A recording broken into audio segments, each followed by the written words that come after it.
Hi, I'm Dan, and I'm excited to welcome you to the Ultimate HTML Full Course. This course has been designed for complete beginners with no coding experience, and by the end, you'll be able to write HTML at a professional level. It's by far the most comprehensive and high-quality course you'll find online, and goes well beyond the standard tutorials you'll see elsewhere on YouTube. My teaching style is not to just talk over code, but instead, I've carefully crafted this course to be a visual masterpiece, with interactive animations, beautiful graphics, and professional editing, making it fun to watch to ensure you remain engaged in order to maximize your learning. I also use the most effective teaching techniques for visual learners, where the course is jam-packed with diagrams, analogies, code annotations, tables, and much more. By far the most useful feature is that every topic ends with a summary card, so that by the end of the course, you have a full set of cards consolidating everything you need to know for HTML. So let's look at the HTML course program. We'll be covering the following topics: an introduction to HTML, HTML text, hyperlinks and attributes, self-closing tags and images, HTML forms, containers and semantic HTML, and scientific HTML. Each of these topics contains many subtopics, which comprehensively covers everything you need to know to get a solid foundation that will enable you to code HTML at a professional level. Throughout the course, we will be working on a major project called Quill. It is a journal-taking web application. I came up with this idea because I often wrote notes on my phone about business idea, important tasks, memories, and many other things, and it would all get lost without an easy way to categorize them. And I also wanted everything to appear neatly on a central dashboard. Quill is a full-stack web application that is built from scratch. It is known as a MERN web application, with React on the front end, Express and Node on the back end, and MongoDB as the database. So you've already had a look at the homepage. Let's take a brief walkthrough of the application. Users can create a new account or log in. As a registered user, you have a dashboard with all your journals, and you can view an individual journal, edit that journal, delete the journal, and of course create a new journal. Now in this HTML course, we of course won't be building all of this. We will just be making a start by coding up the HTML for the homepage and the page used to create a new journal. The reason I wanted to show you the complete project is so you can see how HTML is one piece of the puzzle and how it fits into a full-stack web application inside a real-life working web application. I also hope it will get you excited and motivated about starting this journey and knowing you too can eventually build something like this by following along with me inside my bootcamp. Now, all the complete coding files, presentation slides, and summary cards from this video can be downloaded from the description below. So let's finally jump in. We're going to start off the course with an introduction to HTML, where we'll get an understanding of what HTML actually is and meet the all-important HTML tag. We'll also learn how to properly save HTML files, as well as set up the correct document structure. Let's get started by covering the basics and laying the foundation with an introduction to HTML. We'll be discussing what is HTML and HTML tags and elements. So first up, what is HTML? HTML stands for Hypertext Markup Language. That's a bit of a mouthful, but it is simple and not as intimidating as it sounds. Firstly, there is the hypertext part. This refers to the linking between different web pages, which is the driving force behind the World Wide Web. Now, these links can either be internal or external. To understand this, let's take a look at Sky News.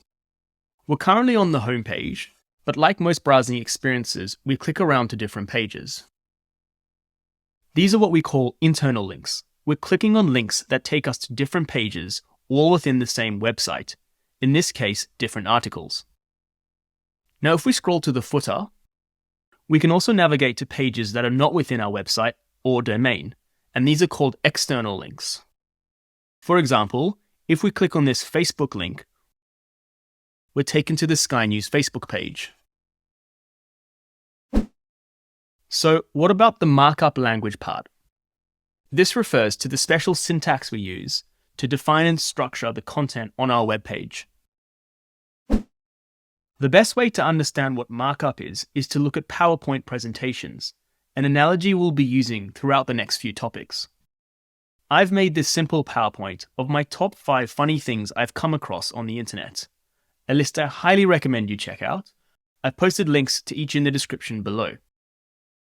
Anyways, as you can see, I have a range of different types of content on this slide, like a heading, paragraph text, an image, and a numbered list. Behind the scenes, PowerPoint is taking each of these pieces of content or elements and applying some magic to make them display how we intend. For example, if you think about the numbered list, the actual content I entered is just text, no different to the heading. But by clicking on the numbered list icon in PowerPoint when I made this, the text is being converted into a numbered list. In a nutshell, we're taking content and applying some special rules in order to define it properly. Now that we have a basic understanding of what HTML is, I'd like to highlight that HTML is the foundation of a web page. It's because HTML is needed on every web page to display content. Every web page you visit has various elements such as headings, paragraphs, lists, and images. And to effectively display these components in your browser, the use of HTML is essential. To see this in action, let's take a look at one of the most OG websites around. Berkshire Hathaway is a web page that is built just in HTML. Berkshire Hathaway is Warren Buffett's conglomerate holding company. The dude is worth like $100 billion, so he could definitely spare a few dollars for a better website. The first thing that will jump out at you is just how basic the website is. It's just because there's no CSS to make it pretty or JavaScript for interactivity. It's just HTML to display the content and links to other pages. Now, besides Warren Buffett, most modern web pages use CSS to add visual identity and JavaScript for interactivity. A great example of a more modern web page is one of my favorite companies, Duolingo.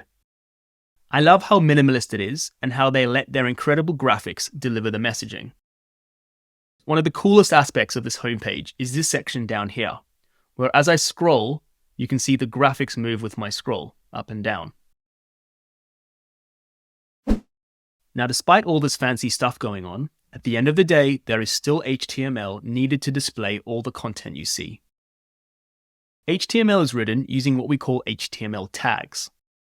HTML tags will wrap around content, which provides instructions to the browser for how to organize and display the content. There are a lot of different HTML tag types that are used to display different types of content. But let's start with a fairly easy to understand tag, the paragraph tag, which defines a paragraph. An HTML tag, like the paragraph tag, has an opening tag that looks like this. There's also a closing tag that will look like this. These tags wrap the content.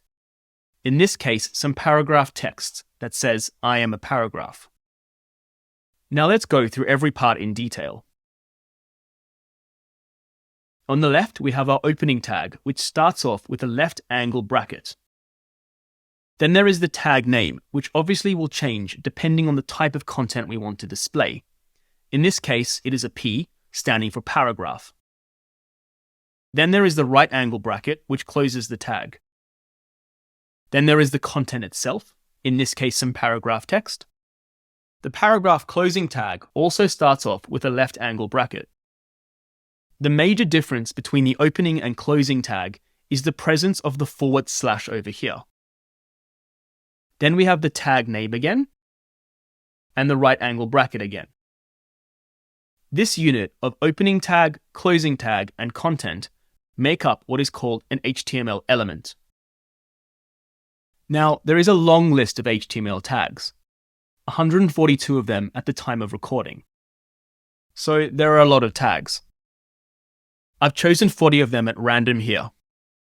The good news is that there are only really a handful of them that are commonly used over and over again in building our web pages. Reaching for these becomes second nature fairly quickly, so don't feel overwhelmed.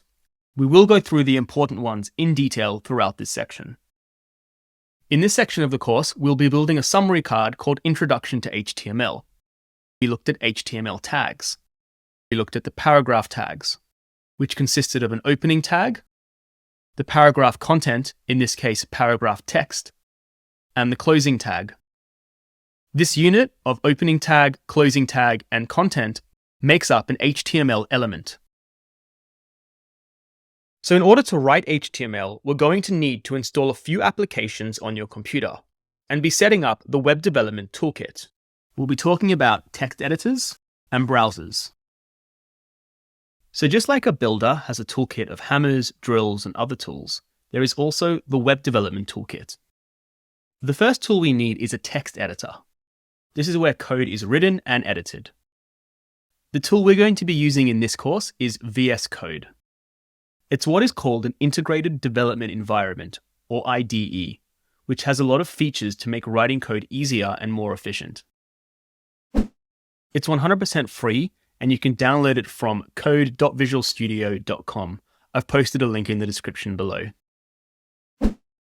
Once you've installed VS Code, you should eventually see a welcome page that looks like this. In the next topic, we'll be coding our first page. And usually to get started, under the Start heading over here, we'd either start a new file or open up an existing file or folder. Now, you're probably not going to have anything under Recent, because it's likely you've never created any coding files before. In my VS Code, I'm shown recent files and folders that I've been working with. Let's now have a look at this left navigation bar. The first tab, Explorer, is where you open folders, and it is where our folders and files will be located. The Search tab allows you to search through all your files to look for specific keywords. You can also search and replace them. Source control and debugging, don't worry about for now. And the last tab here, Extensions, is where we can install useful tools into VS Code. It's kind of like the App Store or Google Play Store for VS Code, where the community has created useful tools that make our coding more efficient. And we'll be installing some of these as we move through the course. The last thing I want to show you is in the settings here. You can choose your own visual theme. If I go to Themes and click Color Theme, you'll see I have a list of inbuilt themes I can choose. The theme I'm using is Dark Modern. And for the version of Visual Code Studio I have, this is the default theme.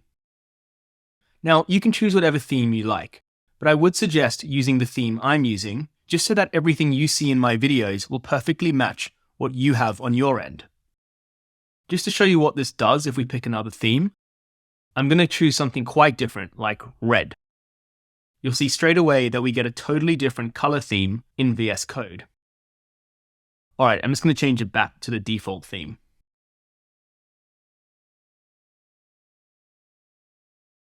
There are also a bunch of other settings you can tinker with.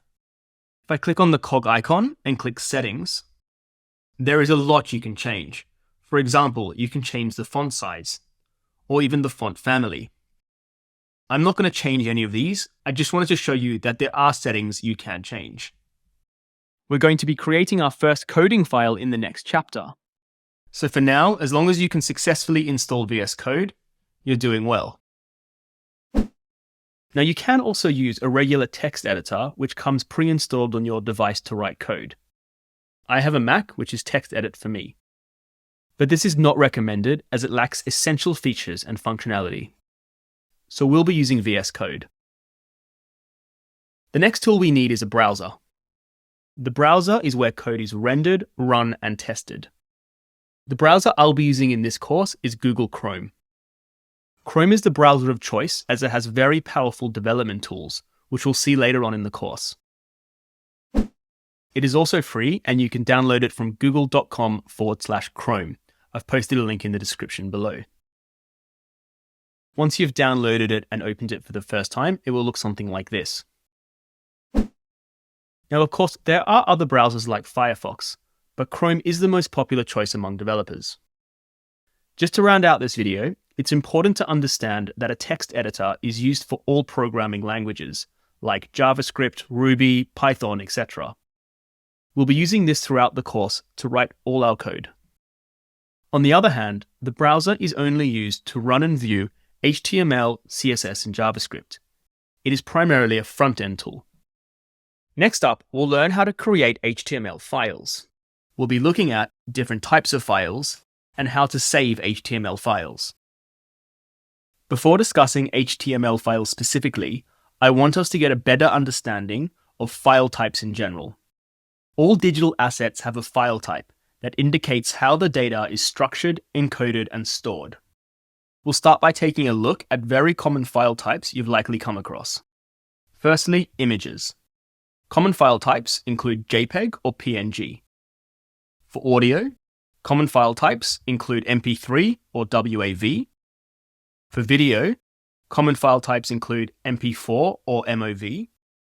And for documents, common file types are PDF and TXT. An HTML file is a type of document, so it belongs in this category. It has the .html file extension. Now I want to look at creating, editing, and viewing files. Files are often created and edited in one program and viewed in another. For example, images. A program like Photoshop is commonly used to create and edit image files. The image file could then be exported as a JPEG. This file is then viewed in an application that can render the image, like Mac Preview or Microsoft Photos. This is no different to HTML. An application like VS Code is commonly used to create and edit HTML files. The HTML file is then exported with a .html file type extension, and this file is then rendered in your browser, like Chrome, where we are viewing it. This may be blindingly obvious to you, but it wasn't to me. I thought HTML was some kind of superpower file. I guess it was because it was the first time I was creating a coding type of file. The important thing to realize here is that HTML as a file type is no different to any others. It is created in one program and rendered in another, just like images. Let's now take a look at saving HTML files. HTML files are commonly saved in lowercase, and files containing multiple words are hyphen separated. We'll soon be creating an HTML file called first page. You'll notice that the file extension is .html, which means that this is an HTML file. It's all lowercase, and as there are more than two words, we separate the words by a hyphen. All right, let's jump into VS Code and make our first HTML file. First, we go here and click New File, then select Text File, and then click Select Language, and type HTML in the search box, and click it. I want to be clear here. Just because I selected HTML, it does not mean that this is now an HTML file. I need to specifically save it as a .html file to achieve that. Selecting HTML as the file type previously just gives me some helpful tools specific for writing HTML in VS Code that will make writing it a lot easier, and we'll see soon. So let's write the simple paragraph we saw earlier. We had our P opening tag, the content I am a paragraph, and the P closing tag. Now the good news about VS Code is that it has a built-in tool called Emmet, which helps autocomplete our HTML. So instead of manually writing the HTML tags like I did before, if I just write the letter P and hit enter, the paragraph tags appear. And this is what I was talking about before in terms of selecting this as an HTML file in VS Code. We get helpful tools like Emmet. I'm now going to go ahead and save this page. On my Mac, I'm going to hit Command S. For now, I'm just going to save this on my desktop, and I'm going to call this first-page. Again, following the rules we spoke about earlier. We have our HTML file ending in a .html file extension. We have the name of the file all lowercase, and because there are two words, we separate them with a hyphen.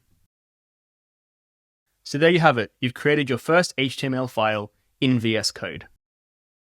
And like we saw before, if I double click to try view this file, it's automatically going to open up in my browser because that's where you view HTML files. And you can see your first remarkable web page of I am a paragraph. All right, to finish up, let's add to our summary for this topic, Introduction to HTML.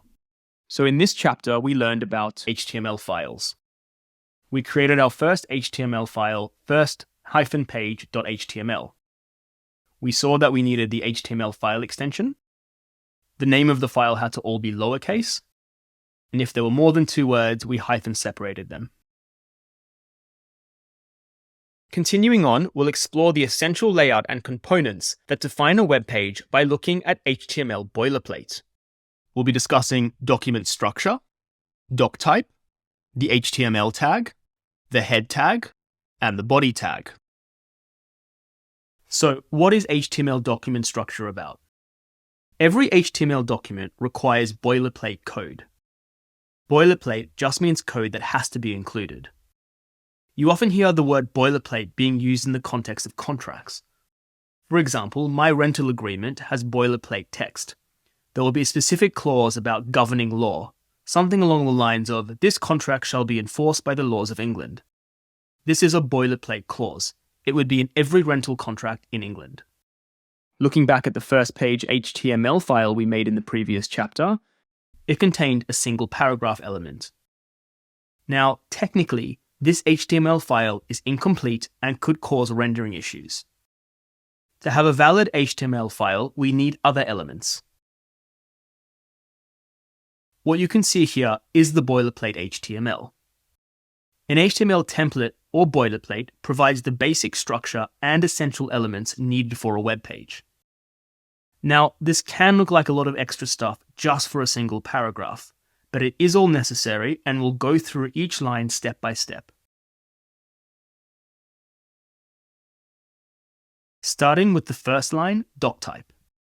This line flags to the browser that this is an HTML5 file. And this line of code is not actually an HTML element, but it is important. So what is HTML5, I hear you ask? HTML5 is just the latest version of HTML. An older version of this declaration would look something like this. I've just put this here for reference. It's not something you would ever use today, and it's why I've made it a bit washed out. Continuing on with our PowerPoint analogy we've been using so far, this is equivalent to the different versions of PowerPoint files. As you probably know, when you save a PowerPoint, you can select a file format. You have options like .ppt and .pptx, where pptx is the more recent version with additional features, just like HTML5. Moving on to the HTML tag. This is the root HTML element which wraps all other elements. It's like the binding and cover of a book, a wrapper containing everything inside. In our PowerPoint analogy, this is equivalent to the PowerPoint itself, where we make the slides and save information about it. It's the actual PowerPoint desktop application. Next up is the head tag. The head tag contains key information about the document that does not appear on the web page. In this example, inside the head tags, we have another element called the title element, which gives our HTML document a title. Now, this may be a bit confusing, but the title is not the same as the file name. Let's have a look at this inside VS Code. I've made a new HTML file here in VS Code, which contains the boilerplate elements. I'm going to title this page Document. And I'm going to save this file as second page. Now, if I open up this page in my browser, you'll see the title name, which I call Document, appears up in the tab here, which is different to the file name, which is second-page.html. Don't worry too much about this now. I just wanted to show that the title is not the same as the file name. Now, there is other stuff that goes in the head, which we will look at later in this video. Back to our PowerPoint analogy, this is equivalent to the properties of the PowerPoint that is not visible on the slides. I actually didn't even know about this before I made this video, but you can save information about a PowerPoint presentation, like title, subject, author, company, etc. The final section of the HTML boilerplate is the body tag. The body tag contains all the visible content on a web page. In this example, you can see a single paragraph, but in real-world HTML documents, this is where the meat of the HTML is. There is usually a lot more here. In our PowerPoint analogy, this is equivalent to the content in a PowerPoint. things like headings, images, and lists. I'm going to go make a new HTML file and show you a neat trick. Just to remind you, we go New File, we select Text File, we click Select a Language, and search for HTML. We saw in the previous chapter a built-in tool to VS Code called Emmet. Emmet also provides us a really easy shortcut to generate the HTML boilerplate. All we do is type exclamation mark and enter. I personally don't ever write my own HTML boilerplate, I just use this shortcut. Now this boilerplate code does have a few extra things we haven't seen yet, so let's go through what they are. So we'll be looking at the boilerplate shortcut and what it generates. First, inside the HTML tag, there is something called an attribute, shown in red here, which is extra information for the tag. Don't worry about exactly how this works right now. We will be spending a lot more time on this later. This attribute flags that the primary language of this document is English. If the web page was for another audience, like Spanish, French, or Japanese, this is what would be there instead. Now these are called meta tags. Their job is to provide important information to browsers. We do not use them when writing HTML. They are more commonly grabbed from other places. For example, if I wanted to install some analytics tracking software, I'd commonly copy and paste meta tags from the analytics tracking software into the head here. Basically, don't worry about them beyond this video. I won't be using them at all in the course. I just want you to get a basic understanding of their existence in the context of boilerplate HTML. The first meta tag contains this char set equals UTF-8. This is a system for computers to store numbers, letters, symbols, and special characters. In simple terms, it's a system for how characters, like those in the alphabet, are converted into units of memory inside a computer. Seriously, don't worry about the details of this, just know we need it. This next bit ensures content is displayed correctly across different devices, especially mobile. If you can remember back to the early smartphone days, you'll recall websites appearing in desktop versions on mobiles, with tiny, hard-to-read text and clunky navigation, requiring constant zooming in and out. This line of code, along with modern design techniques, prevents this from happening. Now, in all honesty, if I was on Who Wants to Be a Millionaire, and I had to select the correct HTML boilerplate and there were similar options, I probably wouldn't be able to. So don't stress about all the details, just use the shortcut. So let's finish off by adding to our summary card. We looked at the HTML boilerplate. The major parts of the boilerplate were the head section, where information is not displayed on the page, and the body section, which is the content that is displayed on the page.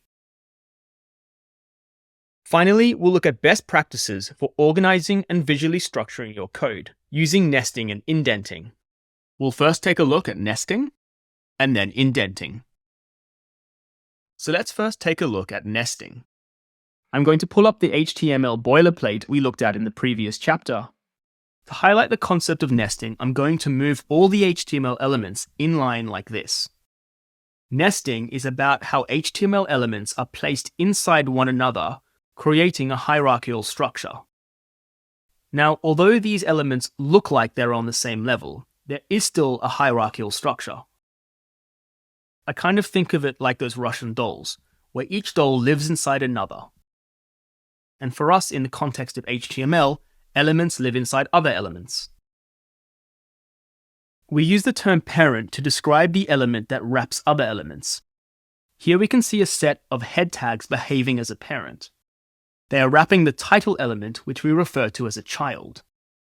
Here is another example of the parent-child relationship, where the body tag is the parent wrapping the paragraph element, which is the child. Now, it is incredibly common in HTML documents to have nested elements inside other nested elements, again like the Russian dolls. We can see this over here, with the HTML tags, which is a parent, wrapping everything in the document, where the head tags and body tags are now the children of the HTML tag. So this document has two levels of nesting. The HTML tags are the first level of parents, and their head and body tags are the second level of parents. It is very common for there to be many levels of nesting in a typical HTML document. Moving on to the idea of indenting, which can often be confused with nesting. As you can see, it is very difficult to read and see which HTML elements are nested inside another, as they are all in line. So to make our life easier, we indent our HTML, which visually organizes code to quickly identify the hierarchy of elements. VS Code also has guides that makes it easier to see how the code is nested. VS Code also helps by automatically indenting our code. It knows whether we're inside a nested element or not. For example, if I hit enter, I'm not taken inline with the body tag, but instead I'm automatically indented. This is because I'm currently wrapped by body tags, which means that whatever I write now is going to be a child of the body parent. I'm going to just write a simple paragraph. If I go to the end of the paragraph and hit enter, I'll be taken inline with the paragraph. I'm not indented because the paragraph tags are not wrapping me where I am. It's still the body tags that are wrapping me. Now, not that you would ever do this, but because we haven't learned enough tags at this point, if I do another set of body tags and hit enter, you'll see that I'm again indented. And this is because I'm now again wrapped by body tags. Now, compared to the code we saw before that was all inline, I'm sure you can agree that indenting code like this shows the nested structure very well. So let's finish off by adding to our summary card. We looked at nesting and indenting. Nesting is the idea that HTML tags will wrap other elements, creating a hierarchical structure. Again, think of the Russian dolls. We introduced terminology of parent, which in this case are the body tags, as well as child, which in this case is the paragraph. Indenting is how we visually organize code to quickly identify the hierarchy of elements. In this case, the paragraph element is indented, clearly showing it is a child of the body tags. Nice one. We've now completed the Introduction to HTML section of the course. Next up, it's time to look at HTML text, where we'll learn about important text elements like headings, paragraphs, and lists, as well as see how comments work. We'll also start learning about how to use Chrome DevTools to inspect HTML elements on web pages. Let's begin by exploring how to structure content by using headings. We'll be discussing how headings are used, the heading tag, and heading hierarchy. So, what are HTML headings? Headings help break up different sections of a web page. This is the Monday.com homepage. It's a project management tool. I don't personally use it, but I've always admired their UX and UI. And we'll be looking at it throughout this section when learning about different HTML tags. As you can see, the homepage has a large main heading, which says a platform built for a new way of working. Scrolling down, the homepage also has other kinds of headings, like this section heading, everything you need for any workflow, where the content below is dedicated to talking about Monday.com's features. There is also a smaller subheading here, which details one of the specific features, in this case, dashboards. Now let's take a look at how we write headings in HTML with the heading tag.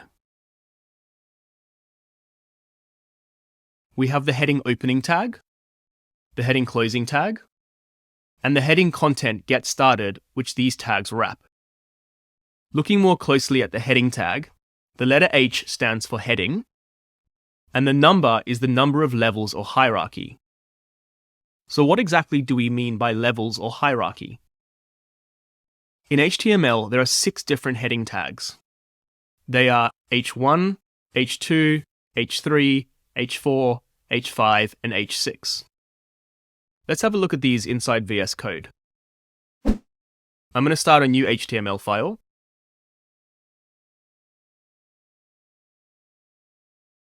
I'll first get the HTML boilerplate by hitting !enter, and then I'm going to simply write out each of these headings. H1, enter, and I'm just going to write the text heading 1, H2, enter, and writing the text heading 2, H3, H4, H5, and H6.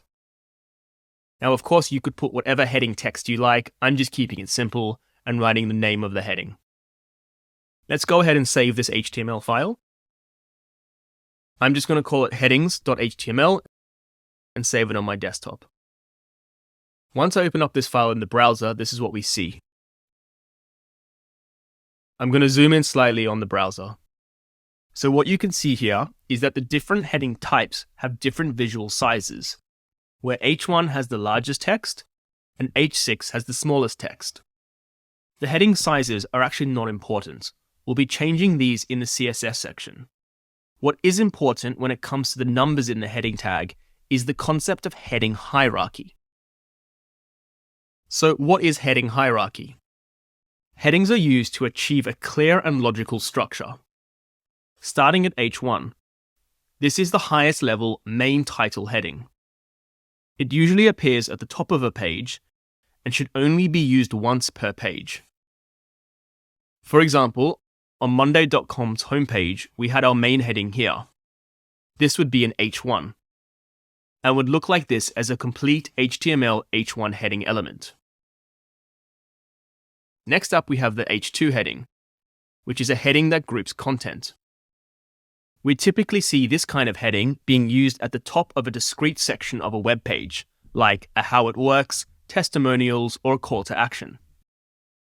For example, on Monday.com, the H2 is being used as a heading for the features section, and would look like this as a complete HTML H2 heading element. Then we have H3, H4, H5, and H6, which are subheadings with decreasing importance. It also becomes less common to use the lower value headings, like an H5 and H6, as it is rare to have a need for headings at such a low level, but they are there just in case you do need them. For example, on Monday.com, an H3 is being used here as a subheading, which is detailing a particular feature, and would look like this as a complete HTML H3 heading element.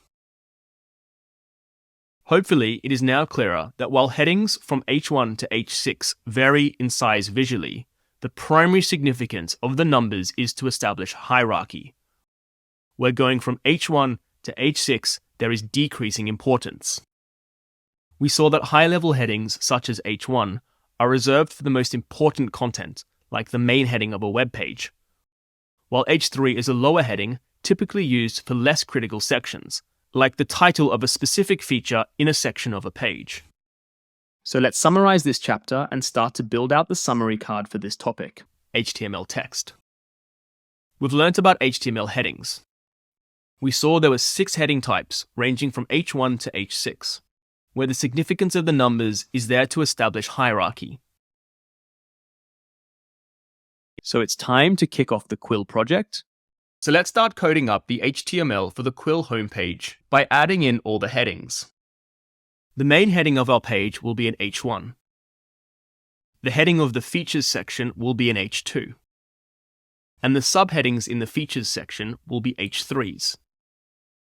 The heading in the call to action will be an H2, as it is kind of like a title for this section.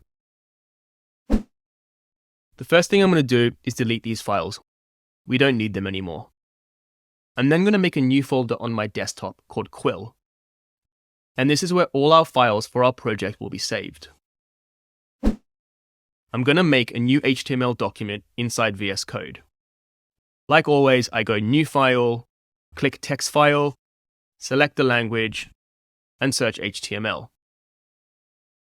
I'm going to get our boilerplate code by typing !enter, and then I'm straight away going to save this file. On my Mac, I hit Command S, and I'm going to save it inside the Quill folder. Now, it's very typical for a homepage to be called index.html.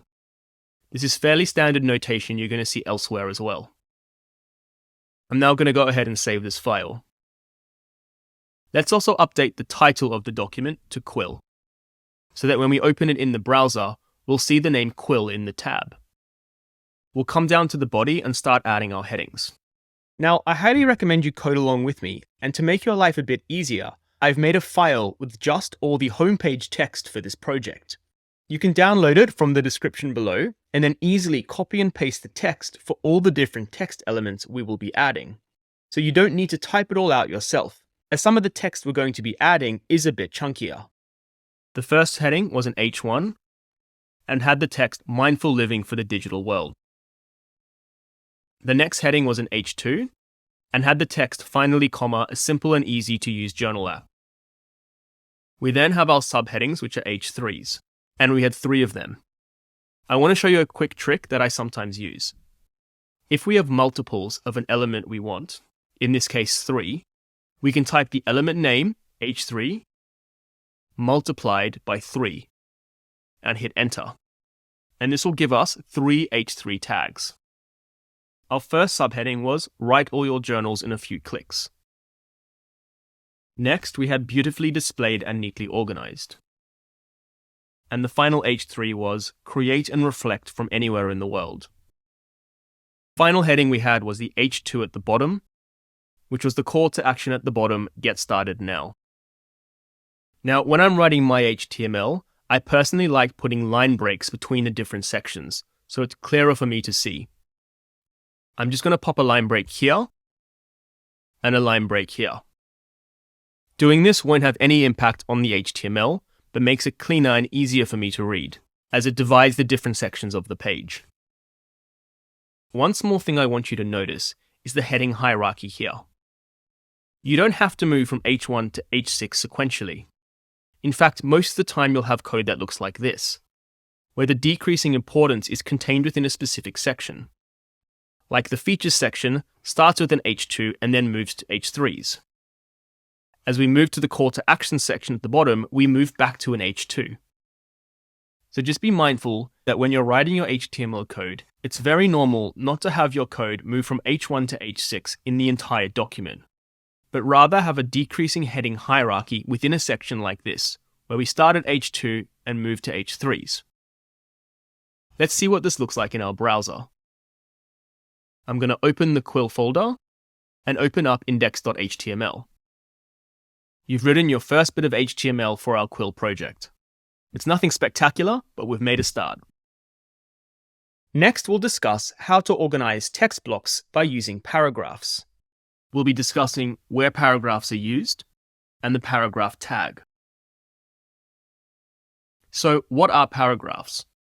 They are structural text units that group together related ideas and typically provide more detail of what is being discussed after a heading. On the Monday.com homepage, we can see this description text below the main heading, which is a single sentence paragraph. Lower down on the homepage, we have a larger chunk of text, which is a multi-sentence paragraph. Here is Monday.com's terms and conditions. And you can see here we have multiple paragraphs. I can tell it is multiple paragraphs instead of just one massive paragraph due to the line break between them, something we'll look at soon. Let's take a look at the paragraph tag. We have the paragraph opening tag, the paragraph closing tag, and the paragraph content wrapped by these tags. Let's go and write some HTML paragraphs inside VS Code. I'm going to start a new file like we always do by clicking New File, clicking Text File, selecting Language, typing HTML, and hitting Enter. I'll straight away get my HTML boilerplate by hitting !Enter, and we'll save this file on the desktop and call it paragraphs.html. And let's update the title of this document to paragraphs. To write a paragraph, we just hit P and Enter to get our paragraph tags. And to get some placeholder text, VS Code has lorem ipsum built in. If I just type LOR, we'll see lorem come up, and I'll hit Enter and get this placeholder text. Just for some background, lorem ipsum is common placeholder text used in visual and graphic design. I think it's originally from some ancient Roman text. I'm going to get another set of paragraph tags. I'm going to type lorem, and like the trick we saw earlier, I'm going to multiply this by 4 to get a larger chunk of text.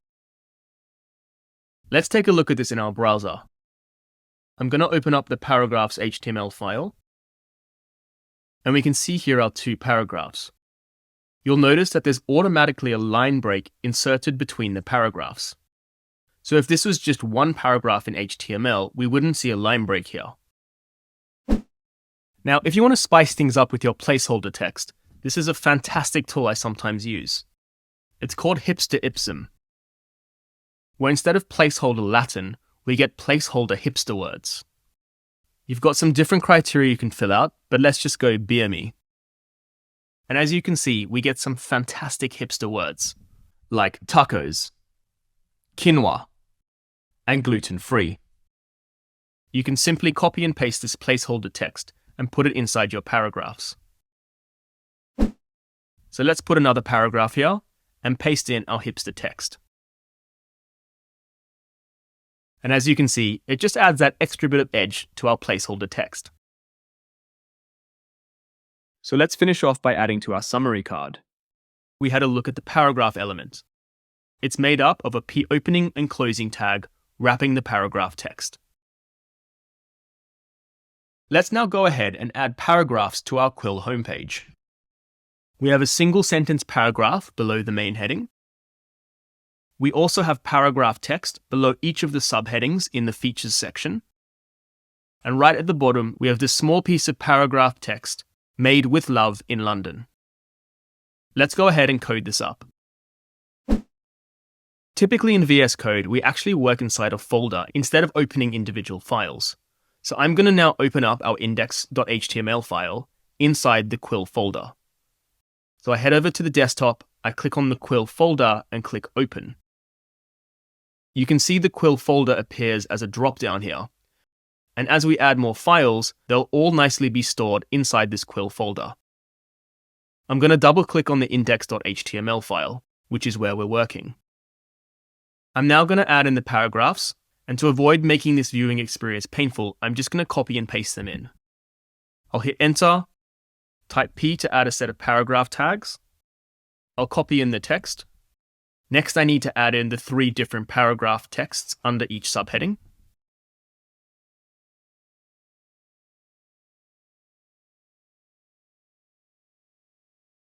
To improve the readability of this, I'm going to add in some spacing like this. This nicely groups together our H3 and paragraphs. Just a quick note on this heart symbol. It's a typographic symbol I just got off Google. I typed in heart symbol and copied and pasted it. The browser is smart enough to know how to render it correctly. And we can also copy and paste emojis, which we'll be adding later on in the course. So let's now take a look at this in our browser. We can now see our headings and paragraphs, and the page is beginning to take some form. Again, just a reminder, the line breaks inside the HTML document have no impact inside the browser.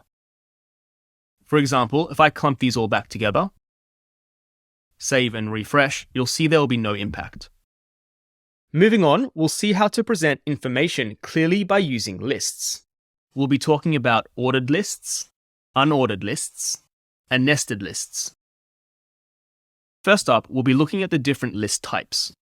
There are 2 list types in HTML that are used for different purposes.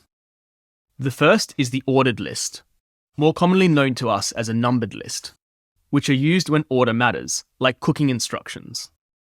The second is the unordered list, which we often call bulleted lists. These are used when order does not matter, like a shopping list. We'll take a look at the ordered list first. An ordered list is a list with numbers that presents items in a clear and organized way. For example, here is the bottom of a Wikipedia page on Ali G, my favorite satirical character.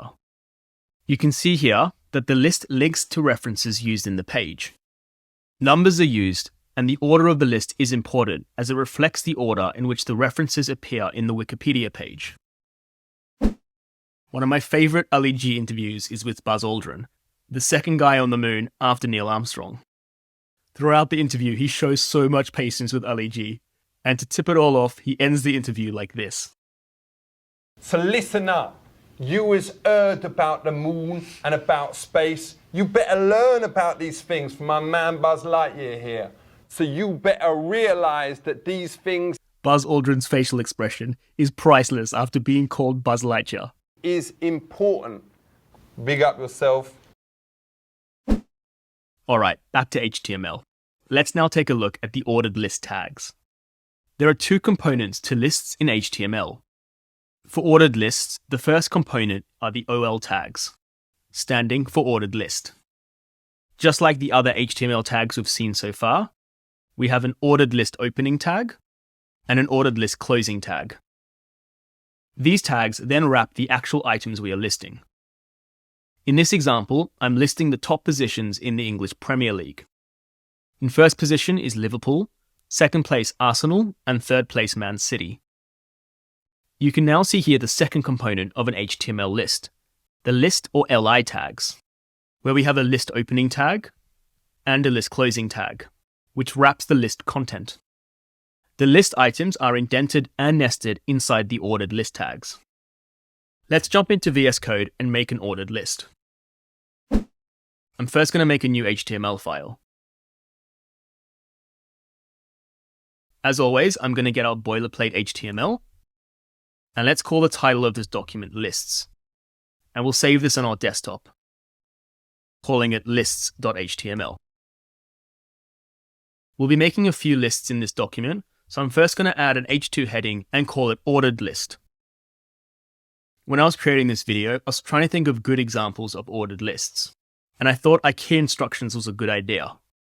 I found it pretty funny that when you search IKEA instructions in Google Images, you end up finding some fairly funny rip-offs, like Fortress. This is something I always build with my kids. So let's go and make an ordered list for building a mattress fortress. We type OL and hit enter to get our ordered list tags. I then hit enter so we can start writing our list items. Like we discussed in the document structure video, because VS Code knows that the OL tags are going to be parents of list items, it automatically indents it for me. Our mattress fortress has 4 steps, so I'm going to type li for list item times 4. The first instruction is find a couch. The second instruction is gather mattresses and blankets. The third step is lay mattress on its side next to the couch. And the last step is drape blankets over the top for a roof. Let's now see what this looks like in our browser.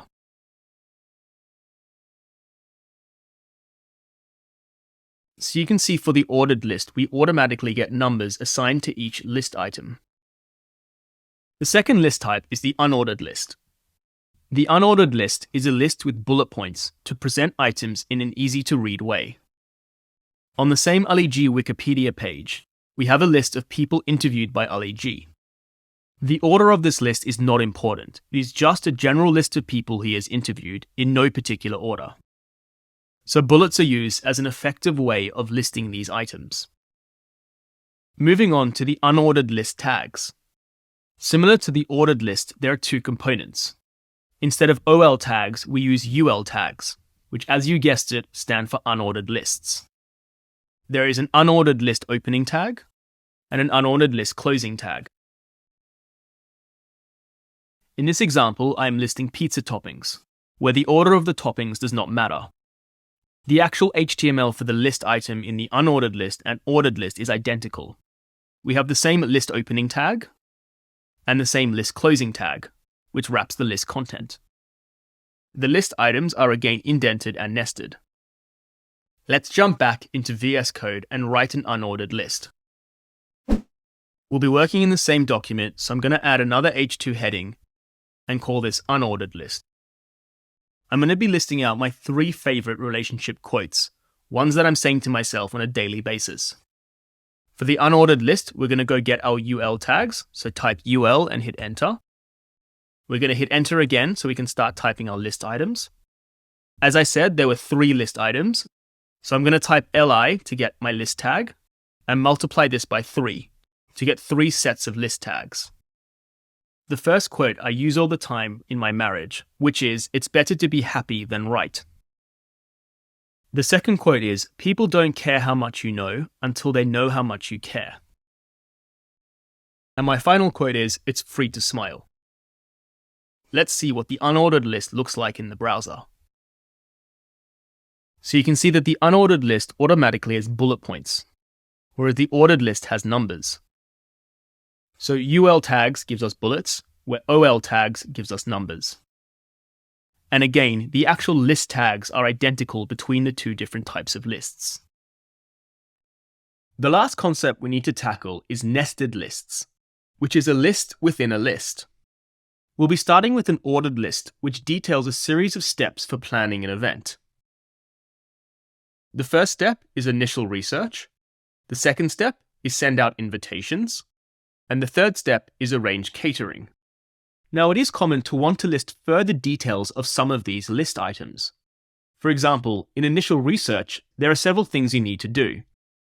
So we can introduce another list, in this case, an unordered list like this. It's nested inside the list tags. Now, inside the unordered list tags, just like the regular list, we list items with li tags. So as part of initial research, things we might need to do include deciding a date and time, and setting a budget. So let's now have a look at what we have going from top to bottom. We first have the main parent list with the OL ordered list tags. We can describe this as a parent. The unordered list has 3 list items: the initial research, the sending out invitations, and arrange catering. These are the children of the ordered list. Then inside the first list item, we have a nested list. So let's play around with this inside VS Code. So I'm back inside the HTML file we were working with earlier. I'm first going to go add another H2 and give it the text nested list. I'll be making a nested list of things you take on holiday. I'm going to first list out different categories of things using an unordered list. I'll create 3 list items, and the categories will be clothing, toiletries, and electronics. Now I'm going to go create a nested list inside each of these list items. To do that, I hit enter at the start of the closing list tag, and I'm going to add another unordered list here. I'm just going to add 2 different clothing types. The first is a t-shirt, and the second are jeans. For toiletries, I'm going to go and do the same thing. I'm going to come to the start of the closing tag. I'm going to hit enter. I'm going to grab our unordered list tags, and I'm going to add 3 different toiletries. The first is a toothbrush, then shampoo, and then soap. And for the category electronics, again, I hit enter at the start of the closing list tag. I grab the unordered list, and I'm just going to add 2 different items here: a laptop and a phone. So let's check this out in the browser.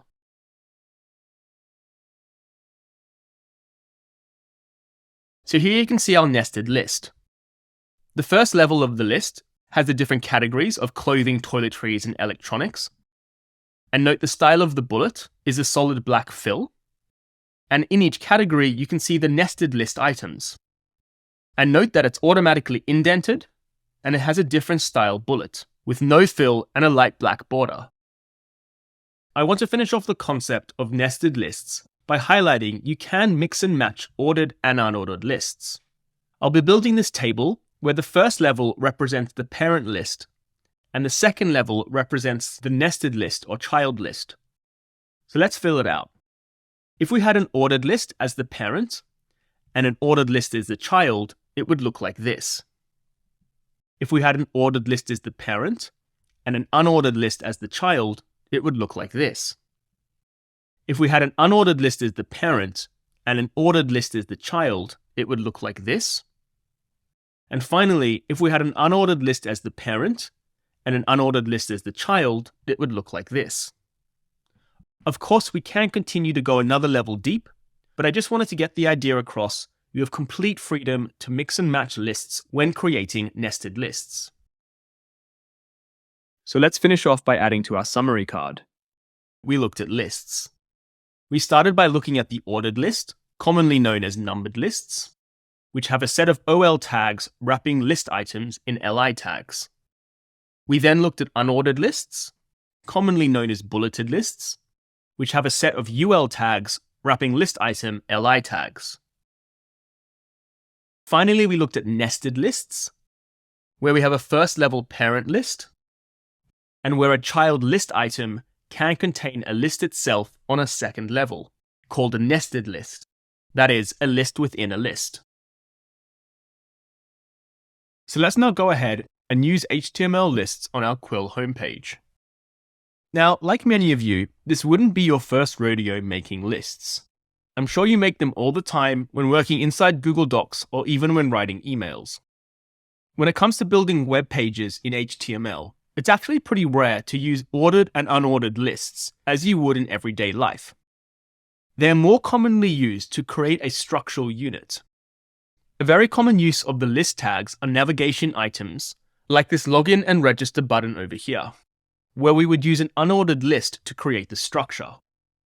Don't worry for now that there will be bullet points. We will take care of that later in CSS.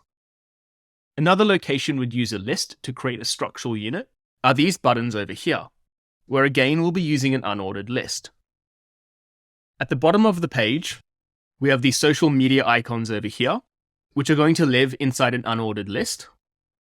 And we also have this small navigation menu with home, login, and register, which are also going to be inside an unordered list.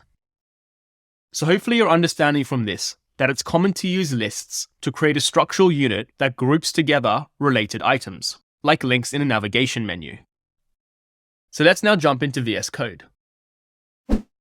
So let's first add the list for the login and register. I'm going to make some space here. I'm going to grab the unordered list tags. There'll be two list items, one for login and one for register. I'm going to come under the paragraph here and again add another unordered list with two list items. The first is get started and the second is learn more.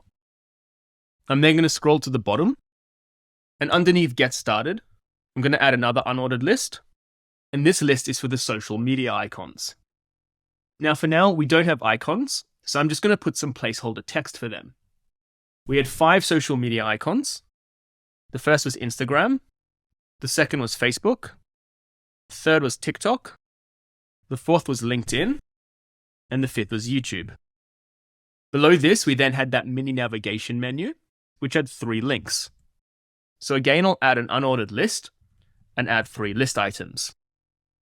The first was home, the second was login, and the last was register. Alright, so let's check this out in the browser. So here you can see our list items. We have login and register at the top, get started and learn more over here, and at the bottom, we have what will be our social media icons, and then that mini navigation menu. Now just a few notes. The first is we will be removing these bullets when we get to the CSS section.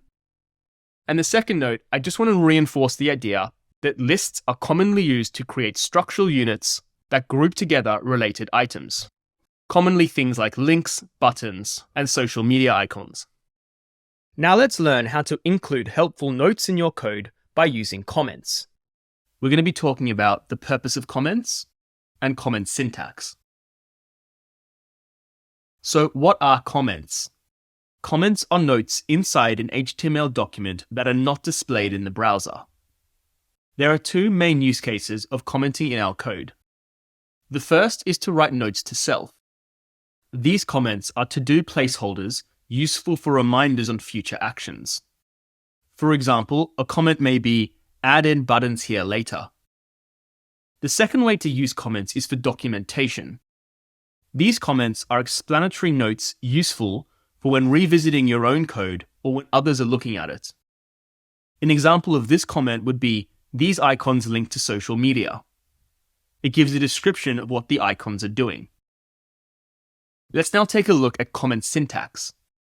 Here is an example of a comment in HTML. It has an opening delimiter, which is made up of a left angle bracket, an exclamation mark, and 2 dashes. A delimiter just means a sequence of characters. The closing delimiter is 2 dashes with a right angle bracket.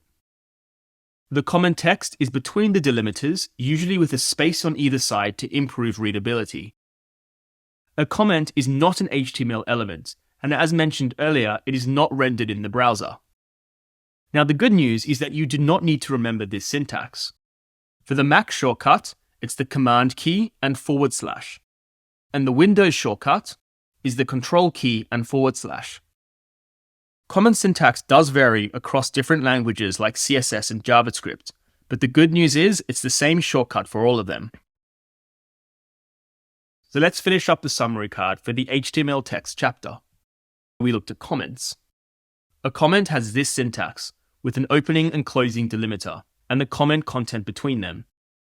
And just remember that shortcut, Command / on Mac and Control / on Windows. The comment is not an HTML element and is not rendered to the browser. So let's now apply what we've learned to our Quill project. Let's first do a documentation type of comment. Comments can be really useful in helping divide up different sections of our page. At the moment, it isn't so clear which section is which by just looking at the HTML. Let's go and add a comment here to make this clear that this section is the navigation. Again, I'm going to be typing Command / on my Mac. And I'm going to type this comment all in uppercase and write navigation. This section over here is called a hero section. So I'm going to write another comment here, Command / as hero section. All of this content is to do with the features of the Quill app. So let's go and write a comment here, features section. This Get Started Now is part of the call to action section at the bottom. So let's go and call this CTA section. And all this content made up our footer. So let's add a comment here, footer. Now, as you can see, adding these comments makes it a lot easier to immediately see which content belongs to each section. Later on in the HTML section of the course, we're going to be covering something called Semantic HTML. This is HTML that will actually help distinguish these different sections, so commenting becomes less necessary, but for now it is very helpful. Let's go and add the other type of comment, which was a note to self. I'm just going to write one simple one down here to remind me to add in the social media icons. So I'll write add in social media icons later. As you can see, I write my different section comments all in uppercase, whereas notes to self tend to all be lowercase. This way I can clearly see the difference between the two. And my different section headings really pop out a lot more. And as we mentioned earlier, these comments do not appear in the browser. So let's have a look at that by looking at the page. So as you can see, there has been no changes to the HTML in the browser. The comments are not being shown. They're only shown inside VS Code for our own reference. Lastly, we'll get hands-on experience with inspecting HTML elements using Chrome DevTools. We'll discuss what are Chrome DevTools and how to use Chrome DevTools. So first up, what are Chrome DevTools? They're just a set of web development tools built into the Chrome browser that allows developers to inspect, debug, and profile web apps. You can think of DevTools like a builder's toolbox, which has tools like hammers, spanners, and screwdrivers for different purposes in building a house. Chrome DevTools has many sophisticated features. The common tools we'll be using in the Full Stack Bootcamp include allowing us to see a web page's underlying HTML and CSS, to view and interact with JavaScript, and information about network requests. So let's now take a look at Chrome DevTools. Alright, I'm on the home page of a web application called Asana. It's another project management tool, and we're going to be looking at example pages throughout the HTML section. To get into DevTools, I right-click on the page and click Inspect. This opens up this window on the right here inside the browser. Now, I personally don't like it here, so I'm going to change its orientation to the bottom of my screen.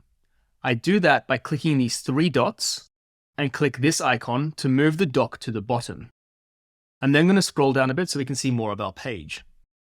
Now, the way DevTools is structured is it has all these tabs along here.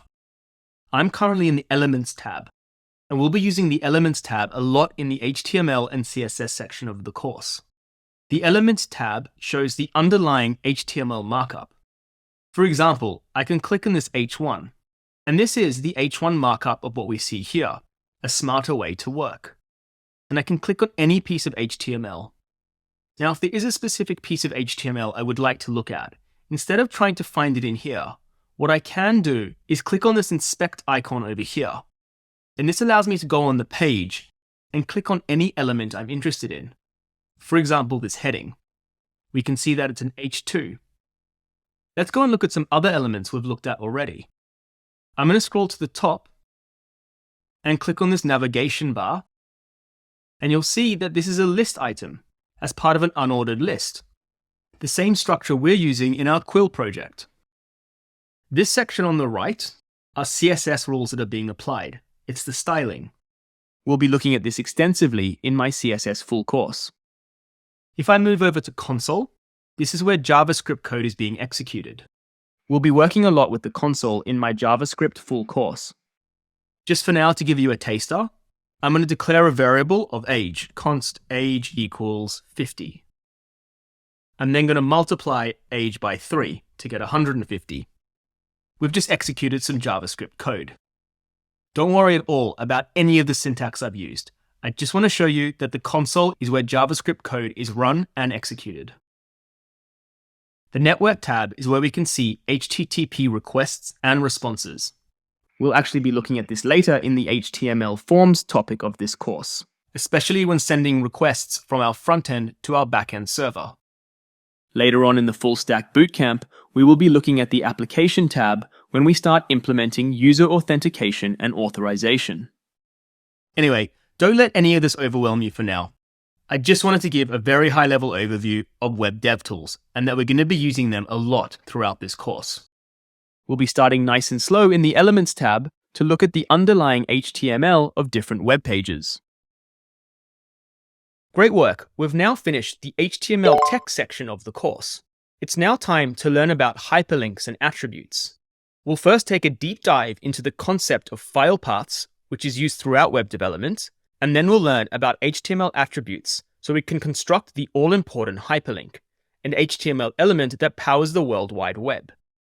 Let's begin by understanding how to reference and navigate files within your projects using file paths. We will be discussing text and graphical-based computers, directory structure, and absolute and relative file paths. We're going to take a step back from coding to look at the important concept of file paths, which is used throughout web development.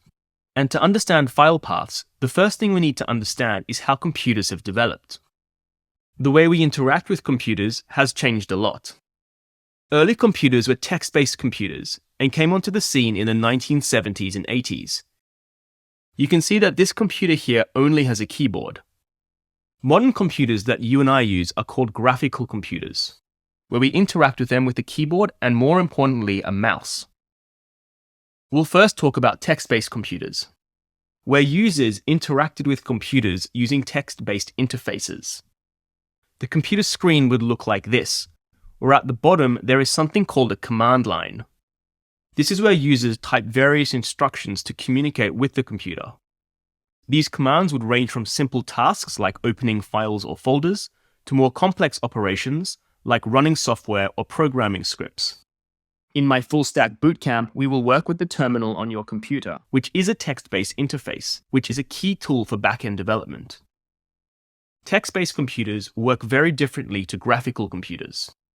Personal computers have a graphical user interface, which allows users to visually interact with graphical elements.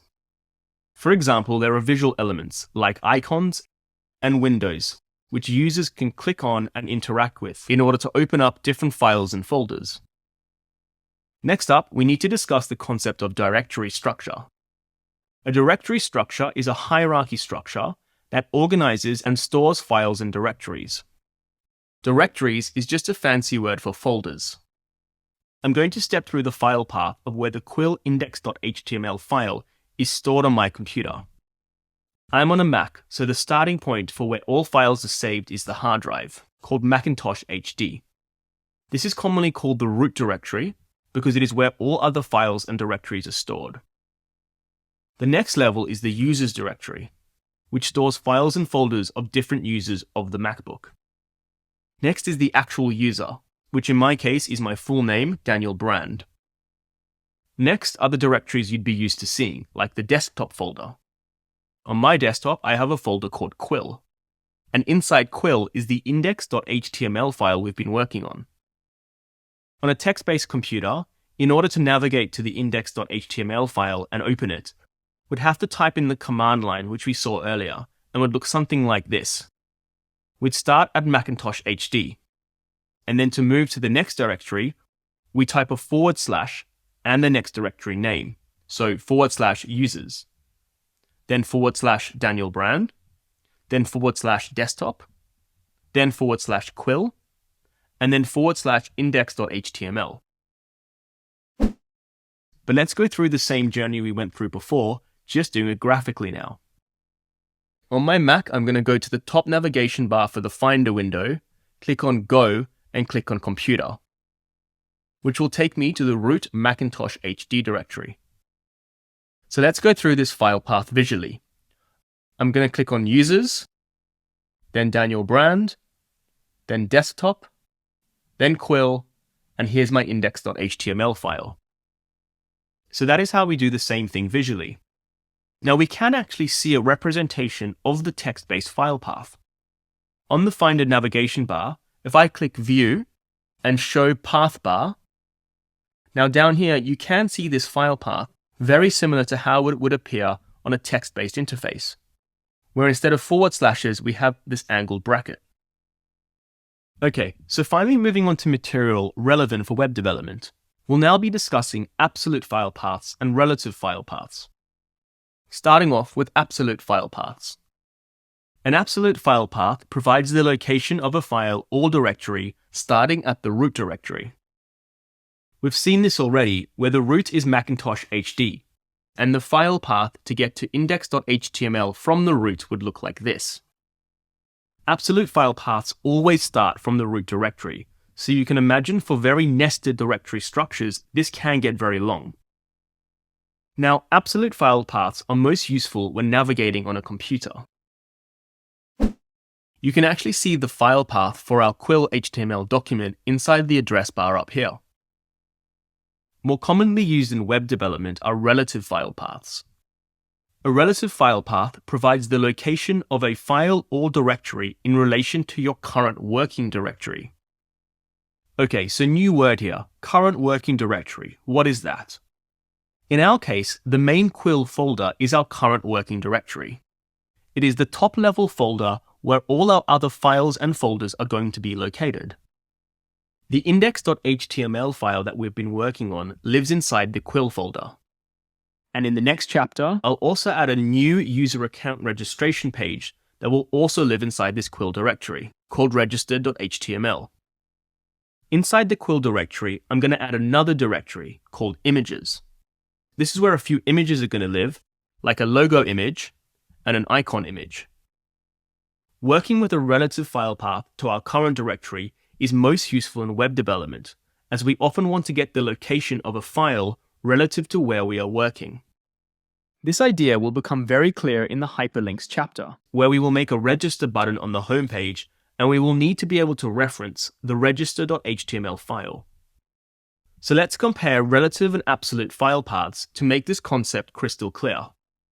Now, when referencing any files or folders directly inside the Quill working directory, we can just reference it like this, index.html. The equivalent absolute file path would look like this.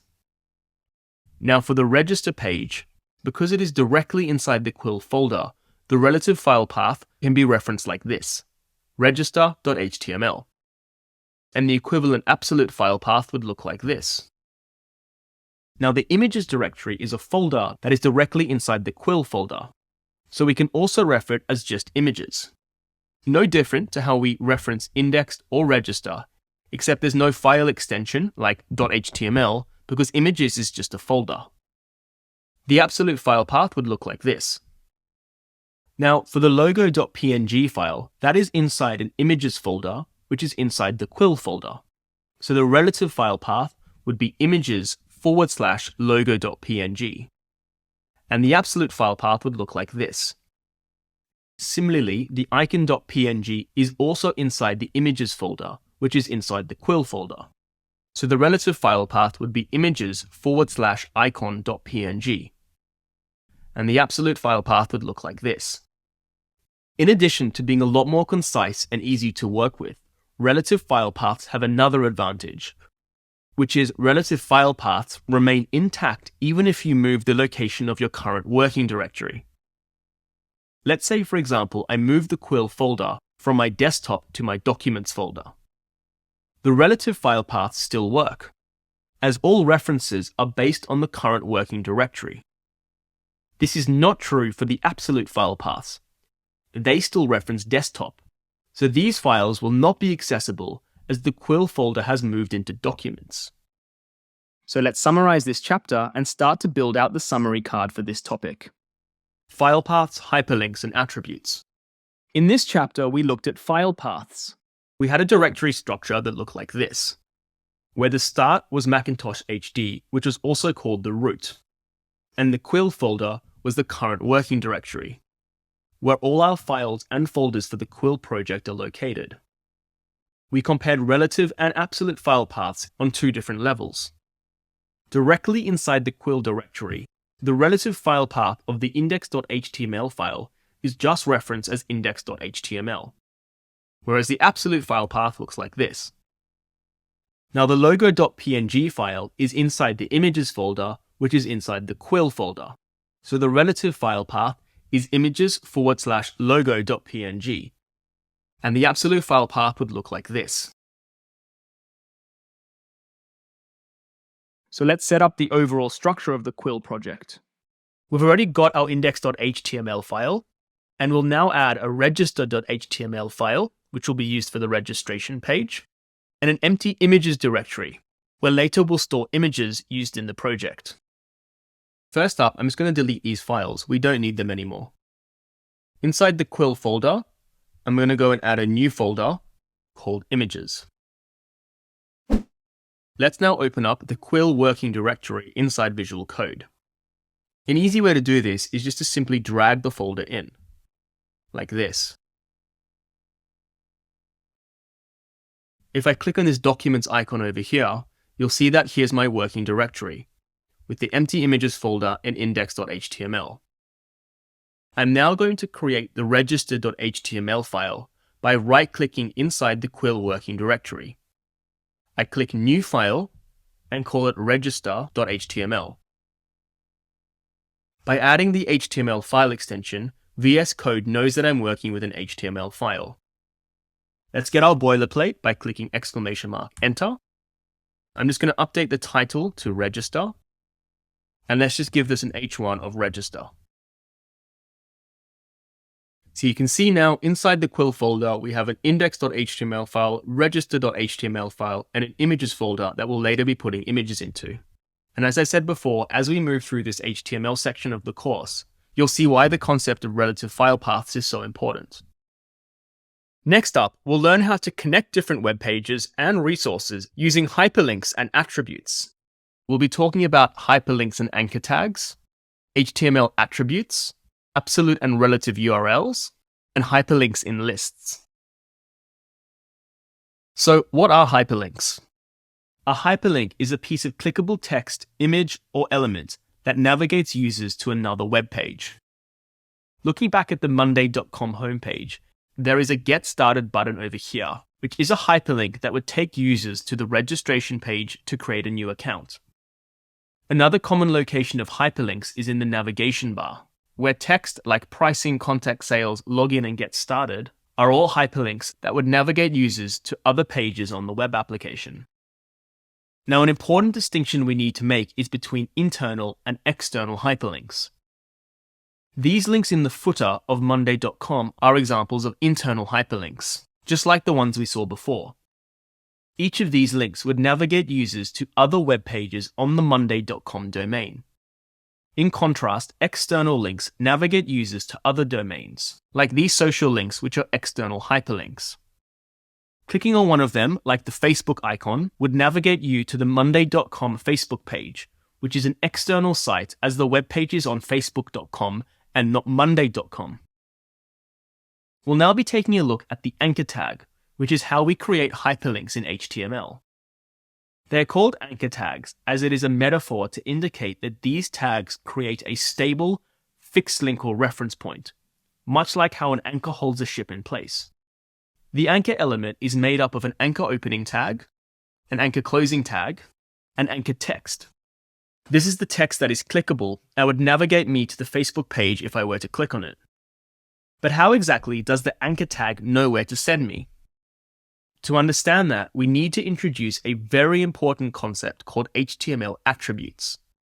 We briefly touched on this in the HTML document structure video, where the boilerplate HTML code uses attributes.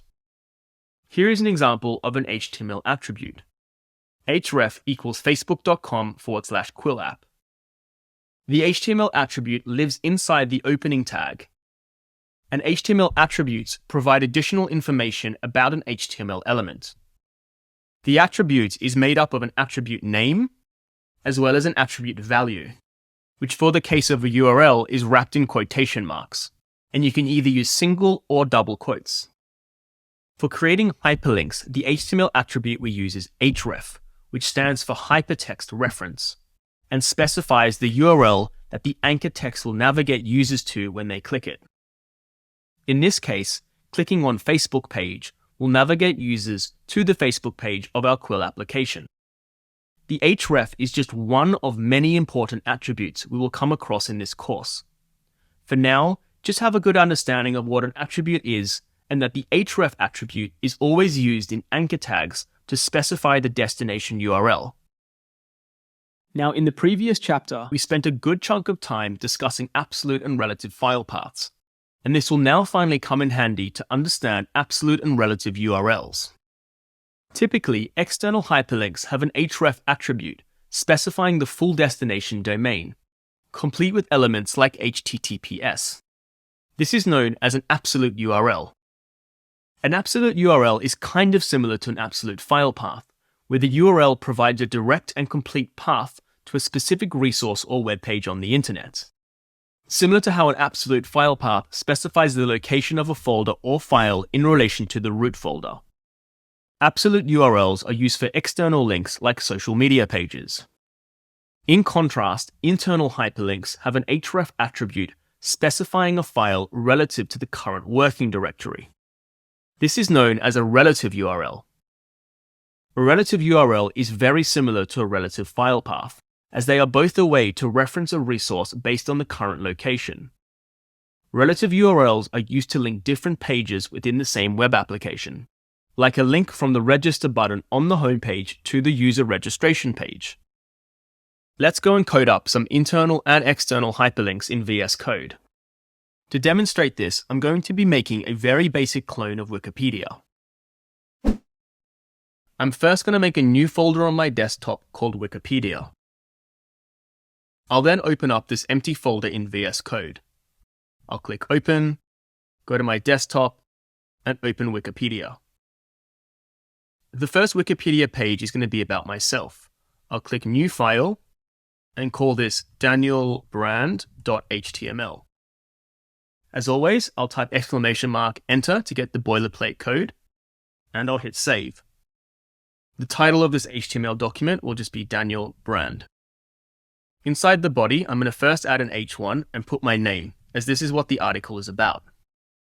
Wikipedia articles always have some introductory text, so I'm going to put a paragraph here and put some introductory text about myself, which I just got ChatGPT to create, and does a fantastic job of making me seem a lot more impressive than I actually am. Next up, I'm going to add a section about my early life. I'll create the heading using an H2 and use a paragraph element for the text, which again, I got ChatGPT to write. Now, ordinarily, you would have more sections, so I would see more H2s and paragraphs, but to avoid making this video boring, I'm going to jump straight to the references, which is usually found at the bottom of the page. And again, I'll use an H2 and type references. Now, the references in a Wikipedia article are usually external hyperlinks. They're there to validate things that come up in the article, so that as readers of the article, we know that what it is talking about is authentic. I'm going to put two references to things that I discuss in my article. The first is over here, where it says he has been featured in several mainstream publications such as the Sydney Morning Herald. I'm just going to put a 1 in square brackets after this. The second reference I'm going to put is to this sentence here. His local team came second in the state of the New South Wales Champions of Champions competition in 2002. I'm going to put in square brackets a number 2 after this. So now let's go and add the hyperlinks. To do this, we need to get our anchor tags. And in VS Code, all we do is type the letter A and hit Enter. and we get our set of anchor tags. And very nicely, we also have the href attribute automatically there for us. This first reference was for the Sydney Morning Herald article I appeared in. So I'm just going to type Sydney Morning Herald. And I'm going to copy and paste in the external hyperlink I have in my clipboard. I'm going to add a second set of anchor tags by typing A again and hitting enter. This time, I'm going to be referencing the Champions of Champions football competition. And again, I'm going to paste in the external hyperlink I have sitting in my clipboard. Let's give this a save and check it out in the browser.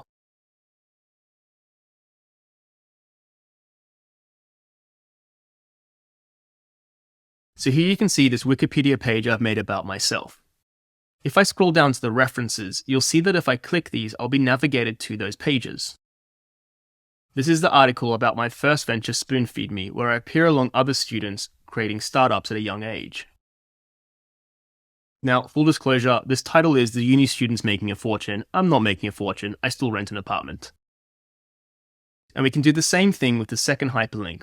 We'll click that to be taken to the external page, which in this case is a PDF sitting online. So let's now go and add some internal hyperlinks. We're going to be doing the same thing that Wikipedia do, where different keywords inside paragraphs will link you to other sections of Wikipedia to explain what they are. I'm going to make a page about St. Ives, which is the suburb I grew up in, and a page about the sport wakeboarding. So inside our Wikipedia folder, inside VS Code, I'm going to click right-click, New File. I'll call the first St-Ives.html, and I'll call the second file wakeboarding.html. In each of these, I'm just going to put a simple H1. I'll first get our boilerplate code. I'll update the title to St. Ives, and I'm just going to put a heading of St. Ives. For wakeboarding, I'm going to do the same. Grab our boilerplate code, give a title of wakeboarding, and give an H1 in the body of wakeboarding. So let's now go and link both of these pages to the Daniel Brand page. Inside the paragraph, I'm going to go grab a set of anchor tags by hitting A, enter. The clickable text I want is St. Ives, so I'm going to copy that, remove it, and paste it in here. And this now becomes the hyperlink text, so it's clickable. Now, because the St.Ives.html file is inside our current working directory, the Wikipedia folder, we just reference it like this, St-Ives, and you can see that VS Code automatically finds the file for us, so I can just hit enter. And just as a reminder, this is the relative file path. Let's go do the same for wakeboarding. I'm going to go grab a set of anchor tags by hitting A, enter. I'll cut the wakeboarding text and place it inside the anchor tags. And then for the reference, again, it's the relative file path from our current working directory, which is just wakeboarding.html, which VS Code automatically finds for us. Now, just to drive home this point of relative URLs, I'm going to go make another HTML file inside a folder inside the Wikipedia folder. I'm going to right-click and create new folder here, and let's call this one University. The University folder could have a bunch of HTML files about different university courses. On the folder, I'm going to click right-click New File, and make a new HTML file called engineering.html. Inside here, I'm just going to get some new boilerplate. I'm going to give it a title engineering and an H1 tag of engineering. Now back on the Daniel Brand page, let's go and link to this new engineering page. Like before, I'm going to get a set of anchor tags by hitting A, enter. I'm going to cut this text and place it inside the anchor tag so it's clickable. And now for the relative URL. This is inside the university folder. So I first type university, and you can see VS Code automatically finds that university folder. So I'm just going to click it. And VS Code can also see that I have an engineering.html file there. So I can either click this or start typing and click it. I just wanted to add this so I can show you an example of referencing another HTML page inside another folder. So let's go and check this out now in the browser. So here you can see these internal hyperlinks appearing in blue. And if I click it, I'm navigated to that HTML page we made, engineering. If I click St. Ives, we're taken to the St. Ives page. Now if I click wakeboarding, we're taken to the wakeboarding page. You'll also notice that the file path is up here, where for the engineering.html file, we placed that inside another university folder, whereas Senives was just directly inside the Wikipedia current working directory. Now, if you want to have a bit of a laugh, you can have a read of these two stories that happened to me in my teenage years. The last concept we need to cover before moving on and continuing adding to our Quill app is hyperlinks in lists. A common pattern you will see is having hyperlinks inside list items. It's because often a list will be used to structure navigations, like a main navigation bar at the top of a web page or a footer of a page. I found this nesting a bit confusing when I first started out, so I wanted to go through it step by step. It works like this. We have our standard unordered list, say a navigation bar, that will have login and register list items. The login text now becomes hyperlink text inside the list item by wrapping it in an anchor tag. As you can see, we also have inside our opening anchor tag the href attribute, which is referencing the login page and is a relative URL. And it's the same for the register text. It now becomes hyperlink text inside anchor tags, which is inside the list item, and is also the href attribute pointing to the register page. So we can see we now have an anchor element wrapped inside list tags. Again, this pattern is very common, as we often want to provide clear structure for a set of hyperlinks, so nesting them inside an ordered or unordered list is a good way to achieve this, instead of having hyperlinks just one below another. Let's use this technique and go tidy up our Wikipedia page. At the moment, I just have these two references at the bottom kind of floating. I'm going to add some structure by adding them inside an ordered list. The reason I'm using an ordered list is so that I can get the numbers 1, 2, 3, etc., which will then match the numbers I'm using as reference points inside the paragraph text. For example, like this number 1 here. So let's go and add our ordered list. I type OL and hit enter to get our ordered list tags. And then we're going to have two list items. So I'm going to type li times 2. Now all we have to do is copy and paste each hyperlink into the list item. Let me zoom out a bit. So now you can see we have an anchor element or hyperlink, which is nested inside the list items. Let's go view this in the browser. So now you can see these hyperlinks under references are put inside an ordered list.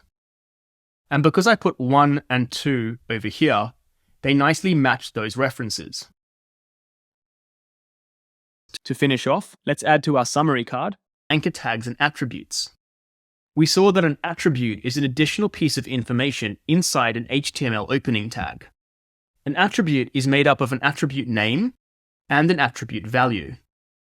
And we saw we always needed to use the href attribute inside anchor tags to specify the destination of the hyperlink text. We also looked at absolute and relative URLs. Typically, external hyperlinks like social media pages will contain absolute URLs. And internal hyperlinks to other pages in the same domain, like the register page from the home page, will contain relative URLs, as it's all inside the current working directory. So let's now apply what we've learned to our Quill project. The login and register in the navigation bar are going to be hyperlinks. The Get Started and Learn More in this Hero section are also going to be hyperlinks. The Quill image in the top left corner of the navigation bar is also going to be a hyperlink, but we'll do that later when we add the image. I'm sure you're used to other web pages where clicking the icon in the top left always takes you back to the home page. We'll do the same here. In the Call to Action section, the Get Started button is a hyperlink. These social media icons down here will also be hyperlinked, but we'll be handling those later when we look at SVGs. And this menu navigation panel at the bottom with Home, Login and Register will also be hyperlinks. And again, the small Quill logo over here will also be a hyperlink back to the home page. So let's now jump into VS Code and add in the hyperlinks we can do. I'm first going to go add a new HTML page called login.html. I'll grab our boilerplate, give it the title login, and give it an h1 login. Back to index.html, you'll see straight away we're going to be doing what we spoke about earlier, adding in hyperlinks inside list items.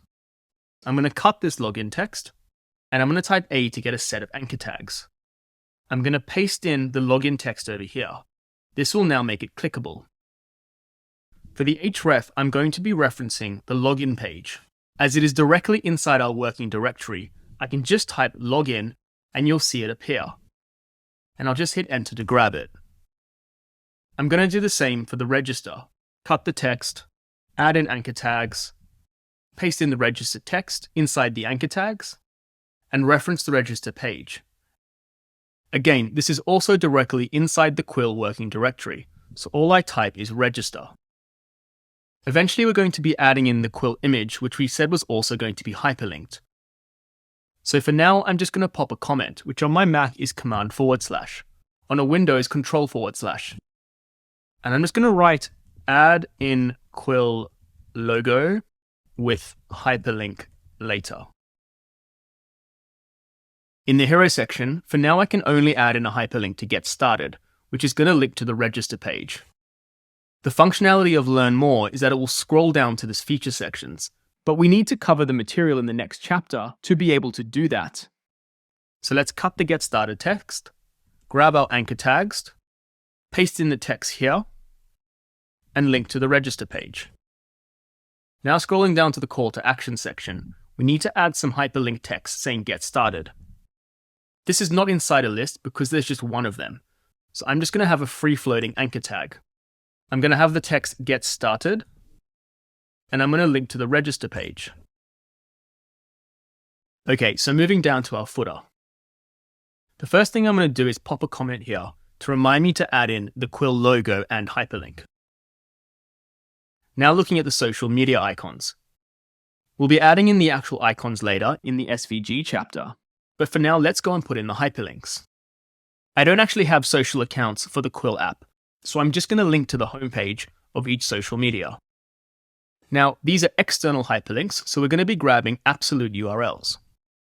Like before, I'm going to cut this text, add in our anchor tags, paste the text between the anchor tags, and I'm just going to paste in the Instagram homepage from my clipboard. It's the exact same process for the others, so I'm going to go ahead and do that now. Great, so I've now added in all those absolute URLs and made each social media text clickable. Let's now finish up by doing this small navigation menu at the bottom of the footer. The work to do on the login and register is the same we've seen before for the other internal URLs. We're going to cut this, add in anchor tags, paste in the text, and reference the login page. Same thing over here. Cut text, add in anchor tags, paste in register text, and reference the register page. So now let's do the home hyperlink. I'm going to cut home, add in some anchor tags, and paste home back in for the anchor text. But now what URL should we reference for the href attribute? Well, we're on the home page, which is index.html. So all we're going to do is put index.html here. We're basically referencing itself. Now later on in the bootcamp, we are going to see a better practice for this, but unfortunately it's not going to work for this page we're making now. So just know there is a better practice, but this will work totally fine. Let's now take a look at this in the browser. So you can see that all our hyperlinks appear as blue with an underline. And if I hover over them, you can see in the bottom left of the browser, it's showing the file path. So let's go ahead and click on some of these. I'm going to click on login first, and I'm taken to the login page. I'm then going to click on register, and I'm taken to the register page. You'll notice that as I'm clicking on these and returning, the hyperlinks are turning purple, which indicates that these have been visited. We'll be talking about this a lot more in my CSS full course. Now let's visit some of those external hyperlinks. If I click on Instagram, I'm taken to the Instagram homepage. Now when I click on home, I'm taken back to the original page. So all you're going to see is me move to the top of the page, like this. But I have been navigated back to index.html. Finally, we'll explore how to uniquely identify and style HTML elements with the help of the ID attribute. We'll be talking about what is the ID attribute and the concept of anchor linking. So what is the ID attribute? The ID attribute provides a unique identifier for an element. Not only is it used in HTML, but it's widely used in CSS and JavaScript as well. In HTML, that helps us link to a specific section of a web page. There are also other uses for the ID attribute, which we'll explore later on in this topic. In CSS, it helps us target and style a specific element. And in JavaScript, it helps us manipulate or get data from a specific element. Don't worry right now exactly what these mean for CSS and JavaScript. I just wanted to show you that the ID attribute is useful beyond just HTML. Let's take a look at the ID attribute in action by looking at our navigation list in the Quill app. We can give the unordered list tag an ID of navigation. The syntax is like any other attribute. It has a name, in this case ID, and a value, in this case navigation. Let's also add an ID attribute to the login hyperlink with an ID of login link, and an ID to our register hyperlink with a value of register link.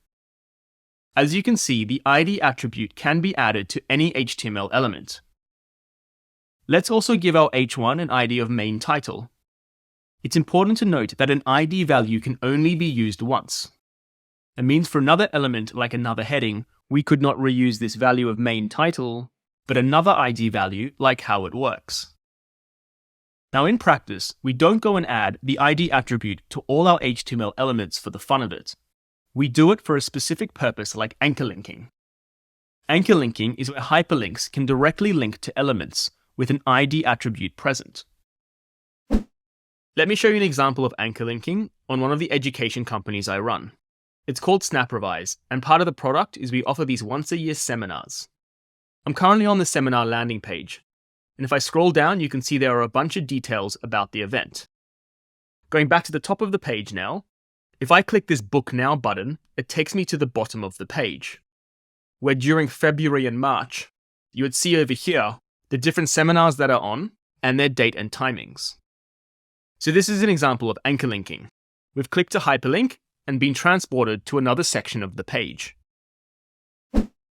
So let's now see how this works in HTML. The first thing we would do is give an ID attribute to the heading we want to go to. In the example we just looked at, the heading was Scheduled Seminars, where below the heading you would see all the different seminars that are on. I've given this heading an ID of seminars. On the Book Now button, which is an anchor tag, we would then put an href attribute, where the value references this ID with a hashtag, and then the ID value, seminars. By doing this, the user is navigated to the heading when clicked. Let's now finish off the file paths, hyperlinks, and attribute summary card. We looked at the ID attribute and focused on the concept of anchor linking. We achieved this by giving an ID attribute to an HTML element. We then reference this element inside our hyperlink by using a hashtag and the ID value inside the href attribute. So let's now apply what we've learned to our Quill project. The Learn More hyperlink here will link to the features section below. So inside VS Code, I'm first going to go put an ID attribute inside this h2. To do this, I just type ID and hit enter. We'll give this the value of features. I'll then come to this Learn More button and turn this into a hyperlink.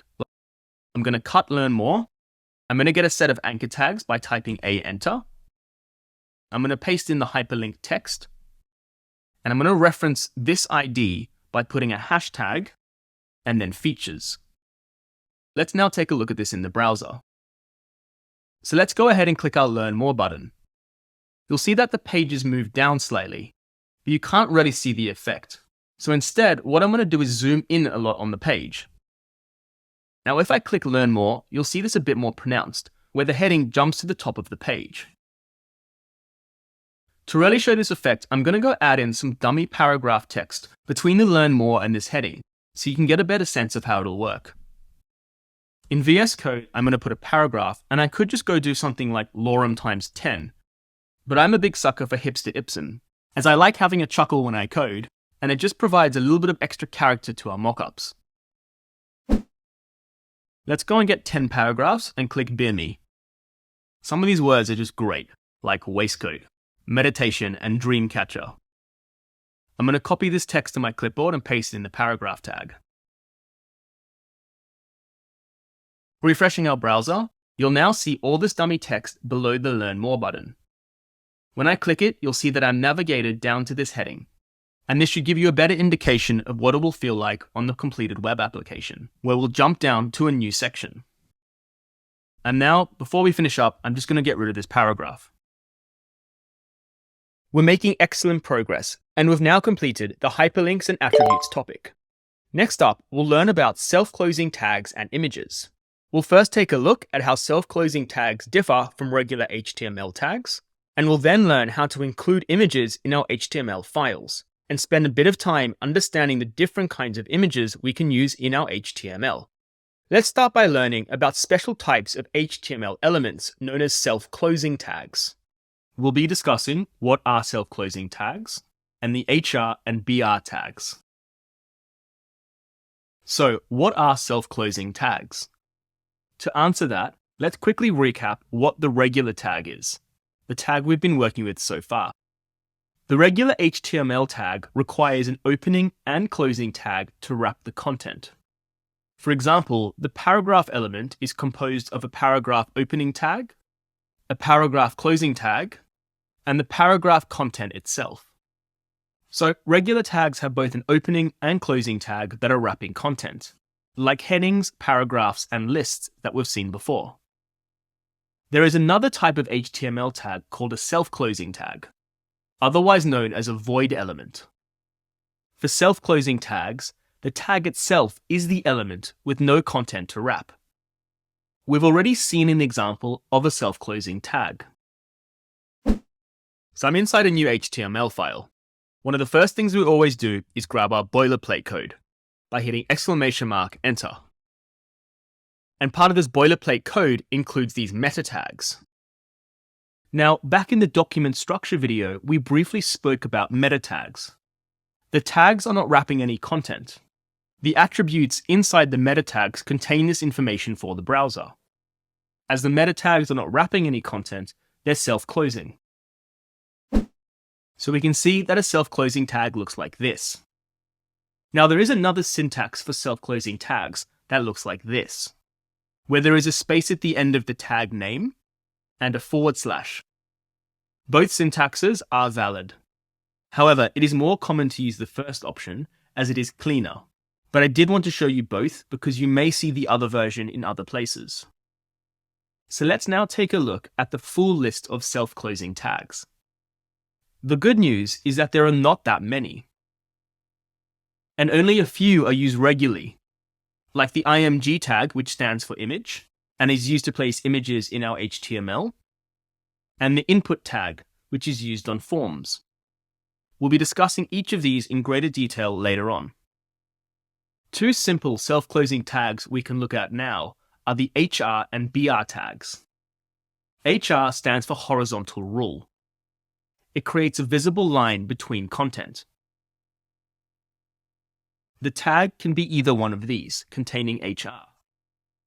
The BR tag stands for line break. It creates a line break between content. The tag can be either one of these, containing BR. Let's go and use both of these tags inside VS Code. I'm going to create a new file by clicking New File. I'm going to select Text File. I'm going to select a language, search for HTML, and hit Enter.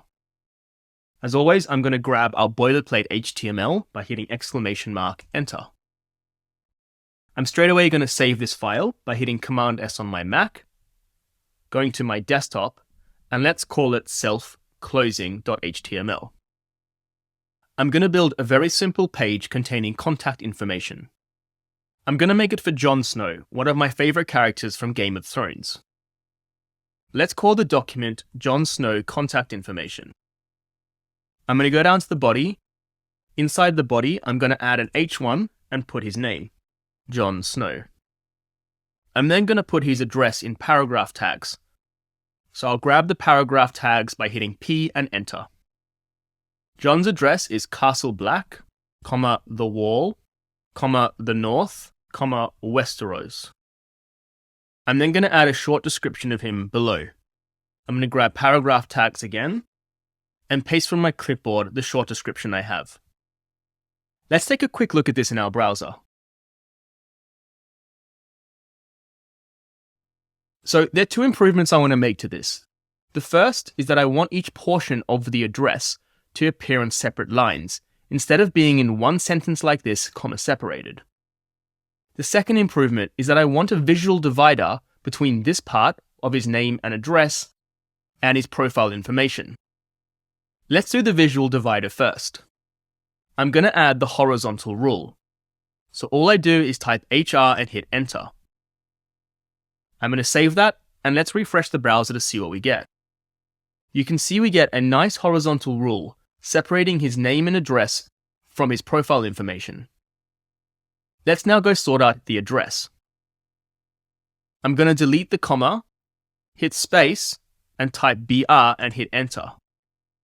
The reason I hit space was because if I didn't do that, VS Code would think I'm just typing BR after black and not looking for a tag.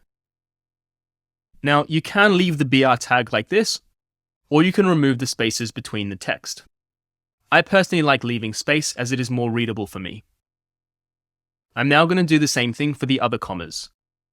Remove comma, type BR, hit enter. And for this final comma here, I'm going to remove it, hit space, type BR, and hit enter. Let's refresh the browser and see what this looks like. You can see this address is a bit more readable, and it appears more like how it would on a letter.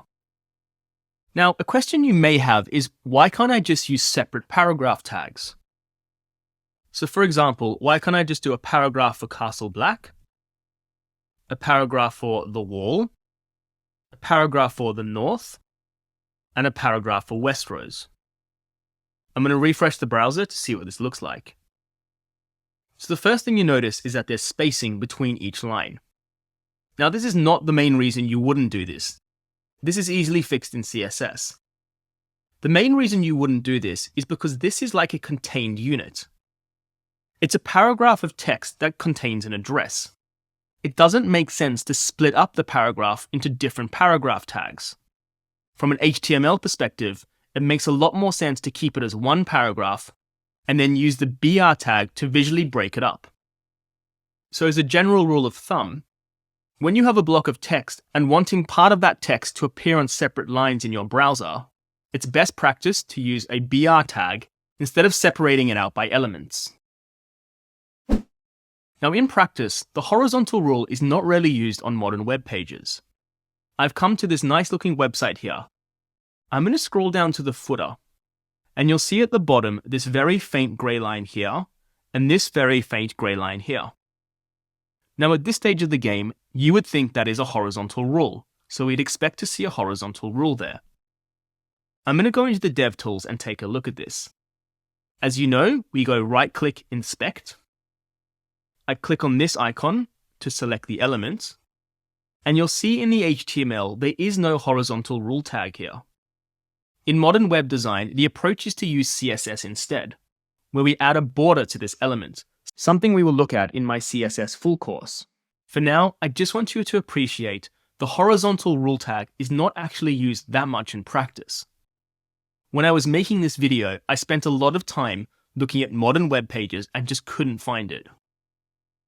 The only place I could find it was on the OG Berkshire Hathaway HTML-only website.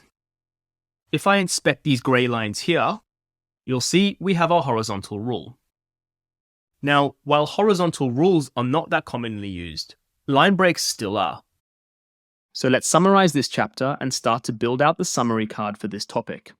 Self-closing tags and images. We looked at self-closing tags, where the tag itself is the element with no content to wrap. We saw that there were two syntaxes for self-closing tags, like this or like this, where the first one without a space or slash is more commonly used. So let's now apply what we've learned to our Quill project. We saw in the previous chapter that horizontal rules are not commonly used, but line breaks still are. I'm going to add a line break here.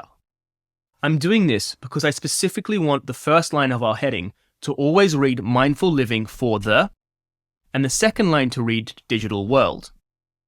Using a line break will ensure this heading always divides like this visually. So let's go and add this to our project. Inside my H1 heading, I'm going to go over here and type BR to get my break tag.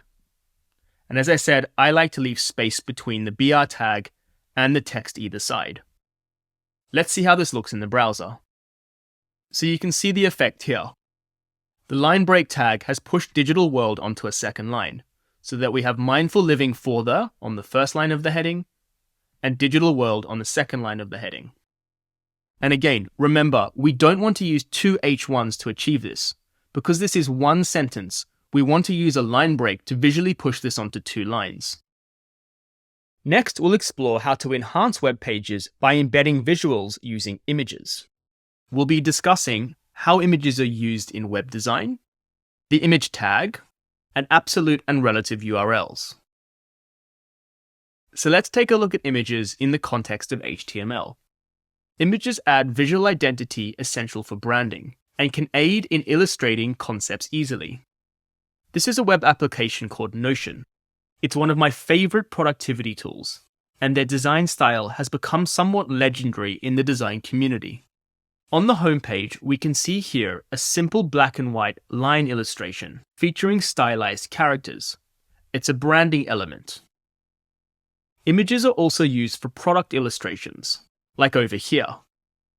The purpose of them is to give a glimpse of how the product looks and feels, and to give users an indication of how it works. And here again on the side, we can see this stylized character, which is a branding element. It's also very common to use real-life imagery that is relatable. This kind of imagery improves our personal engagement and evokes our emotions. This section of the homepage is about the Notion community, which evokes a sense of belonging. So over here, it is fitting to have real-life imagery of their community meetup in Tokyo. We can also see real-life imagery used for testimonials, which makes sense because it adds confidence to see real images of people advocating the product. So let's now take a look at the image tag in HTML. The image tag, or IMG tag, is one of the most common self-closing tags we will be using throughout the course. The image tag has two important attributes. The first is the source attribute. This is a URL which points to the actual image file. In this case, a picture of a dolphin that's posted online. The second attribute is the alternative text attribute. This is a text description of the image and is used by browsers for two main purposes. The first is for screen readers, which is assistive software that translates on-screen information into speech, enabling visually impaired users to interact with computers. The second is for SEO, search engine optimization. The alt text allows search engines like Google to properly index images. So when you go on Google Images and search for a blue dolphin, Google knows that this is an image of a blue dolphin because of the alt text I'm providing. So let's now go add an image in VS Code. I'm going to make a new HTML file by clicking New File, selecting Text File, then clicking Select a Language and search for HTML. I'll straight away get our boilerplate by hitting !Enter, and I'll save this file by hitting Command S on my Mac, going to the desktop, and saving it as images.html. I'll update the title as well to images. Now, a popular tool that I often use to grab stock images is Unsplash, as the images look very professional. I'm going to go grab an image of a dolphin by just searching dolphin in the address bar. Let's find a suitable image. I like this one over here. So I'm going to click it, and then right-click on the image and go copy image address. I'm going to head back to VS Code, and inside the body tag, I'm going to type IMG to get our image tag. For the source attribute, I'm just going to paste the URL I just copied from Unsplash. Now, just to clean up this URL, there's a whole bunch of stuff here which is auto-formatting things. So I'm just going to remove it after the question mark. Now, at this stage, I wouldn't expect you to know that, so don't worry too much about it. Most images from the internet you'd be grabbing wouldn't have that. For the alt text, I'm going to give this a description of a pod of dolphins swimming. Let's take a look at this in the browser.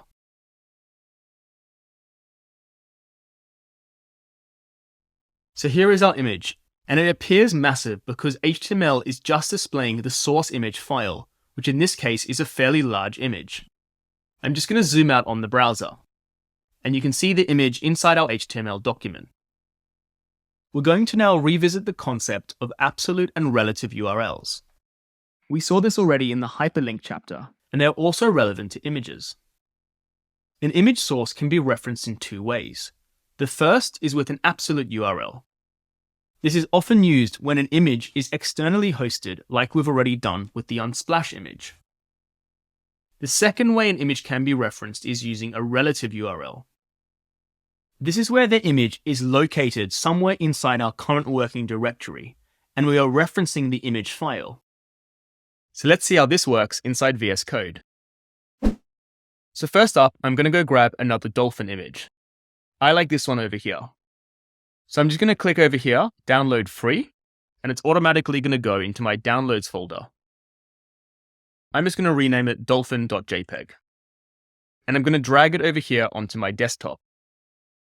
Now, oftentimes, when referencing images using a relative URL, you'll have multiple images, and they'll all be stored in a folder. So I'm going to create a new folder called images, and I'm going to move the dolphin image inside there. Now, our images file and our images folder are both on the desktop, so the desktop is the current working directory. So let's go into VS Code and add this image using the relative URL. Now, as I just mentioned, images.html is on the desktop, which is our current working directory. And the images folder is also inside that same current working directory, the desktop. So I'm first going to grab the folder by going images, and you'll see that the folder comes up here. And then I'm just going to add the dolphin image. Let's give it an alt text of a dolphin smiling. So let's check this out in the browser. So you can see now our second image is here. The first image is using an absolute URL, and the second image is using a relative URL, where the image is stored somewhere inside our current working directory. So in this chapter, we learned about image tags. The image tag is a self-closing tag with two attributes. The source attribute is a reference to the image file, and the alternative text attribute is a description of the image for the purpose of screen readers and SEO. We also revisited the concept of absolute and relative URLs that we have already summarized in the hyperlinks topic, but it's a really important concept, so I wanted to add it onto this summary card as well. An absolute URL is often used for an image externally hosted from our project, and a relative URL is used when the image lives inside our current working directory. In the Quill application, we will be saving our image files inside our project. So this is the method we will mainly be using. So let's go ahead and add images to the Quill homepage. In the features section, we have three sets of these, with heading, text, paragraph, and image. So we'll need to grab three different images. Now I know there are other images on the Quill homepage, like the logo and social media icons. But we're actually going to be using a different image type for those called an SVG, and we will cover that in the next chapter. Now, the images I'm using are from this fantastic tool called Undraw. It has thousands of beautiful illustrations. All you do is click Browse Now and go to Search and look for the type of image you want. My images all contain a phone, so I'm going to type phone. And you see we get all these really nice illustrations. Now, the really cool thing you can do is change the color of all of these.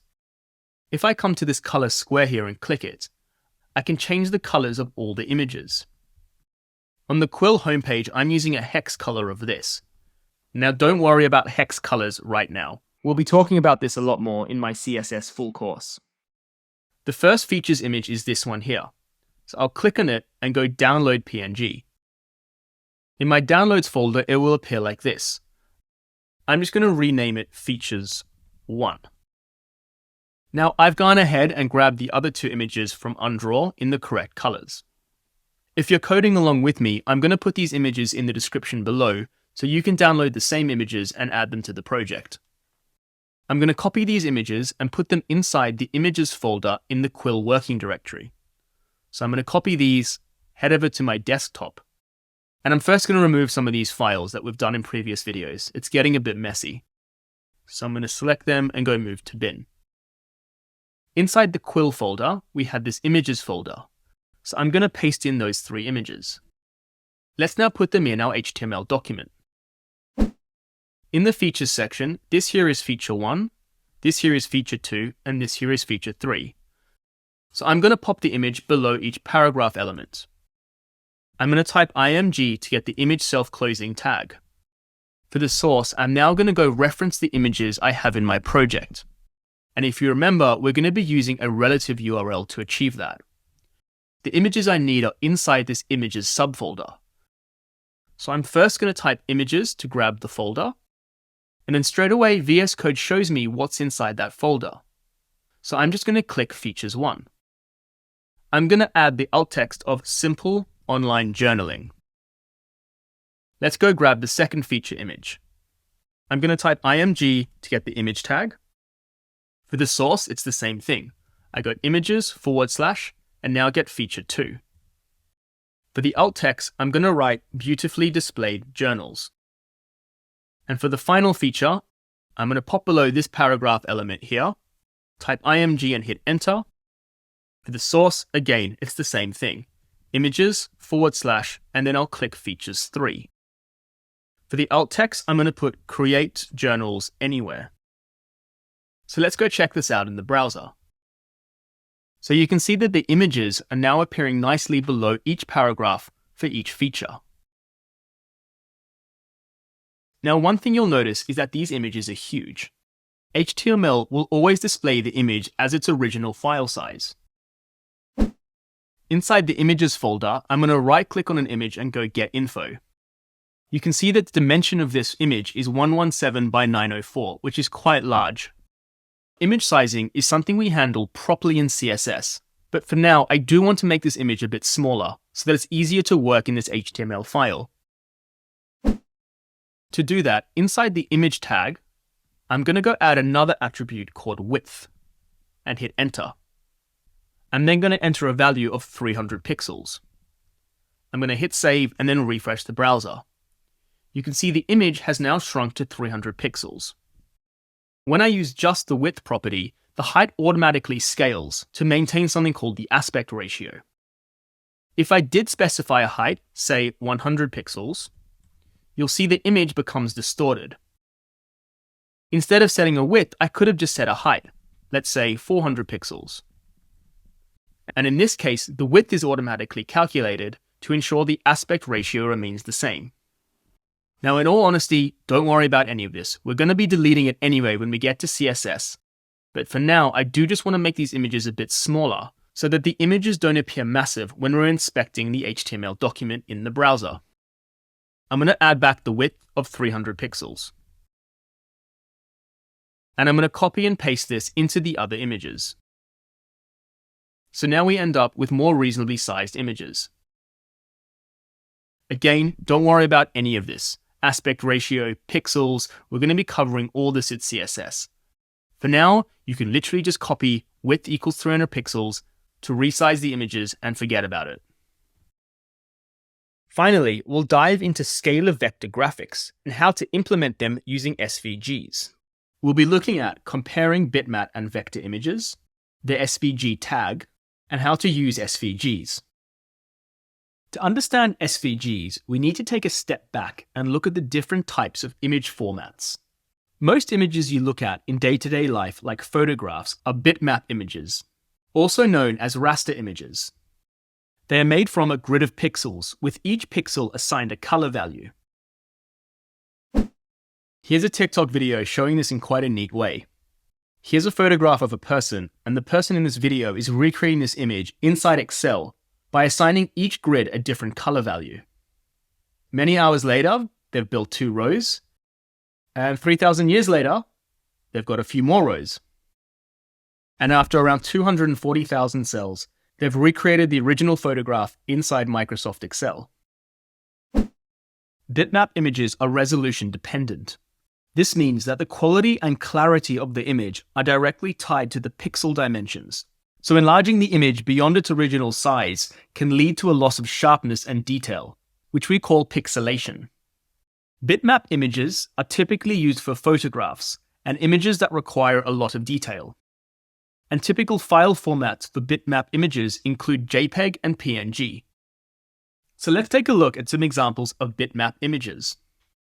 On the Notion page, real-life imagery, which are photographs, will be bitmap images. So this photo of the community meetup and profile pictures of people in the testimonials will be real-life imagery. I now want to show you the pixelation issue I was talking about earlier. If I go to this photo over here and click right-click, copy image address, and paste it in another tab, I'll be taken to the source file of that image. And as you can see, this is the original size of that image. If I now zoom in on this image, you'll see that as it gets larger, it becomes very pixelated. It's losing quality. And that's because bitmap images are resolution dependent. Enlarging the image beyond its original size will lead to a loss of sharpness and detail. Now, the other image type is called a vector image. These images are made by mathematical equations and instructions for rendering shapes, paths, and colors. They are resolution independent, meaning that if the image is enlarged, it won't lose quality because it is being described mathematically as opposed with a fixed number of pixels. Vectors are commonly used for smaller images, like logos and icons. And common formats for vector images are SVG, which stands for Scalable Vector Graphics, and AI, which stands for Adobe Illustrator, which is a type of vector graphic file created in Adobe Illustrator, a popular vector graphics editing program.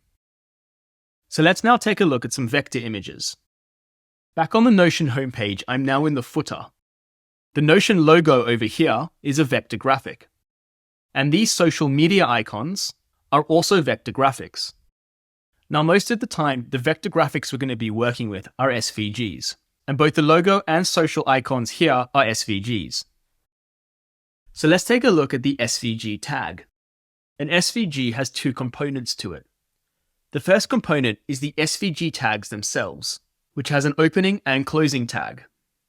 The SVG tags have several attributes, which determine styling rules, such as the fill, which sets the background color, stroke, which sets the color of the lines and shapes drawn, and stroke width, which sets the thickness of the lines.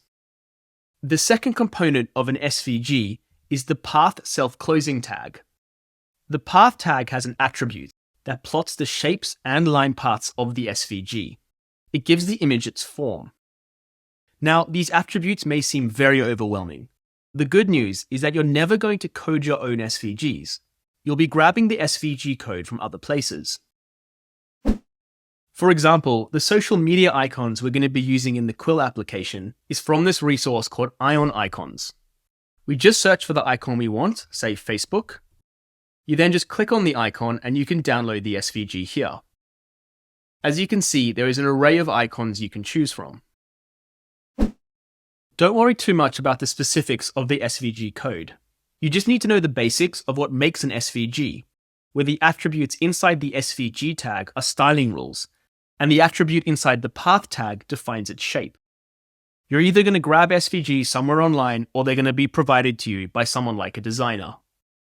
Now, an important idea we need to discuss is how you actually go about using SVGs in your code.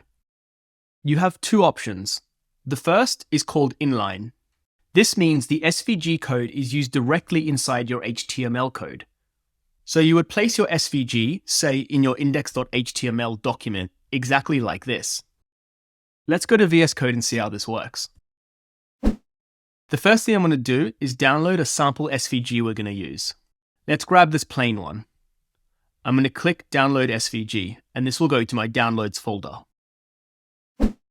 Now that I've downloaded the file, I'm going to go and make a new folder on my desktop called SVG. I'm now going to move the SVG I just downloaded into this folder. And I'm going to open this folder just to double check it's there. Great, our SVG is in this folder. I'm I'm now going to open up this folder in VS Code. So I'm going to go open, go on the desktop, click the SVG folder and click open. If I double click the SVG, you can see here is the SVG code. I'm going to come in this folder and create a new HTML document. I'm going to right click, making sure I'm inside this folder, click new file, and let's call this svg.html. I'll grab my boilerplate code straight away by hitting !enter. And let's title this document SVG. And I'm going to hit save. Now to place the SVG inline, all you would do is copy the SVG code and pop it inside the body. I'm also just going to give this an h1 of plain. So let's check this out in the browser.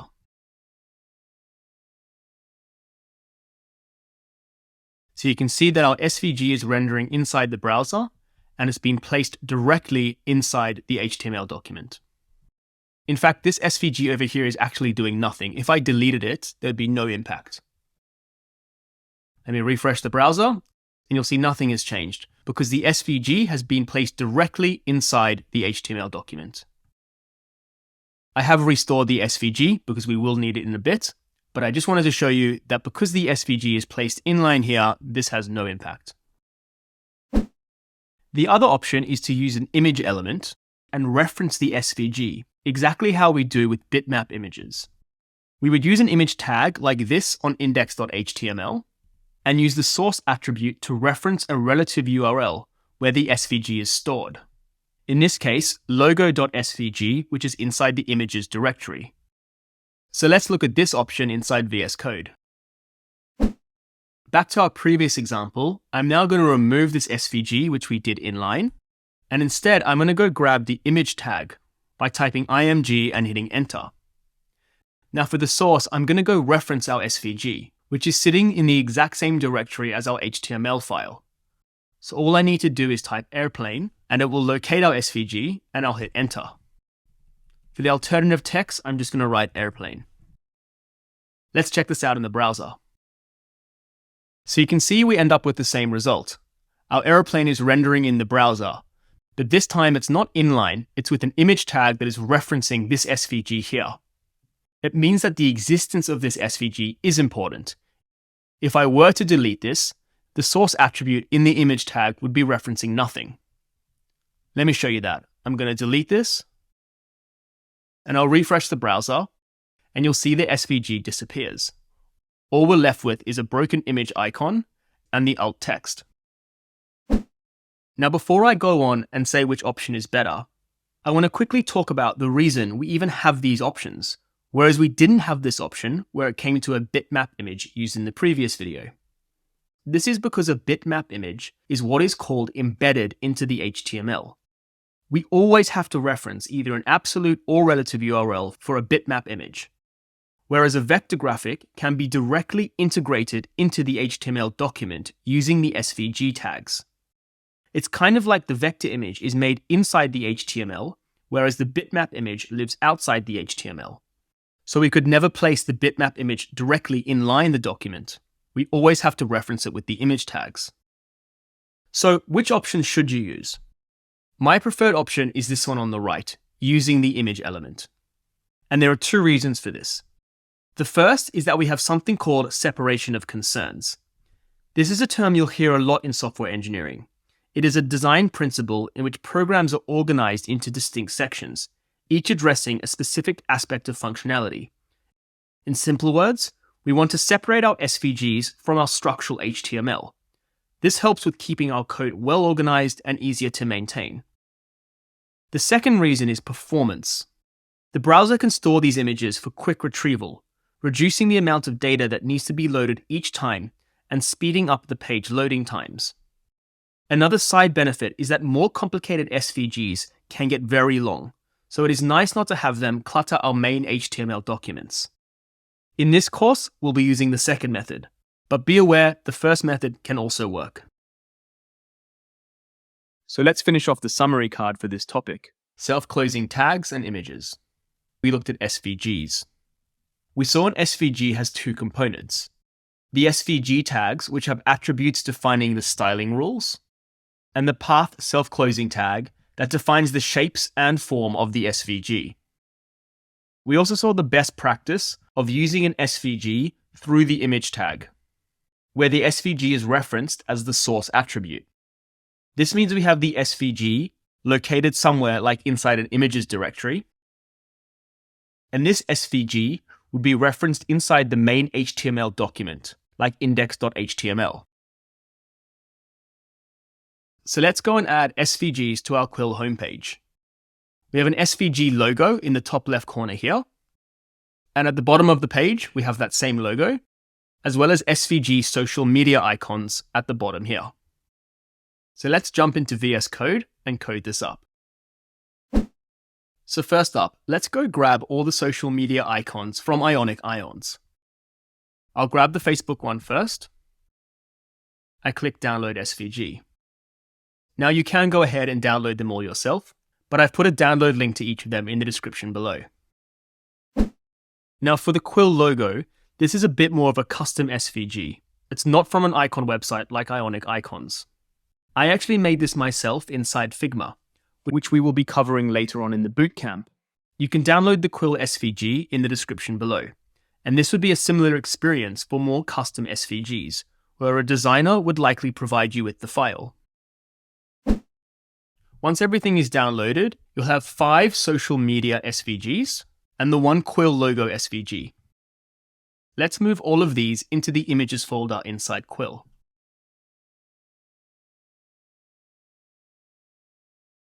So let's jump back into VS Code where we've been working on our Quill project. Let's first add the Quill logo in the navigation. We're basically going to do what this comment says. So let's remove it and add in the logo.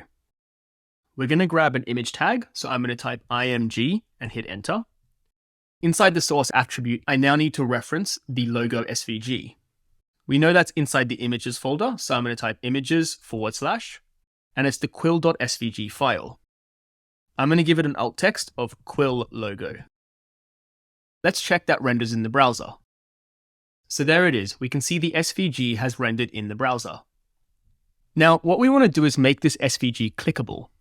Because this navigation bar is going to be on most pages throughout the application, we want the functionality to be that when you click the logo, you're always taken back to the home page. That's how it's done on most web applications.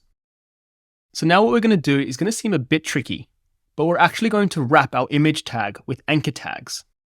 So the first thing I'm going to do is just cut this image. I'm going to now grab our anchor tags by hitting A, enter. The href attribute is just the index page. It's where we want to be navigated back to when we click the SVG.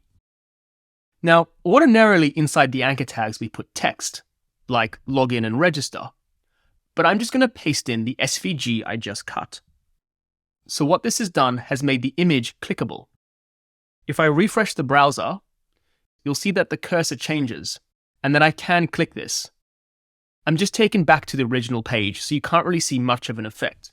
But this image is now clickable. It's a hyperlink. This may seem a bit tricky, but just think about it.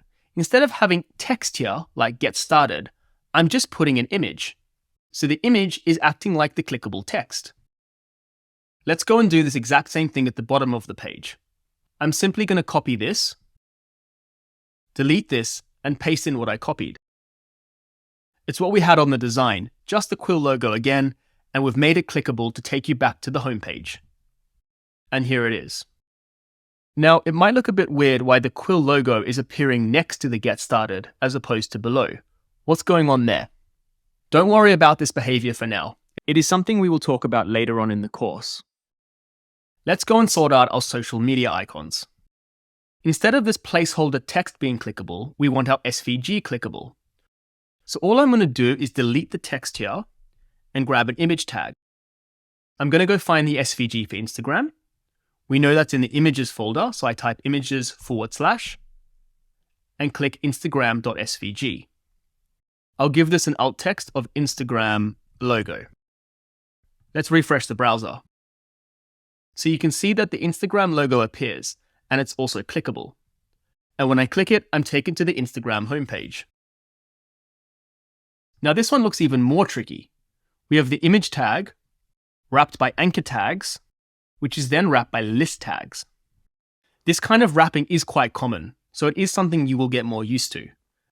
But it can seem quite tricky to start. You can kind of think of it like this. Usually in a list, we'd have some text. But in this case, instead of text, we're just putting an image. I'm now going to go do the same thing for each social media icon. Grab an image tag, get the source of the image, and give it an alt text. To avoid boring you, I'm just going to go ahead myself and do them. So you can see now I've added in all the social media SVGs. Opening up the browser, we can see that all the social media SVGs have rendered. Now, because they're in a list structure, we still have this bullet point, and we will take care of that in the CSS course. Now, these SVGs are appearing very large, so what I want to do is just temporarily reduce their size. I'm going to do the same thing I did with the images by adding in a width attribute. Now, a quick trick I want to show you that I sometimes use is how to get cursors in multiple places at once when typing the same thing. Let me zoom in a bit. On my Mac, I'm going to click the Option key, and I'm now going to click in the same location my cursor currently is, but on the line below, while holding the Option key. And you'll see that a second cursor appears. I'm going to do the same thing on the other three. I believe the shortcut on Windows is Control-Alt. Now what I'm going to do is type space, width, hit enter, and let's make the width 20 pixels. I'm going to save this and then just click away. So of course, you could have written it once and copied and pasted it 4 times, but sometimes this trick can be helpful. I'm going to refresh the browser. So you can see that our social media icons are at a more appropriate size. And as I mentioned in the images chapter, we are going to resize this with CSS, so we will later be removing this width attribute here. I just wanted to do it for now so that our document was a bit more workable. Now, the last thing I want to do before we finish up is add an emoji in our H1. In our design, we have a mobile emoji over here. Now, I've left adding the emoji for this chapter because I wanted to show you we can just copy and paste emojis straight from the internet. We don't need to store images separately and reference them, and they're also not complicated SVGs we need to put into our code. So let's go and grab that emoji now. There's a ton of emoji tools out there, but I use this one called React Emojis. They're just a bit more developer friendly. So I'm going to go search mobile. Here are the emojis I want to use. I just click it and it copies it to my clipboard. I'm then just going to paste in the emoji here. Hit save and let's go check this out in the browser. So you can see that our mobile emoji is rendering nicely inside this heading. Another topic done and dusted. It's now time to look at more challenging concepts in the topic HTML forms. This is the bread and butter of web development because almost all web applications need to be able to submit data to a server, which is done through an HTML form. We'll first learn about the different form elements like inputs, Textarea, and Dropdowns, and we'll then take a deep dive into how forms actually submit data to a server. Let's begin by understanding the basic setup and organization of HTML forms, focusing on form structure. We'll be discussing different form elements, form submission, and the form tag. So this topic is getting my more difficult stamp. We're going to be discussing some more complex concepts around web development. So what are forms? Forms collect and submit user-provided data and send it to a web server for processing. An example of a form we all interact with is a registration form. This is the Unsplash registration page. Unsplash is a tool that provides high-quality stock imagery. And over here, you can create a new account. This element is a form. This is the Unsplash homepage where you can search for different images. Although it may not seem like it, a search bar like this is also a form from a web development perspective. The user is submitting data for processing, in this case to find specific results. Now, there are several form elements that make up an HTML form. Forms act as a container for various form elements that allow users to input different types of data. This is a form to contact the sales team at Asana, another project management tool. I'm going to be using this form throughout this topic, because it contains all the major types of form elements we will be learning about. At the top of the form, we have inputs. It uses first name, last name, email address, and phone number. Below this, we have a set of dropdowns. The first one is country, where the user can select from a list of predefined countries. And the second one is company size, which has different ranges of numbers, like 1 to 9 and 10 to 99. The next one down is a text area, where the user can put some text about what they would like to discuss. And finally, we have a button, which submits the form. These elements all live inside a form element. Now, before we start looking at coding our own forms in HTML, we first need to get a good understanding of the concept of form submission. Forms need to know where to and how to send data. We're going to understand this concept by looking at interactions we can have with a librarian at a library. The first interaction we're going to look at is borrowing a book from a library. If you wanted to retrieve a specific book from the library, you would go up to the librarian and ask for a book. The librarian would then head over to the shelf where the book would be and would look for the book. If the book is present, the librarian would take the book from the shelf and give it to you. I want to look at two key things in this interaction. The first is what I am asking the librarian to do. In this example, it's retrieve me a book. This is how I'm interacting with the librarian. The second is the location of the book. In this example, it is a history book I'm asking for. This is the where the librarian is going to fulfill my request. I now want to look at a second interaction we could have with the librarian, which is donating a history book. And it would look like this. I would take the book to the librarian and donate it. The librarian would then work out which type of book it is and put it on the correct shelf. Again, there are still two key things that make up this interaction. The first is what I'm asking the librarian to do. In this example, it's take the book I am donating. This is the how I'm interacting with the librarian. The second is the location of where the book should go. In this example, it is a history book I am donating. This is where the librarian is going to fulfill my request. You may be thinking why I've chosen these two specific cases. Like, donating a book is fairly random compared to just returning a book. I've chosen these two very, very specific real-world examples as they closely relate to two different ways we work with HTML forms, which we will look at now. So let's finally take a look at the form tag. The form element has an opening and closing tag. As we mentioned earlier, these tags act as a container for form elements like inputs, dropdowns, etc., which we will be looking in this topic. For now, I've represented these elements with a comment, which says form elements. Now, the form element has two very important attributes. The first is the action attribute. The action attribute specifies the location on the server where the data will be sent for processing. The location on the server won't mean much to you at this point. All you need to be able to do is conceptually understand what this means, and you already do. It's just the where in the library analogy. Just like in our example before, if the person was borrowing or donating a book, the librarian went to the history shelf. And the same thing's happening here. The location of the server is /API/v1/journals. This is where in our Quill project, our journal entries will be stored. So think of it like a history shelf in the library, or the journal section storage on the database.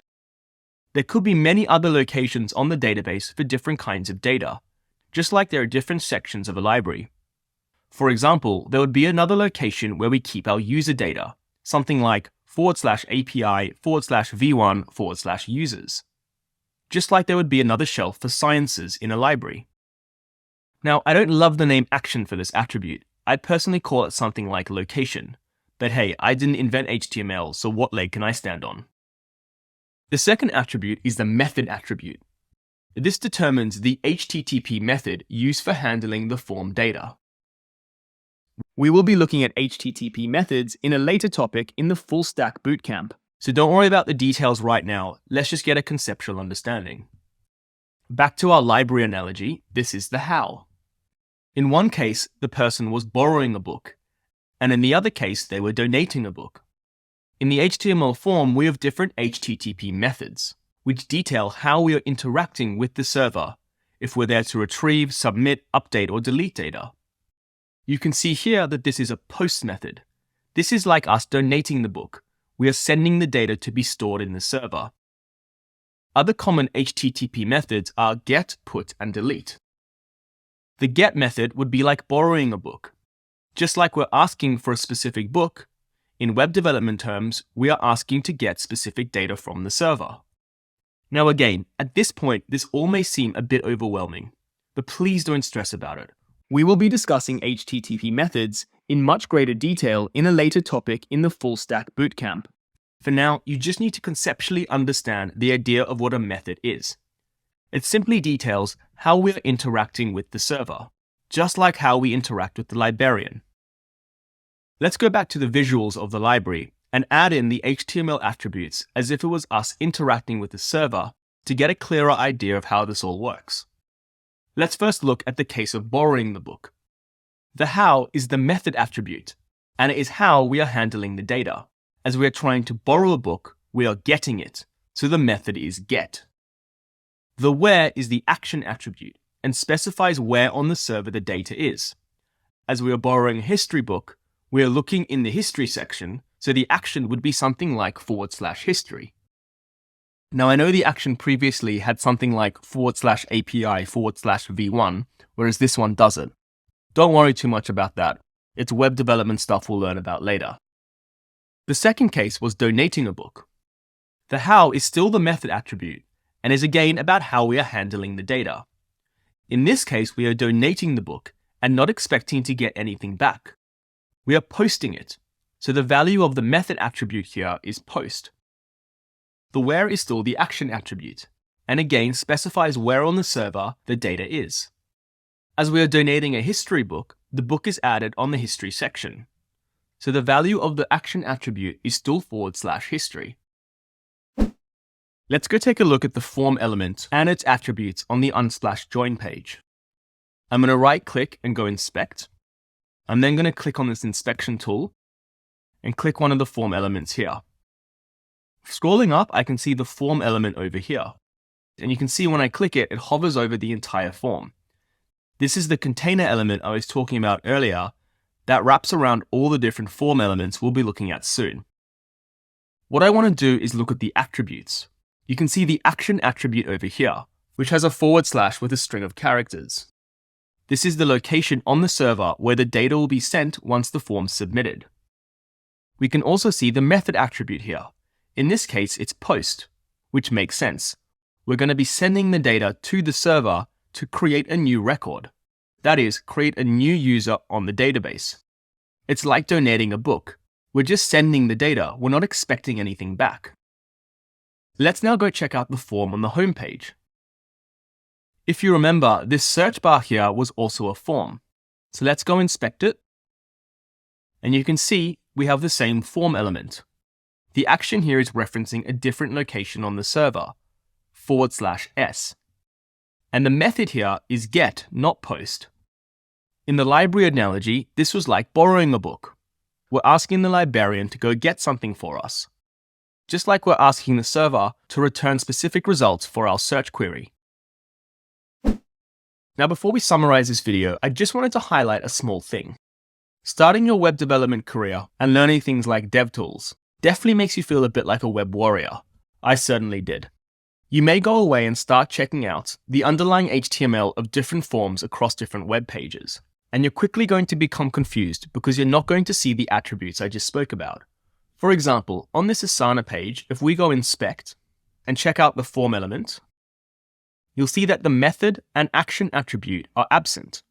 This is because a front-end framework like React is actually handling the form data. In our Quill project, when we get up to the React section, we'll be doing the exact same thing. This doesn't mean what we've just learned is a waste of time. In fact, if you've come away from this video with a solid conceptual understanding of how forms are submitted, you're doing really well. And it's the same concept when we do get up to more advanced things like using React. Long story short, I just wanted to show you, don't be disheartened if you go and check out forms yourself and see some attributes absent. The underlying concepts we've learned in this video still hold true. just the implementation is slightly different when using a front-end framework. So let's summarize this chapter and start to build out the summary card for this topic, forms. We looked at the form tags, which act as a wrapper for different form elements. The form element had two important attributes. The first was the action attribute, which specifies the location on the server where the data will be sent for processing. It's the where, like the history shelf in the library. The second attribute we saw was the method attribute, which determines the HTTP method used for handling the form data. It is the how we interact with the server. Like in the library, we were borrowing a book, and in web development terms, we are getting data. The other example we looked at was donating a book, and in web development terms, posting data, that is, creating a new record on the database, like adding a new book to the shelf. I'll be writing in red on the side here, as we'll be seeing a lot of form elements. This is the form element. Now, I know this was a tricky one. We discussed some more complex concepts involved in interacting with servers, which may seem very confusing, as we have not even spoken about servers or databases yet. For now, if you can walk away from this video, just conceptually understanding the idea that from our forms, we send data to a specific place on a server, like different sections of a library, and we interact with our server in different ways, like borrowing or donating a book, then you're doing great. The details of how all this works we will cover later on. Let's now look at how we're going to use forms in our Quill project. We're going to be using a form on the Quill Create Journal page.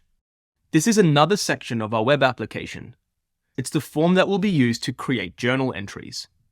As you can see, this form has different elements, like a title, journal type, and entry.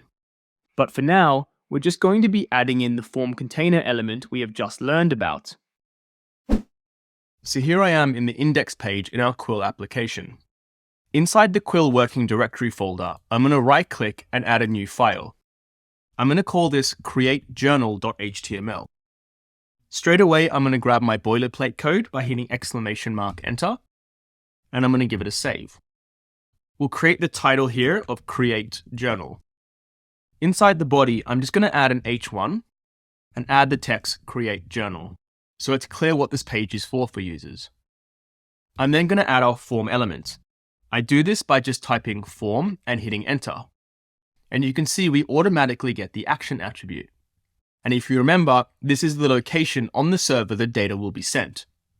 I'm just going to put for now /API/v1/journals. Again, this won't mean much to you right now, but just remember it's the location on the server the data will be sent, just like the history shelf in the library. And then I'm going to come and add our method attribute. Now, because this is a journal creation page, we're sending our journal data to the server, which then sends it to the database to create a new record. It's like donating a book. So all I'm going to type here is post. I'm then going to hit enter and put a comment here by hitting Command/ on my Mac or Control/ on a Windows machine. And I'm just going to say add form elements here, which we will be doing in the next few chapters. Let's check out this page in the browser. Now, we're not actually going to see much. We can see our heading here, Create Journal, but nothing appears below for a form. That's because the form element is just a container. There's nothing to actually display on the page. Once we add in our elements, we will start seeing things appear here. We can check it's definitely there by going right-click Inspect. And you can see inside the body, we do have our form element. There's just nothing rendering on the page yet. Next, we'll look at how to gather user information through different types of form inputs. We'll be discussing different form elements, input types, the input tag, and form submission with inputs. We're going to start this chapter by looking at different form elements. There are three main HTML elements that allow users to enter or select data in a form. The first is inputs, like a text input for a name. There are a lot of these which we will be looking at in this chapter. The second is Textarea, where users can enter large chunks of text. And the third is a dropdown, where users can select from a predefined list, like the currency they want to pay for an airline ticket. Forms will often contain a mix of these elements. Looking at the Asana form we looked at earlier, in purple we can see form inputs. First name and last name are text inputs, the company email is an email input, and the phone number is a tel input. We'll talk more about these soon. Just note for now that these are actually different kinds of inputs. In green over here, we have two dropdowns, one for country and one for company size. And here in blue, we have a text area. This form uses all three types of form elements, inputs, dropdowns, and text area, but not every form will use them all. I chose this specific form as an example because it has all three, so it's nice to teach with. So let's now look at the different input types. The first category of input types are textual. They include things like a regular text input, a password input, an email input, a date input, a tel input, and a number input. Now, you may be asking yourself, what is the actual difference between some of these? Like say the text and email. They both just look like different text or user inputs. Let's take a look at the Unsplash registration page we saw in the previous chapter. So the first difference is how the text appears. For example, over here is just regular text for a first name, like Daniel. Whereas for a password field, I'm going to enter text, but you can see we get these solid fill circles appearing instead of the plain text. So that's the first difference, appearance. The second difference is something called validation, which we'll discuss later on in this topic. For now, to show you how this works, if I just enter regular text in the email field, like Daniel, instead of something like daniel@gmail.com, which it is expecting, if I hit join, you'll see we get this error message saying please include an @ symbol in the email address. So this text input email has some things happening behind the scene to know to expect the @ symbol for an email. This wouldn't happen for first name, it's just a regular text input. Another input type is called binary. There are two examples of a binary input, a checkbox and a radio button. We'll be looking at the checkbox and radio button later on in this topic. Then we have a file input, which allows users to upload a file like a passport photo when applying for a new bank. And then there are a whole bunch of miscellaneous inputs. Things like a range, where there is a slider for users to select different values. You might see this on something like a mortgage calculator to select different interest rates. We also have something like a color picker, which allows users to select a specific color and could be used to pick the background color of a web page, like a build-it-yourself drag-and-drop wedding invitation website. Now, text inputs will be the focus of this chapter, and they are the most commonly used input type, and we will be using them throughout our Quill project. As I mentioned before, we'll be looking at binary types a bit later, but we won't be looking at file input and miscellaneous, as they are not as commonly used. And for now, it's better to focus on the important ones. This is also a good time to introduce you to a resource that is the golden standard for HTML, CSS, and JavaScript. It's called MDN Docs. It's kind of like the Encyclopedia Britannica, dedicated to HTML, CSS, and JavaScript, and is the most trusted resource online. You can see if I hover over reference, we have HTML, CSS, JavaScript, and a few other things. If you want clarification on a topic, I suggest you search in Google the topic name followed by MDN. For example, I'm going to search HTML form inputs MDN. And this page will give me everything I need to know about the HTML form input. Something useful here is you can see all the different input types. And you can even play around with them, like the range input, or entering a password to see what happens. Now, I don't typically use the navigation when I'm looking at MDN docs. As I said before, I'll pop into Google the topic I'm interested in and then just write MDN after. So we can see that there are a lot of input types, and forms will often use a mix of them. Back on the Asana page, we can see we have two text inputs here for first name, last name, an email input here, and a tel input here for a phone number. We also have a checkbox over here, which is still an input, but as we saw before, it's a binary type of input, as opposed to a text input like the fields above. And we will be looking at this later in this topic. So let's now take a look at the input tag. The input tag is a self-closing tag and looks like this. The input tag has important attributes. The first is the type attribute, and it specifies the type of input. This attribute is always required, so you have to have it. We've already seen the names of these values, but here are some examples of how it would look written as an attribute. Type equals email, type equals password, and type equals date. And obviously you'd have the others like type equals tel, etc. The next attribute is the name attribute. This assigns an identifier for data collection. This attribute is required when sending data to a server, which is most of the time. The purpose of the name attribute is to give the data you are inputting a name so that the server knows what this data relates to. For example, if I'm submitting a title for a journal entry, we could call this name equals journal entry. Other examples may include name equals email, or name equals user password, and even name equals name, to say the name of a user. You have complete freedom to choose whatever value you want for the name attribute. Now at this point, I want to highlight something that can cause a lot of confusion when starting out. And that is the fact you can have the same value for type and name. For example, over here I have type equals email and name equals email. Let's look at type equals email first. This is just saying that the input type is an email. We need to enter an email address with the syntax like daniel@gmail.com. But we can also have a name equals email. This attribute is serving a very different purpose. It means that when daniel@gmail.com is submitted to the server will receive the email data as email equals daniel@gmail.com. So the type attribute is specifying what type of input this is, and the name attribute is used to give the data that will be inputted a name when it hits the server, so the server knows what we're talking about. To make things more simple in this section of the course, I am going to use name values that are always different to the type value, so I don't confuse you. So for example, I wouldn't call this name equals email.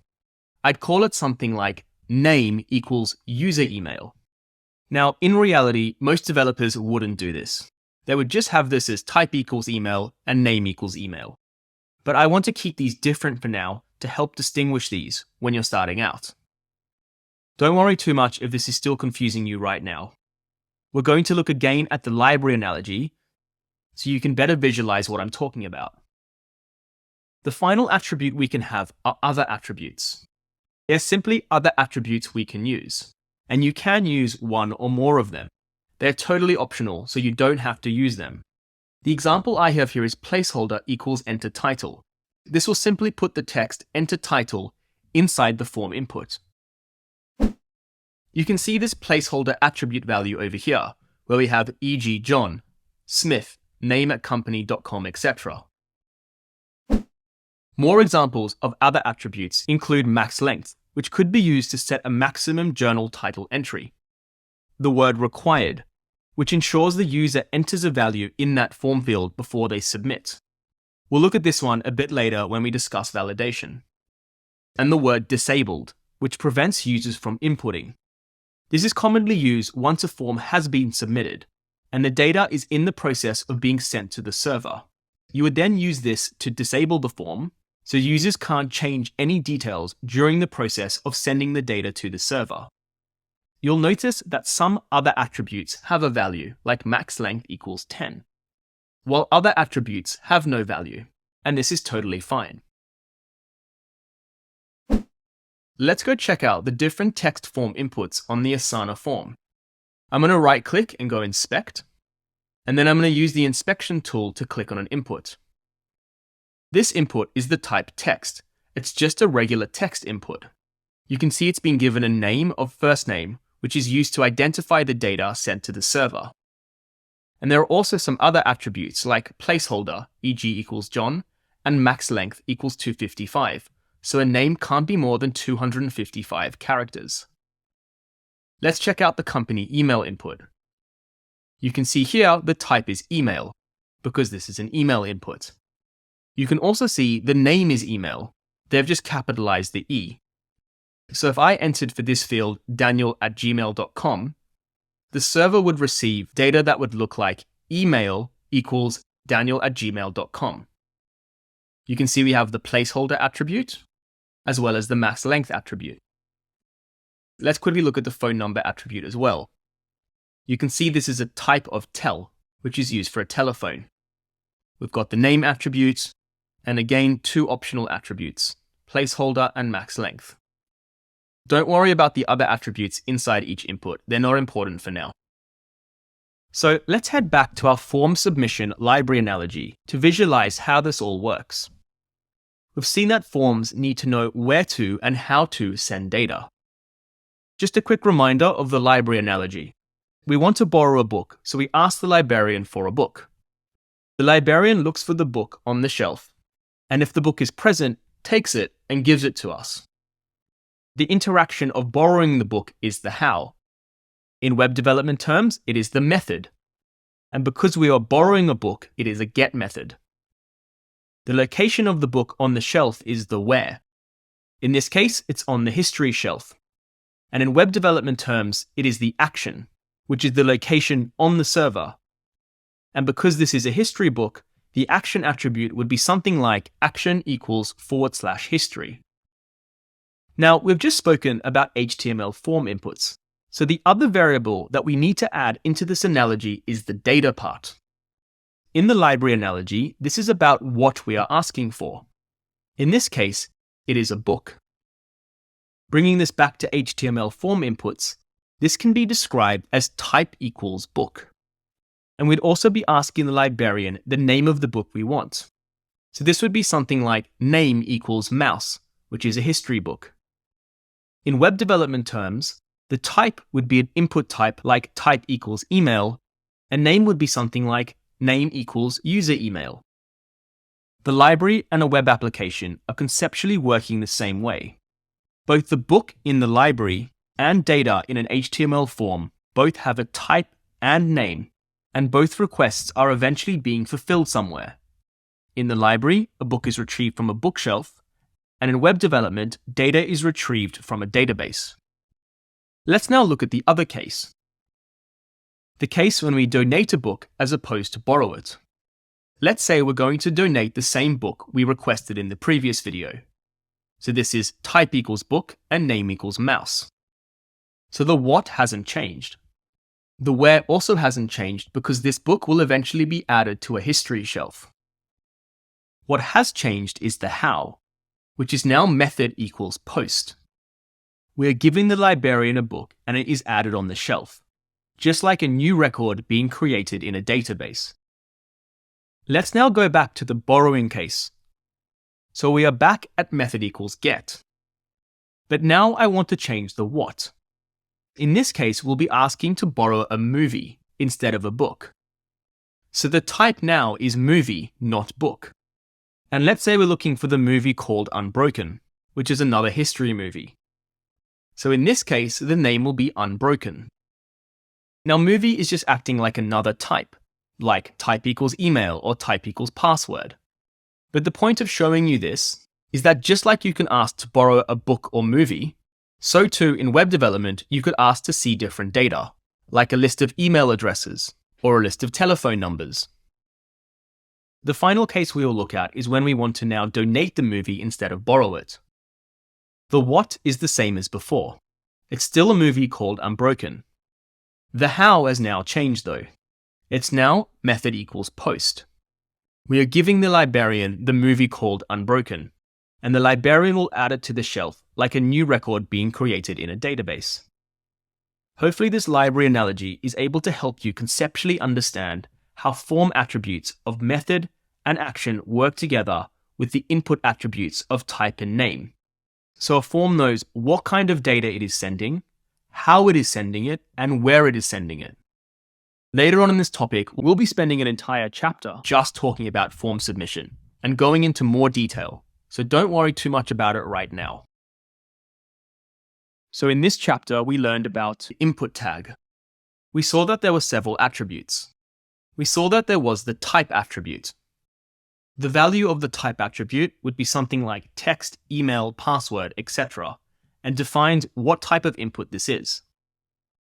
Next was the name attribute, which gives the submitted data a name, so when it arrives on the server knows what this data relates to. We can call this whatever we want, like title for a journal title. And the last attribute we saw are other attributes, like placeholder, max length, etc. And these are all totally optional, and you can use one or more of them. All of this makes up the input element. Let's now go and add inputs on the Quill Create Journal page.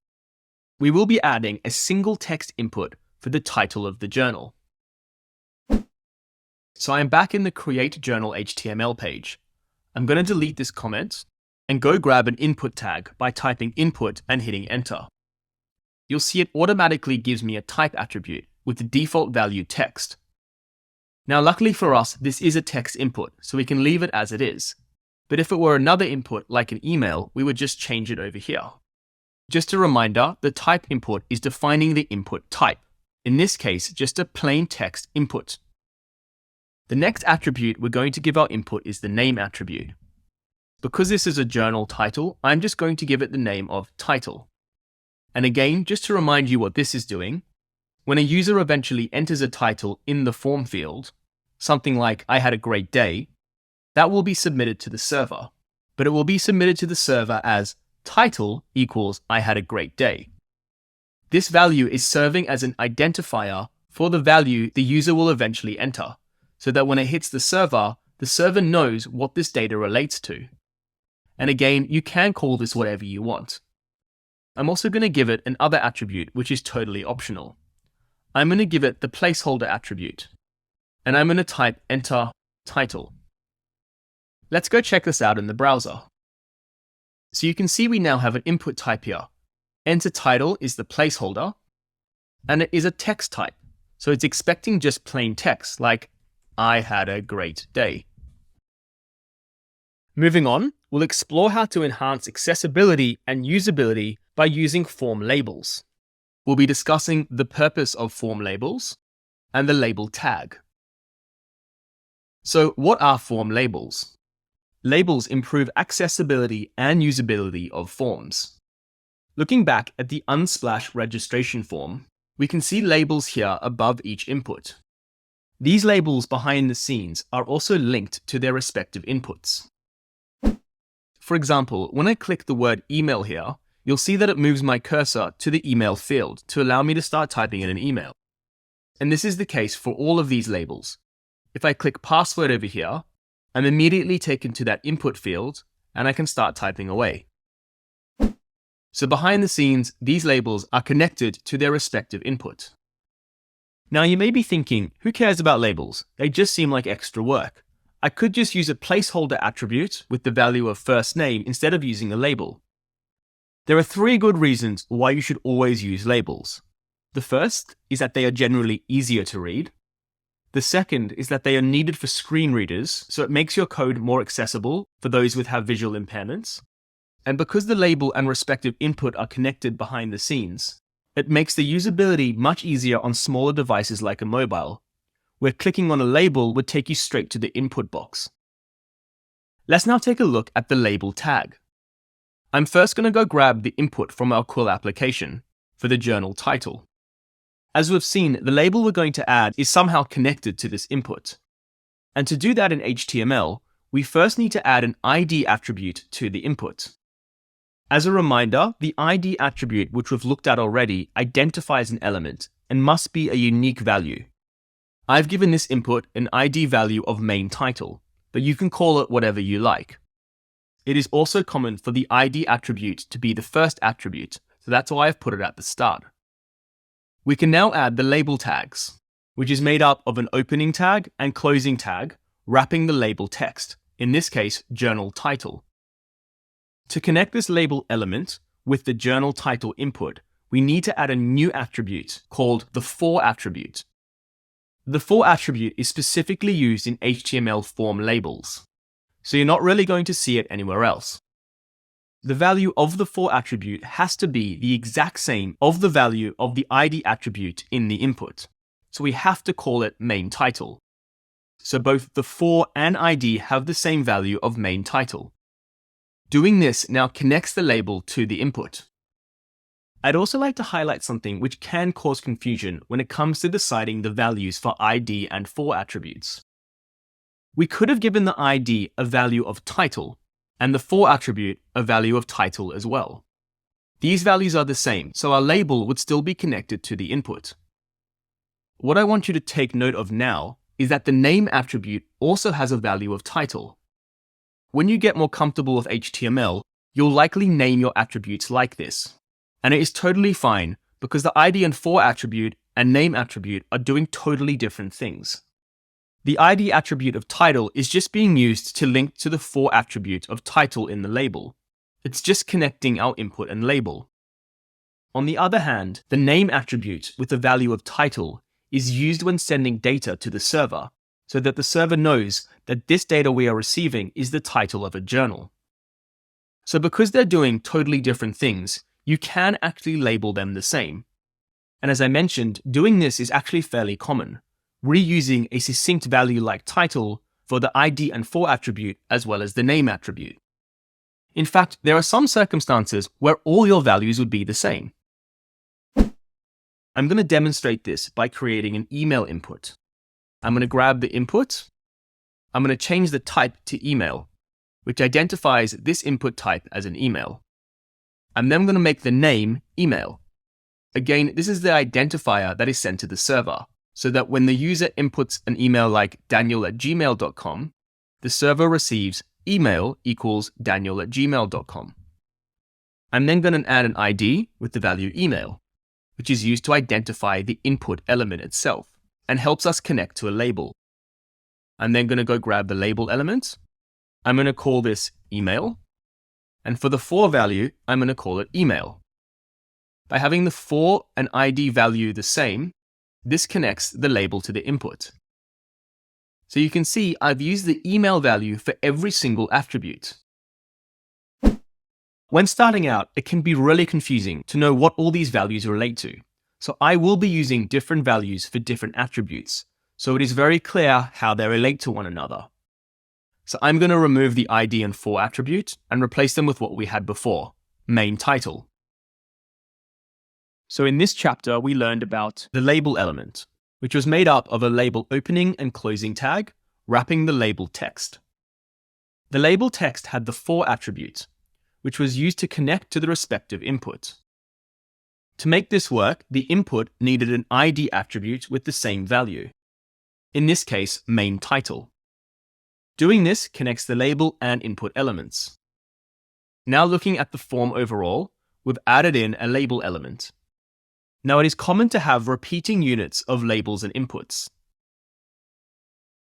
So this is a block as part of the overall form. And we will now be adding more of these blocks as we move through this topic.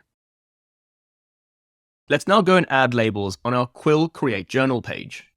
There are 3 labels we're going to be adding. One for the journal title, one for the journal type, and one for the journal entry. At this stage, we only have a text input type for the journal entry. So let's just go and add a label there in VS Code. So I'm back on our createjournal.html file. The first thing I'm going to go do is add an ID to this input. I'm going to give it the value of main-title. I'm then going to pop above this and get a label tag by typing label and hitting enter. Now the for attribute value needs to be the same as the ID attribute value. So this is main title. And we'll call the label journal title. Let's go check this out in the browser. So you can see that our label now appears next to the input. And if I click journal title, it highlights the input and allows me to start typing straight away. Now you'll notice that this label appears on the left of the input, not above. This behavior we will be discussing towards the end of the HTML section, so don't worry so much about it now. It is normal for this to happen. Now we'll dive into creating larger input fields for user text with the help of Textarea. We'll be discussing different form elements, what is a text area, and the text area tag. So just a reminder on the different form elements.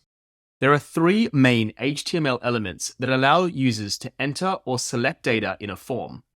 We have inputs, which we saw in the previous chapter, and if you remember, there were a lot of these. The second is dropdowns, which we will look at in the next chapter.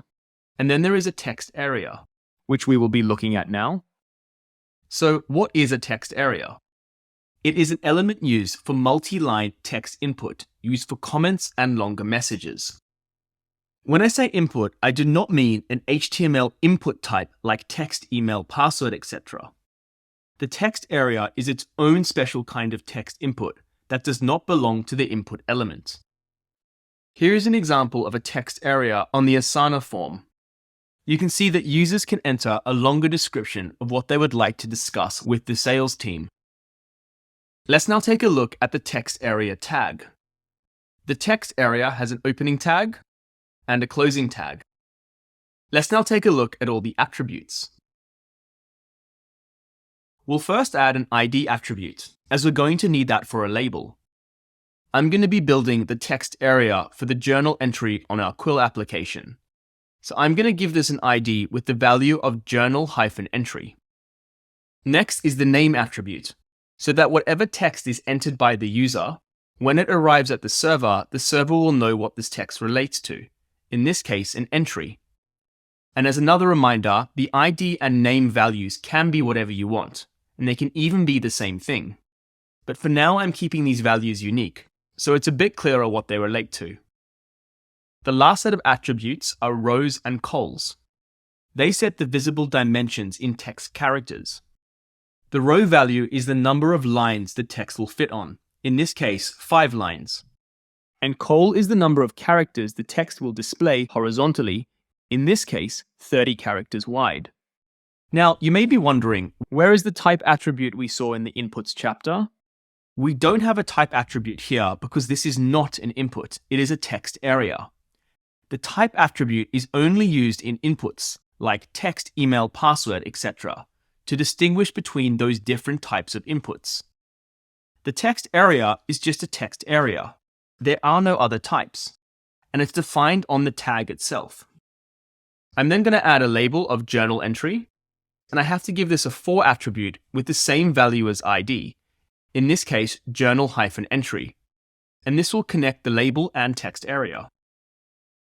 So in this chapter, we learned about the text area tags.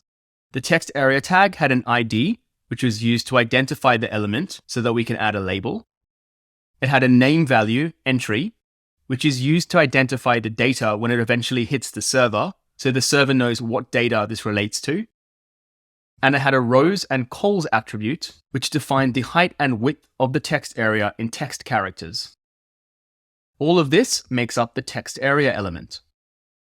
We also added a label to this, which we called journal entry. And for the for attribute, the value had to match the value of the ID attribute, journal-entry. So this again was the label element. We now have two distinct blocks of code inside our form. The first block is a label and text area relating to a journal entry. And the second block is a label and input related to the journal title. Both of these are nested inside our form element. Let's now look at adding the text area to the Quill Create Journal page. We're using a text area over here for the journal entry. So let's go and add this in VS Code. So I'm inside the Create Journal HTML file. I'm going to pop down here and grab our text area tags by typing text, and you'll see straight away text area comes up. I'm going to hit enter to grab this. You'll notice that straight away we get all the attributes we need. I'm just going to reorder these slightly, as I like my ID attribute coming first. I'm going to give this text area the ID of journal entry. And as a reminder, this is used to identify the text area element so that we can add a label which connects to it. I'm going to give the name a value of entry. And as a reminder, this is used to identify the data that the user will eventually input into the text area, so that when it hits the server knows what the data the user inputted relates to. The cols has a predefined value of 30, which I'm going to leave. and I'm going to change the rows value to 5. I'm then going to add a label by hitting label and enter. We'll call this label journal entry. And the value of the for attribute needs to be the same as the value of the ID attribute. So I'm going to copy journal entry and paste it here. Let's check this out in the browser. You can see we now have our journal entry text area and the connected journal entry label. Now you'll notice that all these elements are appearing one next to each other horizontally, as opposed to vertically like some of the other elements we've seen throughout this section. We'll be discussing why this behavior is occurring later on in the HTML topic. But for now, I'm going to be doing something a bit hacky to clean this up, that you would never really do. I'm just going to put a line break tag between these two blocks of code. The line break is the BR tag, which we learned about earlier on in this topic. I'm going to hit refresh in the browser to see what this does. So this now moves the journal entry label and text area below the journal title label and input. Using CSS is the proper way to implement the layout we want. You would never do this in real life. I've just done this for now because we don't know any CSS at this point. And later on, when we do cover CSS, I will come and remove this. Now, before we finish up, I want to quickly discuss why is the text area not a self-closing tag? The text area is not actually wrapping anything here. The reason is you can put starter text there. So for example, if I put the text, my day was, save this and refresh the browser, you'll see that text actually appears inside the text area. This is not to be confused with a placeholder, like we have in the input here, which says enter title. That's grayed out, and as soon as I click into this input, it disappears, and I enter my text. Whereas inside the text area, the text my day was will not be removed when I click into this. It's actual text inside the journal entry. Let's continue by learning how we can provide multiple options to users using dropdowns. We'll be discussing different form elements, what is a dropdown, and the select and option tags. So just a reminder on the different form elements. There are 3 main HTML elements that allow users to enter or select data in a form. We've seen inputs, and if you remember, there were a lot of these. In the previous chapter, we saw text area, and in this chapter, we will discuss the dropdown. So what is a dropdown? A dropdown allows users to choose from predefined options. On the Asana contact page, there are 2 dropdowns over here. One where you can select your country from a list, and another where you can select your company size from a list. So you can see the form here. If I go to country and click it, you'll see a predefined list appears. I have to select an option that's provided here. This is very different to the inputs we looked at earlier, where I, as the user, input the value. So let's take a look at how we code dropdowns in HTML with the select and option tags. In this example, we'll be coding the dropdown for our Quill Create Journal form. In the form, we allow users to select a category of the journal, like is this an idea, a reflection, a memory?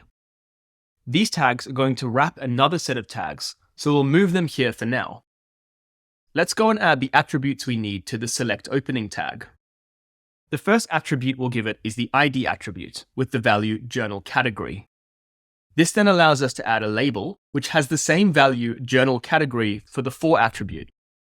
As I'm sure you know by now, you have to have the same value for ID and for attributes to connect the label to the form element, in this case, a select tag. We next add the name attribute, and I'm going to give it the value of category. As a reminder, the purpose of the name attribute is that when the data eventually hits the server knows what this data relates to. Next up, we add our different options that appears on the drop-down menu. And this is done with option tags. We have an opening and closing option tag, which wraps the text of the option. In this case, task. We'll add another 2 options to our journal category. We'll add note and idea. Now, this is where things are a bit different to the other form elements we've seen so far. We need to give each option a value attribute, which in most cases will just be the same name as the text, just in lowercase. The value attribute sets the data that will be sent to the server. Because the user is not inputting any data, like in a text or email input, we need to provide a specific value, and just the text the option tags wrap is not good enough. We need to explicitly define the data the user selects as an HTML attribute with the value attribute. Now this can be a bit confusing, so to understand it a bit more, let's compare how dropdowns and inputs work. Taking a look at the dropdown first. When the user selects an option like task, it will be sent to the server like this. Category equals task. Category comes from the name attribute that's inside the select tag. And task is the predefined value we set with the value attribute inside the option tag. Let's compare this to the input form element. Let's say I created a new journal and gave it the title of Serenity. Title also comes from the name attribute that would be set inside the input tag. Now, Serenity is a user-entered value. It's what the user would have actually typed on their keyboard. So in a nutshell, both the dropdown and input have names, like category and title, so that when the data hits the server knows what this data relates to. But the dropdown has a predefined value, explicitly set with the value attribute inside the option tags. Whereas the value in, say, a text input is set by the user and is what they would type on their keyboard. Later on in this topic, we're going to look in depth at form submission and how data arrives at the server. So for now, if you can just recognize that on a dropdown, the developer sets the value, and for an input like a text or email, the user is setting the value by what they type, then you're doing great. So in this chapter, we learned about dropdowns. We started with the select tags that had an ID and name attribute. We added a label of journal category and made sure that the value of the for attribute matched the value of the ID attribute, in this case, journal-category. We then added option tags nested inside the select tags.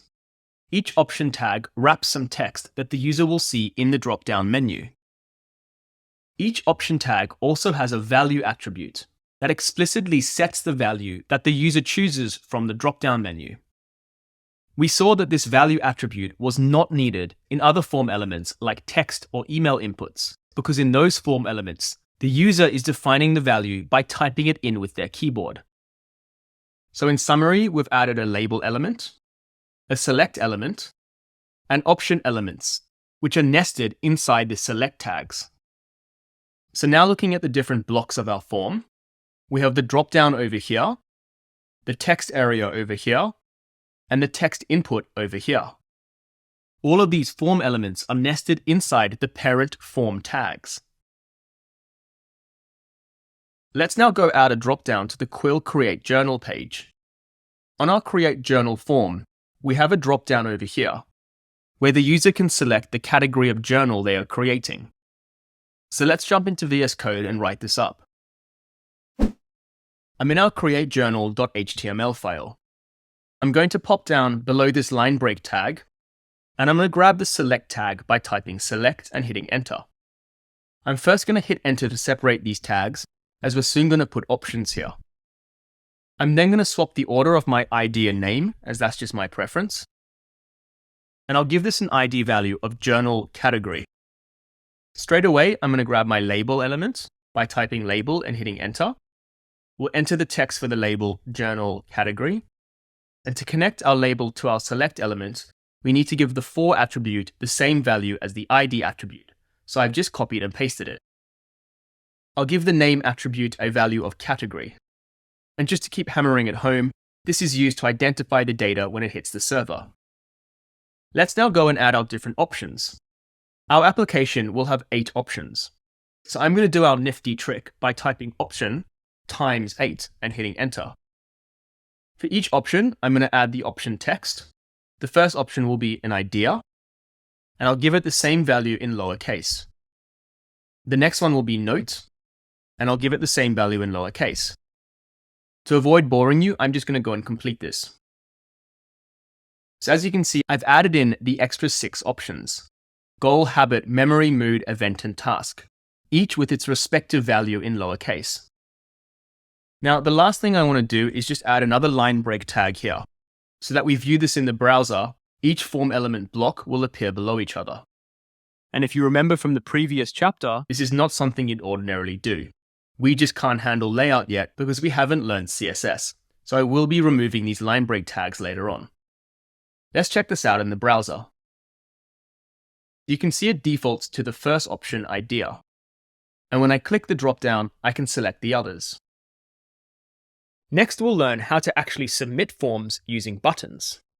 We'll be discussing what are buttons, the button tag, and the difference between buttons and hyperlinks. So, what are buttons? Buttons trigger actions such as submitting a form. On the Asana form, you can see a submit button over here that once clicked will take all the user entered data to the server for processing. On the Unsplash homepage, this magnifying glass icon is also a button. Once the user enters the text for an image they want to find, they can click this button to tell the server to go and find all the related images. Let's now take a look at the button tag. There is the button opening tag, closing tag, and button text. The button can also have optional attributes. You will sometimes see a type attribute, such as type equals submit. This is actually just the default behavior, which is saying this button is used to submit a form and does not actually have to be included if the button is being used to submit a form, which is almost all cases. However, it is best practice to include this attribute. We've seen the type attribute already when we looked at input tags. We had to specify a type of input like text, email, or password. This is the same type attribute, but it has specific values for buttons, so you could not put type equals text, email, password here. The other type value you may see is reset, which is used to reset all the user entered data, so it essentially clears it from the form. Let's check out the button on the Asana form in DevTools. I'm going to right-click Inspect. I'm going to grab the Inspector tool and click on the button. You can see we have the button tags, and we have that type equals submit. As I said, you don't actually have to include it because the default behavior is to submit, but it is best practice, so we do include it.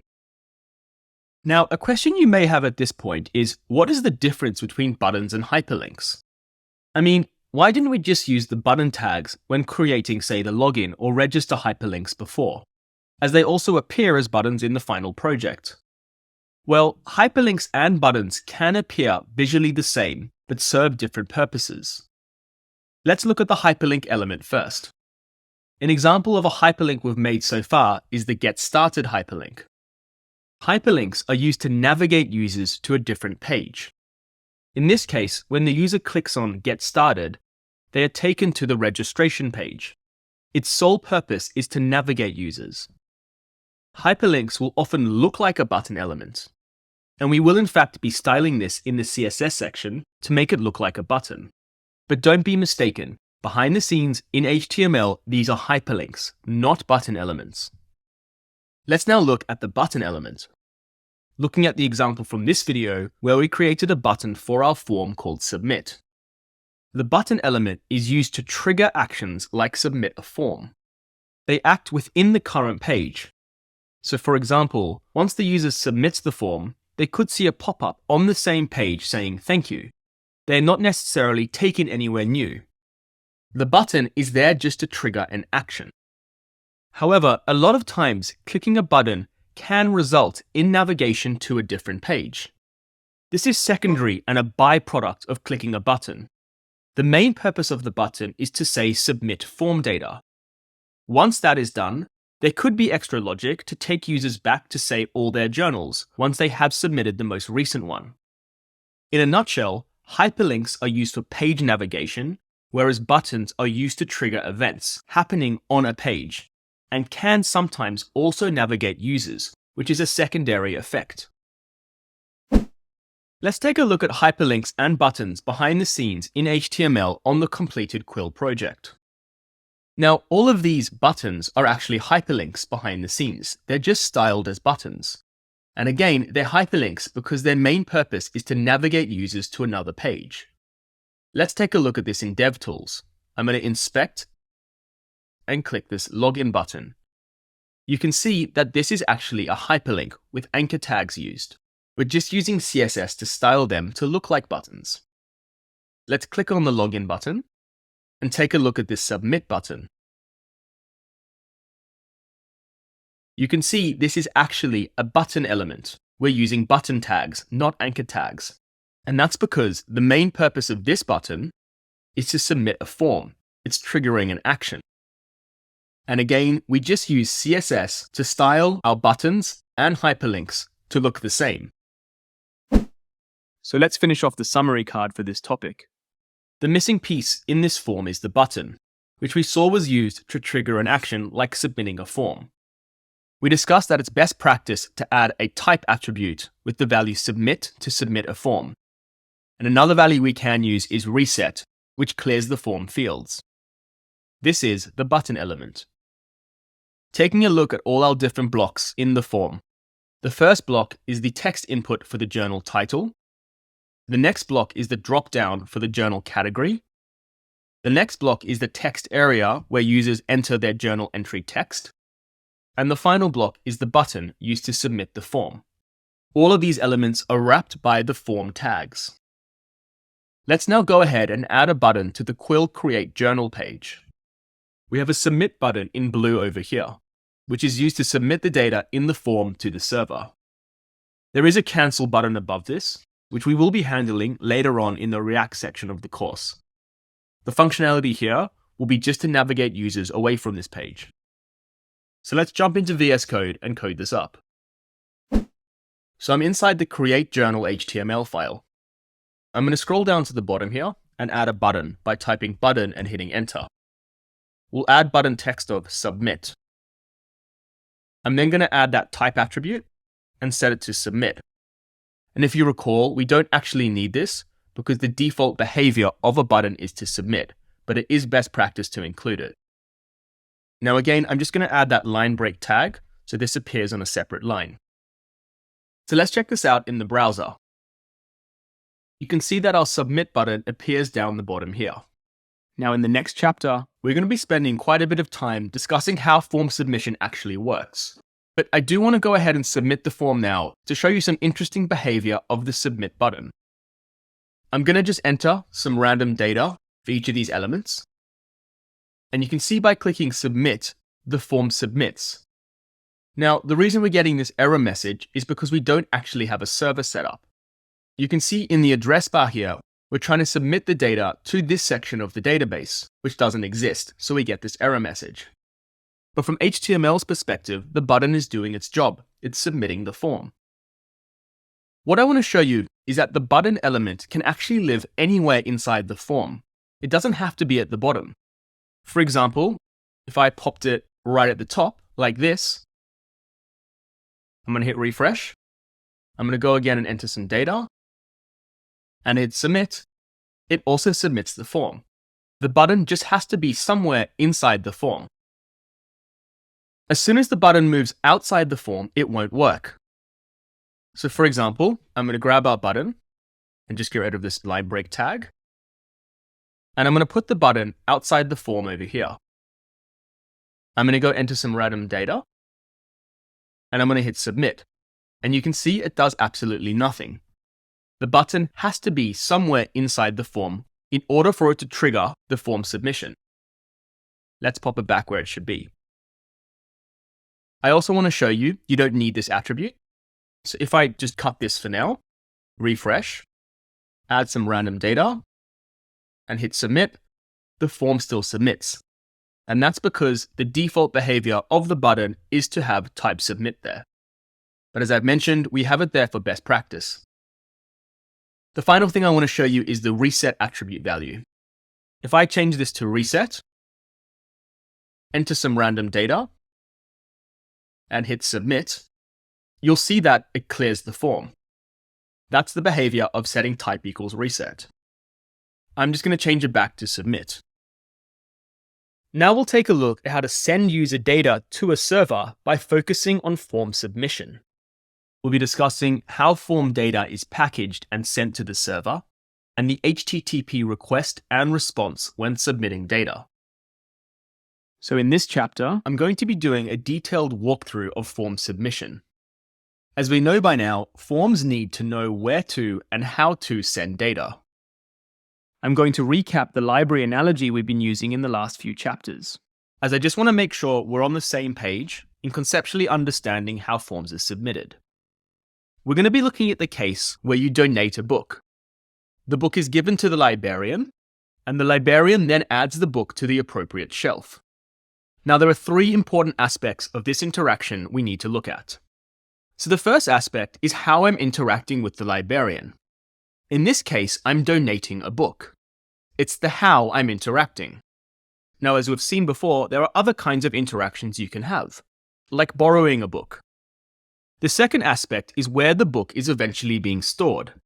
In this case, it's the history shelf. But of course, depending on the book, it could go to other shelves. Say if it was a science fiction book or a children's book. This is the where. The third aspect is about what I'm actually donating. In this case, it's a book. But libraries have other kinds of resources, like old school movies available on DVD. So this is the what. So let's now look at this library interaction through the eyes of HTML forms. We'll first look at the what. And for HTML forms, this is the data. For our library analogy, it could look something like this. Type equals book, which is defining what resource this is, in this case a book, and name equals mouse, which would be the title of the book. For the how, this is the method attribute. It's how we're interacting with the server. In this case, it's post, because the book is being added to the shelf. It's the same as a new record being created on a database. And finally, the where is the action attribute. In this case, it could be action/history. It's the location in the library the book is being stored.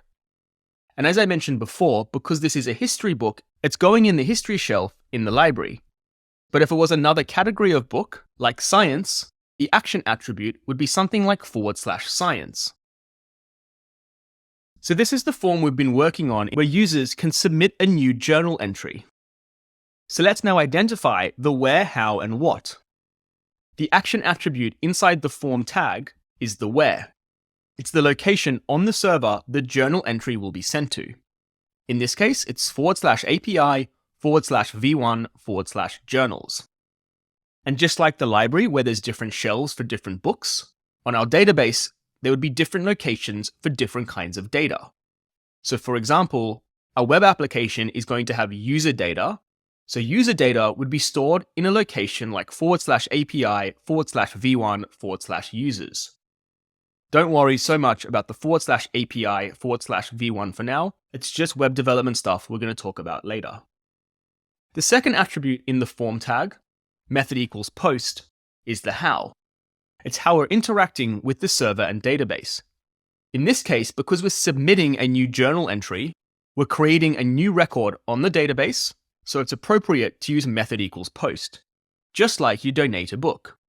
Now, as I've mentioned in previous chapters, there are other methods like get, put, and delete. And I'm going to be talking about the get method a bit later on. The final aspect is the actual data itself. It's the what. These form elements include a text input, a dropdown, and a text area. And it's where the user will be entering data and selecting data that's packaged up and then sent to the server. I'm now going to step you through exactly what happens when a user inputs data and submits a form. The first element we have in our create journal form is a text input for the journal title. And here is the HTML input element. We gave the input a name attribute with the value title. As a reminder, the name attribute is what is used to identify the data that is being submitted to the server, so the server knows what this data relates to. Let's take out title, as this is going to be sent to the server. Let's say a user typed in this input car washing as an idea for a business. This is the value that is sent to the server. So let's also take this out and put it over here. So when the form is submitted, the data is sent like this. Title equals car washing. If the user entered something else like scuba diving, we would have title equals scuba diving. The second element we had in our form was a dropdown, where the user selected the category of the journal. And here was the corresponding HTML. We also gave the dropdown a name attribute inside the select tag with the value of category. And again, this is the identifier that will be sent to the server. So let's take it out and put it over here. Let's say the user selects idea from the dropdown. This is a predefined value that's set with the value attribute inside the option element. So this is the value that will be sent to the server. So let's pop it over here. So when the form is submitted, the data that is sent looks like this: category equals idea. If the user selected another category like task, then it would be category equals task. The final form element we had was a text area, where users enter their journal entry. The corresponding HTML looked like this. We gave the text area a name value of entry, which again is the identifier that will be sent to the server. So let's take it out and put it over here.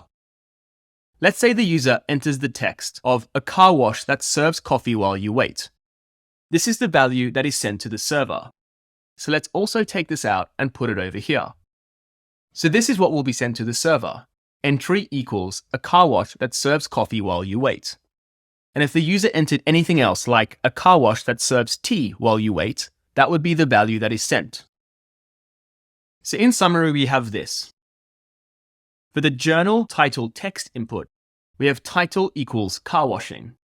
For the journal category dropdown, we have category equals idea. And for the journal text area, we have entry equals a car wash that serves coffee while you wait. This is the package of data that is sent to the server. Let's look at this visually now.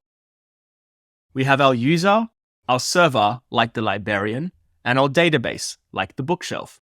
The user will fill out the form and sends the data. The data is what we just saw. Title equals car washing, category equals idea, and entry equals a car wash that serves coffee while you wait. This will hit the server, and the server sends the data to the correct part of the database to create a record. This is the method. It's how we are interacting with the server. In this case, method equals post.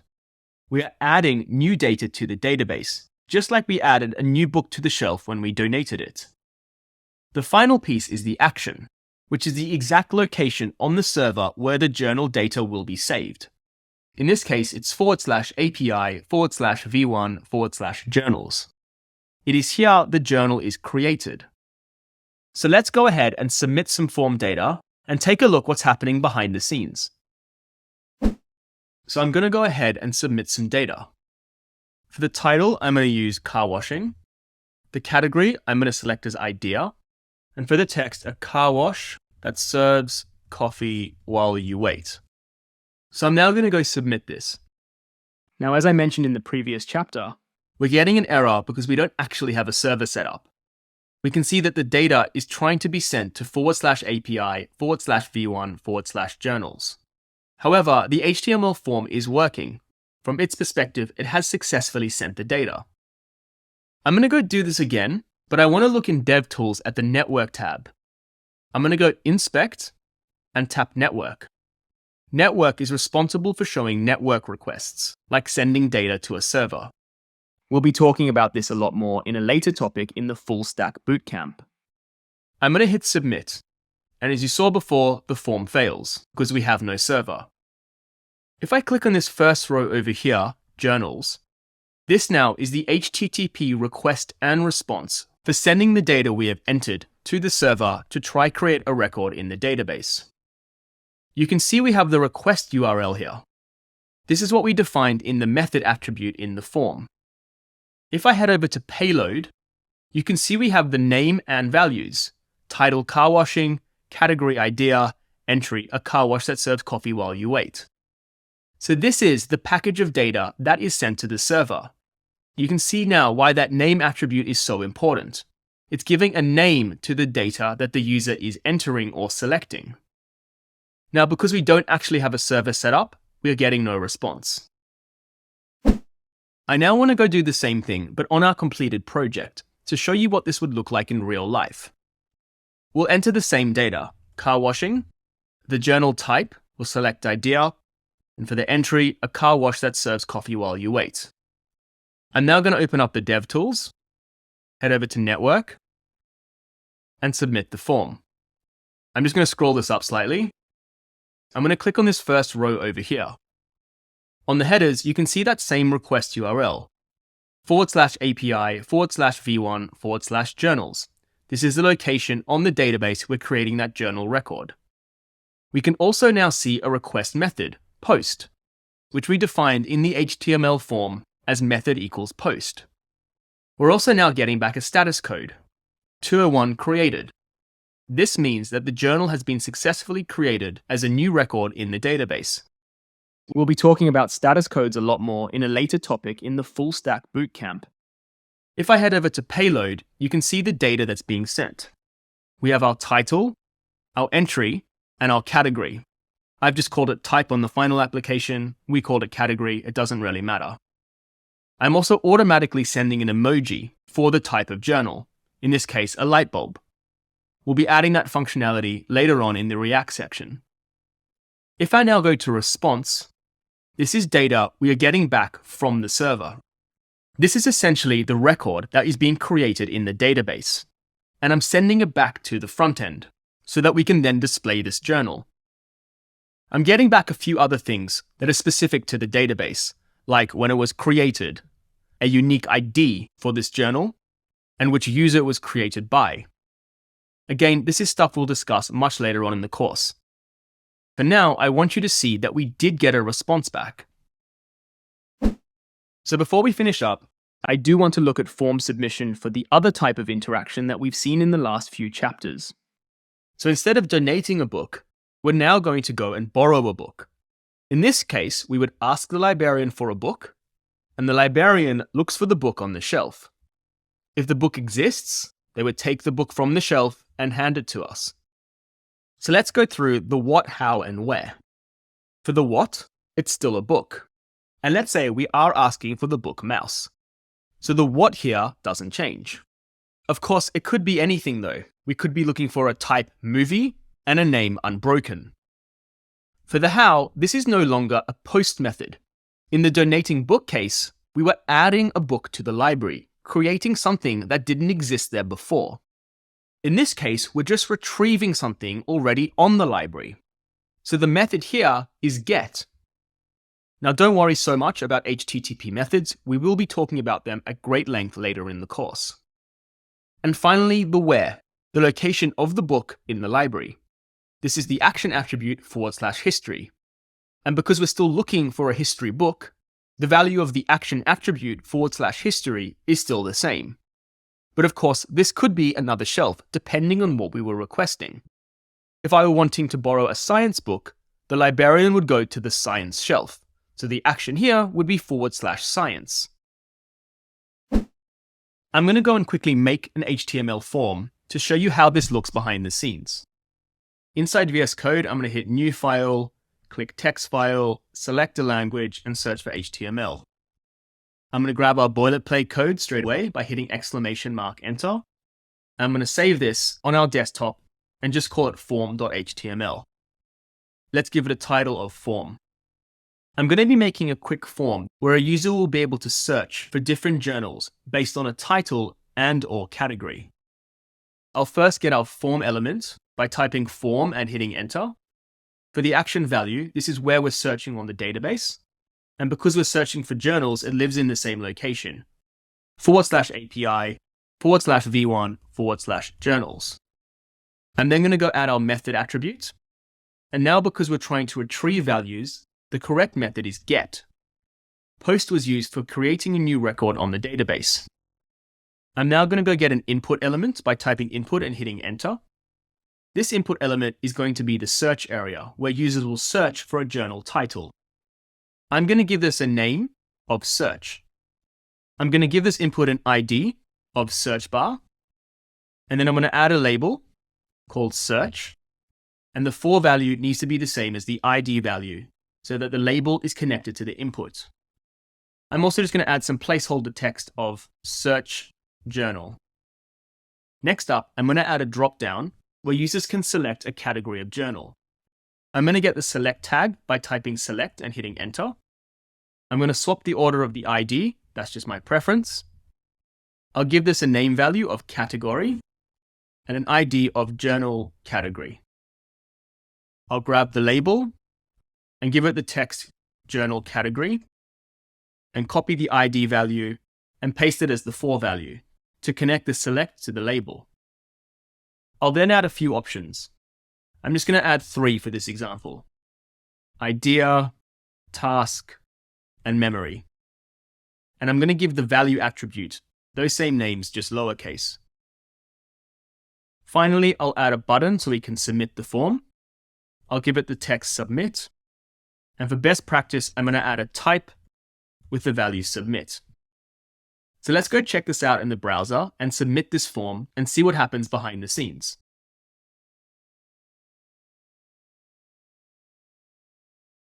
Let's pretend I have thousands of journal entries, and a few of them will contain the title love. So I'm going to be searching for journals that contain the title love. But let's say I only want journals with the title love that belong to memory. Before I submit this, I'm just going to open up DevTools on the Network tab so we can see what's happening behind the scenes. I'm going to hit submit. I'm going to go to this first row over here. Now, you'll notice that the request is structured slightly differently to the post request. The request URL is /API/v1/journals. But now we have this question mark with search equals love and category equals memory. This is called a query string and is positioned after the request URL with a question mark. If we head over to payload, you can see that these are now query string parameters, with search as love and category as memory. For the post request, this was not called query string parameters. It was called a request payload. Now, there's a lot of terms flying around here. I really don't want you worrying about them. For now, I just want you to understand that GET and POST requests are structured quite differently. When I was making this video, I was weighing up whether I should even include the GET method example. But I thought for the sake of completeness, for the 2 library analogies we've been looking at, it was worth showing you. For now, I wouldn't worry too much about understanding all the details of form submission, like payloads, query strings, etc. It's a complex topic, and we'll be covering it in a lot more detail later on in the Full Stack Bootcamp. For now, if you could conceptually understand the idea that in HTML forms we are sending name data, the what, to a specific location on the database, the where, and that the how is about how the data is processed or how we are interacting with the server. It can be a post, where we will create a new record on the database, in the library analogy, donating a book, or it can be a get, where we retrieve relevant data from the database, in the library analogy, borrowing a book. If you can conceptually understand this at this point, you're doing great.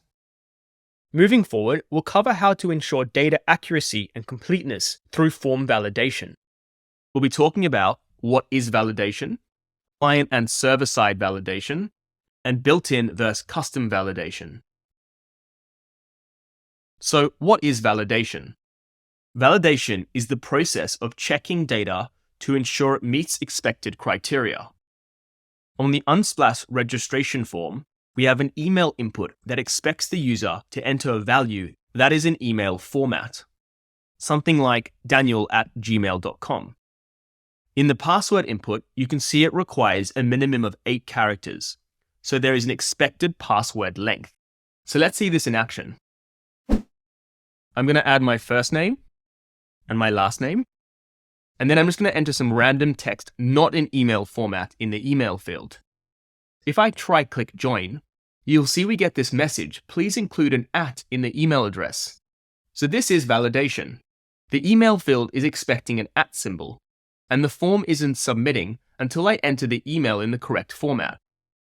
I'm going to enter it in the correct format now. I'll just do daniel@gmail.com. And for the username, I'll do danbrand200. Now for the password, I'm going to enter a password with less than 8 characters, just 1, 2, 3. If I try click join, you'll see we get another validation message. Please lengthen this text to 8 characters or more. So again, this is validation in action. We're not meeting the expected criteria of what the form wants. Let's now discuss the difference between client and server-side validation. We'll look again at the library analogy. Let's say we want to donate a book. Before we arrive at the library, we'd want to check on our bookshelf, is this the correct book we're taking? We also may want to check, is it in a suitable condition, by checking, are all the pages there? This is client-side validation. It's checks that we do before we interact with the librarian. When the book arrives at the librarian will check for similar things, like, is this the correct book? Are all the pages there? And could also do additional checks that the person donating the book couldn't do, like, is this book already on the shelf, and do we need it? These checks the librarian is conducting are called server-side validation. They are checks done by the librarian before adding the book to the shelf. Once the checks are complete, the librarian will add the book to the shelf. Let's now look at this in terms of web development. We have our user on the front end who sends data in the HTML form. Let's say they are wanting to register a new account and need to enter an email address. Before the data is sent, the form on the front end will check things like, is this a valid email address, which we saw earlier on the Unsplash registration page. This is client-side validation. When the data arrives at the server will also do its own checks. Some are similar, like, is this a valid email? Just a double check. But some would be checks only the server could do because it has access to the database. A check like, is this email unique? That is, does the email already exist in our database? Because if it did, we'd have to reject this request. This is all server-side validation. Once the server has done all its checks, it will then create a record in the database of the new user's details. I want to now look in more detail at client-side validation, as there are actually 2 types. The first type of client-side validation is built-in validation. This is validation that is automatically provided by the browser for certain input types. For example, the email input type will automatically check that the value the user enters is in a correct email format. And again, this is what we saw on the Unsplash registration page, where that message popped up when we didn't enter the email in the correct format. The number type will check that numbers are entered and not letters. There's no extra work we need to do to get these validations. They're built in as part of the input type.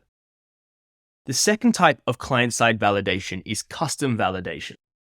This is validation set by a developer using HTML attributes. For example, for our journal title text input on our Quill application, we can add a required attribute that checks that the user does enter a value for the title. That is, the user could not submit the form without giving their journal a title. Some other common validation attributes are min length and max length, which is used to set the minimum and maximum length of characters, and could be used for something like the title of a journal. We might want the journal title to be a minimum length and not go over a maximum length. Other validation attributes include min and max, which are used for numbers.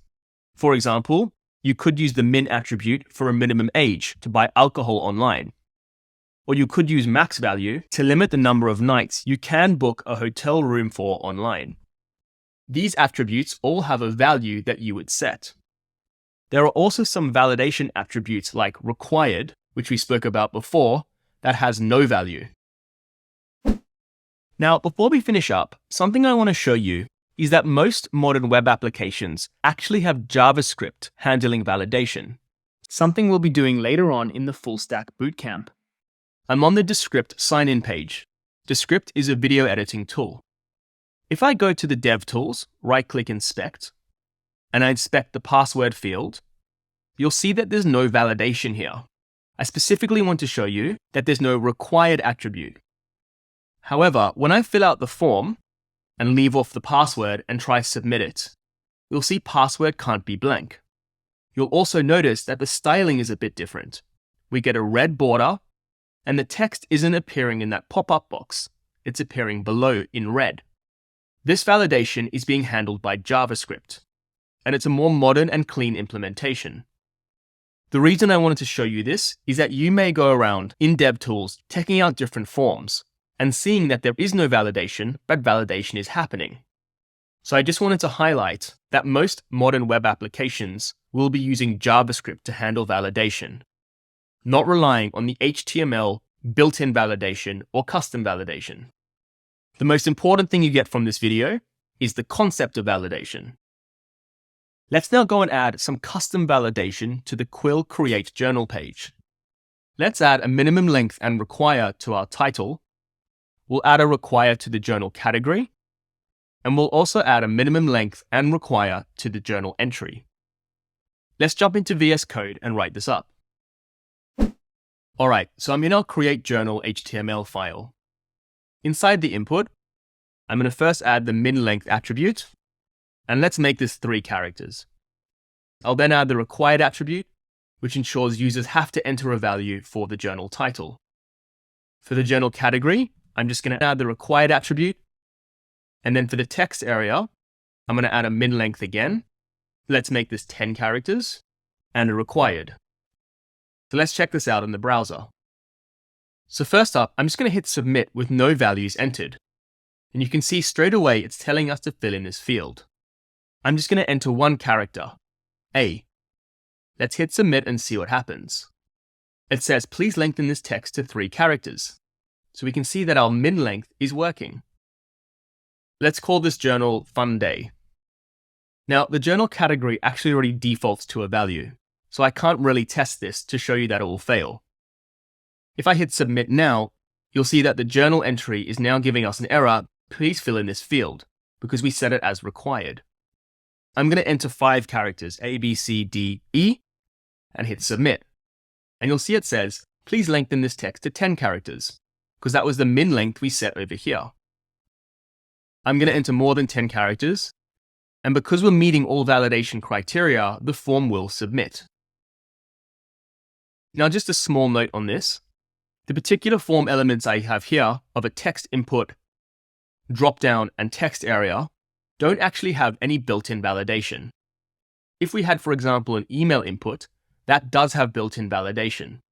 What we've done is just code up some custom validation. Now, of course, you can have both built-in and custom validation. For example, in an email input that comes with built-in validation to check the email format is correct. And you could also make that required, which is custom validation. Finally, we'll explore how to let users select options by using checkbox and radio buttons. We'll be discussing checkbox and radio types and comparing checkbox and radio. So let's take a look again at the different input types that exist. We've seen textual inputs where users enter text like password, email, or numbers. We have binary input types, like a checkbox and radio button. We'll be covering these in this chapter. There is a file input that allows users to upload files. And then there is a whole bunch of miscellaneous inputs, like a range or color picker. Now, in our Quill project, we're only using textual inputs, but I thought it would be a good idea to still cover binary inputs, the checkbox and radio buttons, as they are still commonly used. The other input types, file input and miscellaneous, are just not as commonly used. And we would be here a long time if we went through every single one, and we do have more important material to focus on. Let's start by looking at the checkbox. A checkbox allows users to select one or more options from a predefined list. Here is an example of a self-employment tax calculator, where as a user you can input different information, like annual income, tax codes, etc. And the tool will calculate your tax and take-home income in daily, weekly, monthly, and yearly amounts. One of the criteria it asks for is if you are married, blind, or have no national insurance contribution. As you can see, checkboxes allow you to select one or more options from the list. Let's now take a look at the checkbox type in HTML. In this example, I'm going to be making a form where users can select different pizza toppings with checkboxes. We start with an input tag. I'm going to go straight away and add a label tag that will be for the pineapple topping. And I've given it a for attribute of topping 1. Now you'll notice that for checkboxes, the label will often appear after the input, so that in the browser, the order will be checkbox followed by the label. You can, of course, put your label first, but this ordering is more common.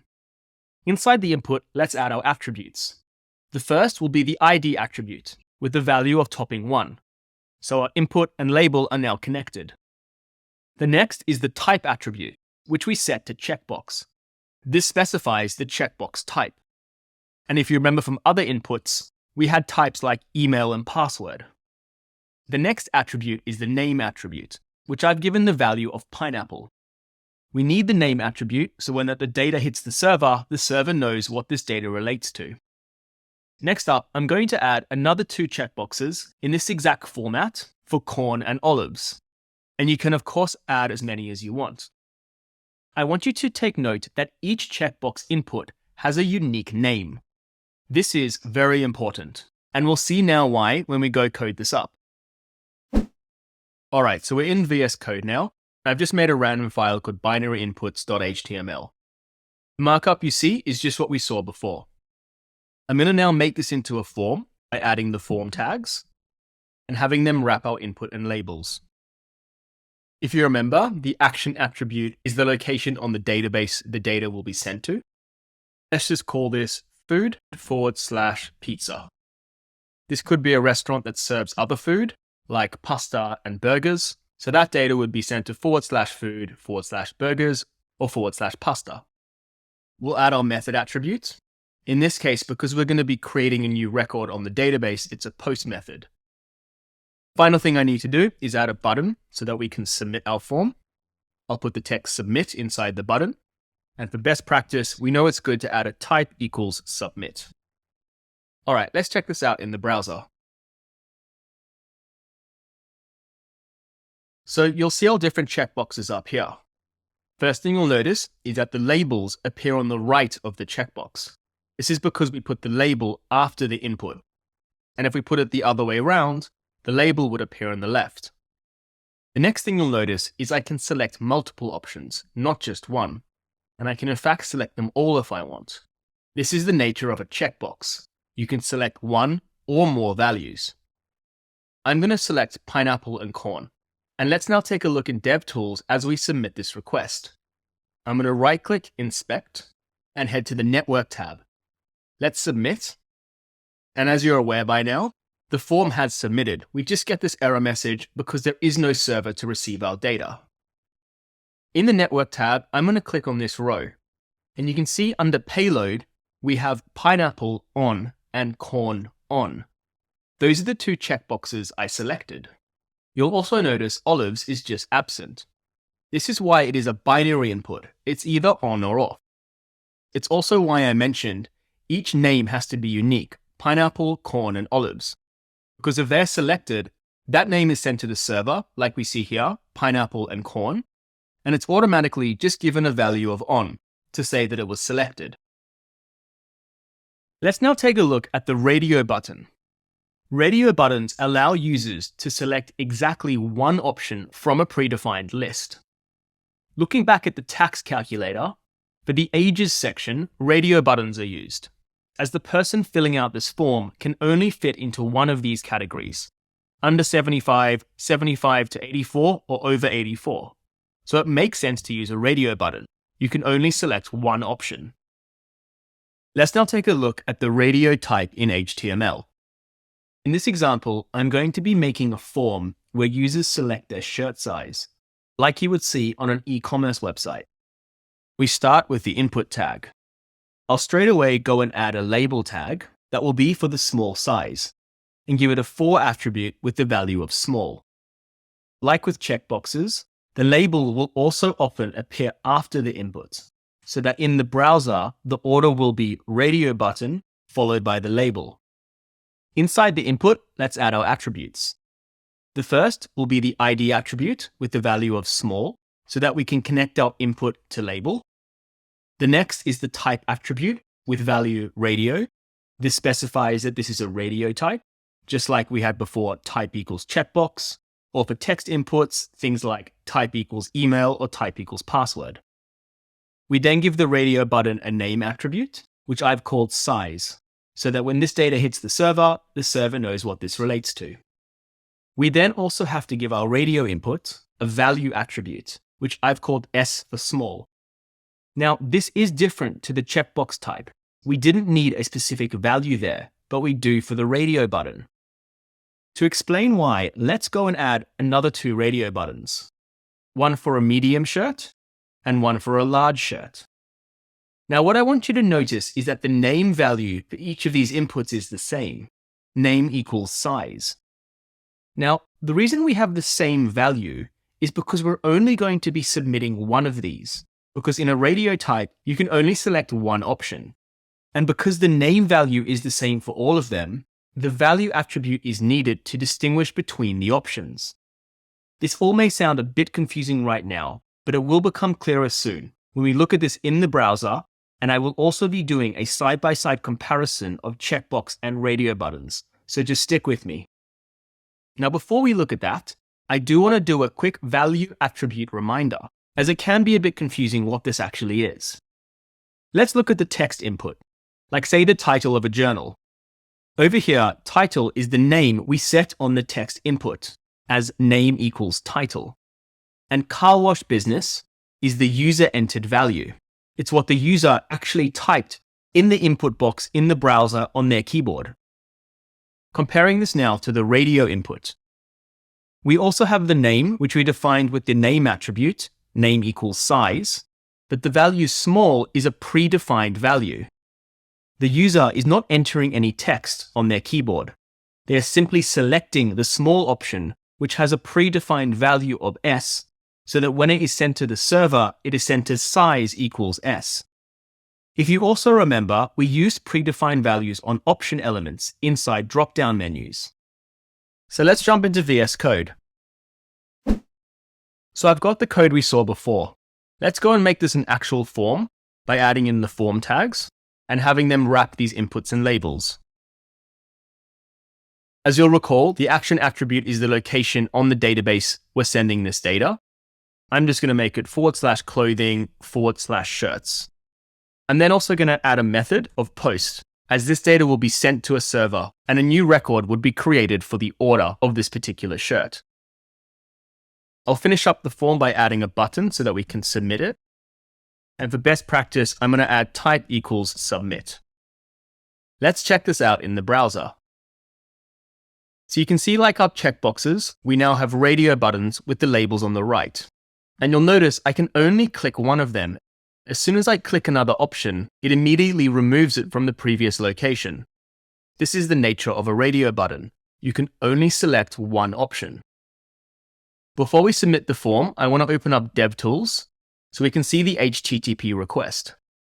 I'm going to select large and hit submit. I'm then going to click on this row over here and look at the payload tab. And you can see we have size L. Only one piece of data is being submitted.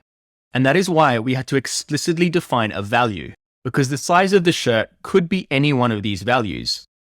Because size is used 3 times for small, medium, and large. So in order to distinguish these, we had to provide a value. There's no on-off like we saw in the checkbox. Before we finish up, I want to do a detailed side-by-side comparison of checkbox versus radio buttons to help clarify their differences, as I know it can be confusing to properly appreciate the differences between them. Looking at the checkbox first. The checkbox form we built was for a list of pizza toppings: pineapple, corn, and olives.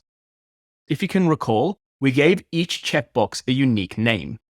We do this for checkboxes because the user can choose one or more options. This means one or more options can be submitted, so each option has a unique name. We saw when we submitted it in DevTools, we just had the value on when we tick the checkbox. For checkboxes, the value attribute is not needed, as each input has a unique name and is either on or off. Now looking at radio buttons, the form we built with radio buttons was a list of shirt sizes: small, medium, and large. If you can recall, each radio button has the same name, size, and also a unique value, S for small, M for medium, and L for large. We do this for radio buttons because the user can only choose one value from the options. This means only one option can be submitted, so each option has the same name. In DevTools, we saw this, where we selected large, and the payload sent to the server was size equals L. For radio buttons, the value attribute is needed, as each input has the same name. There's no on-off, like in Checkbox. We need a value there to distinguish between the different options. Alright, I know that was a lot to take in, but we've now completed the HTML form section of the course. The next topic is containers and semantic HTML, where we'll start by discussing the important concept of block and inline elements, and we'll then move on to look at the generic container elements, div and span, and finish off the topic by exploring semantic HTML, which are critical for proper HTML document structure. Let's start by distinguishing between two fundamental types of HTML elements, known as block and inline elements. We'll be talking about block and inline elements, and nesting block and inline elements. So, what are block and inline elements? All HTML elements are by default either a block or inline element. First, let's look at block elements. Block elements always start on a new line. I'm going to represent them like this. They start on a new line because they take up the full width of a page. Some examples of block elements that we've seen so far are headings, paragraphs, unordered list, and list tags. Now let's look at inline elements. Inline elements do not start on a new line. This is the case unless they appear after a block element. It's because the block element takes up the full width, so it pushes the inline element onto a new line. I'm going to represent them like this. Inline elements only occupy the width of their content. Some examples of inline elements we've seen so far include anchor tags, images, line breaks, and inputs. Now, this distinction between block and inline elements may not seem that important at this point. It may just seem like good to know for now, but understanding the concept of block and inline elements is absolutely critical when it comes to CSS, because styling rules are heavily influenced whether an HTML element is block or inline. Let's take a look at block and inline elements on our Quill homepage. I'm going to right-click to go into DevTools. I'm then going to click on the inspector, and I'm going to click on this heading first. You'll notice that this blue box is extending the full width of the page. We know that this is a heading, it's an H2. And headings are block elements, so you can see it's behaving as you'd expect, starting on a new line and extending the full width of the page. We can see that this is the same for a paragraph element over here. Now, if I hover over this image, you'll notice the blue box does not extend the full width of the page. The blue box only takes up the width of the content, i.e. the image. And this is the behavior of an inline element. An inline element does not extend the full width of the page. It only occupies its content. If I scroll down, I flagged this funny behavior in a previous chapter, where we had our Quill logo appearing next to the Get Started anchor text. It was funny behavior because we're used to seeing elements start on a new line, but now we can understand why this is happening because of our knowledge of block and inline elements. We have a Get Started hyperlink, which is an anchor tag, which is an inline element, so will only occupy its width. And the image is also an inline element. It only occupies its width and doesn't start on a new line. So that's why our image appears next to the Get Started, as opposed to on a new line, because it's an inline element next to an inline element. And the reason the Get Started anchor tag starts on a new line is because it's being pushed down by the previous block element, this heading. Now what you'll notice is we actually have these images that aren't appearing next to each other, like you would expect inline elements to do. We can see that behavior over here, and at the top. These anchor tags would ordinarily appear next to each other. So why is that happening? To understand it, we need to look at nesting inline and block elements. An inline element can be nested inside a block element. Taking a look at the navigation bar on the Quill homepage, we have list tags, which are block elements. And inside our list tags, we have anchor tags, the login and register links. Anchor tags are inline elements. So we can see here, we have a block element, which is wrapping an inline element. So that is why the anchor tags and images we saw are not appearing next to each other. It's because they're being wrapped by a block element, which always starts on a new line and occupies its full width. Now, an important rule to remember is that placing a block element inside an inline element is invalid. Let's compare what is invalid and valid. First, looking at invalid. If I have an anchor tag, which is linking to a login page, and put inside the anchor tag a heading, we would then have an inline element, the anchor tag, wrapping a block element, the heading. And this is invalid. You can't do this. What is valid is to start with the heading, and inside the heading, place the login anchor tag. We would then have a block element, the heading, wrapping an inline element, the anchor tag. This is valid. And in fact, this kind of markup is fairly common. Looking at the LEG Wikipedia page, I'm going to right-click, Inspect, and check out this hyperlink which says satirical. You can see in DevTools we have a paragraph, which is a block element, and the anchor tag is inside this paragraph element. We have an inline element inside a block element. And this is the case for all the hyperlinks inside this paragraph. They're all anchor tags wrapped inside the main paragraph tag. To help clarify this concept, I've created this table which summarizes which elements you can nest inside another element. The rows of this table are the parent, and the columns are the child. Starting off with a block parent and block child. An example of this would be an unordered list with the list tags inside of it. This is valid. We can do this.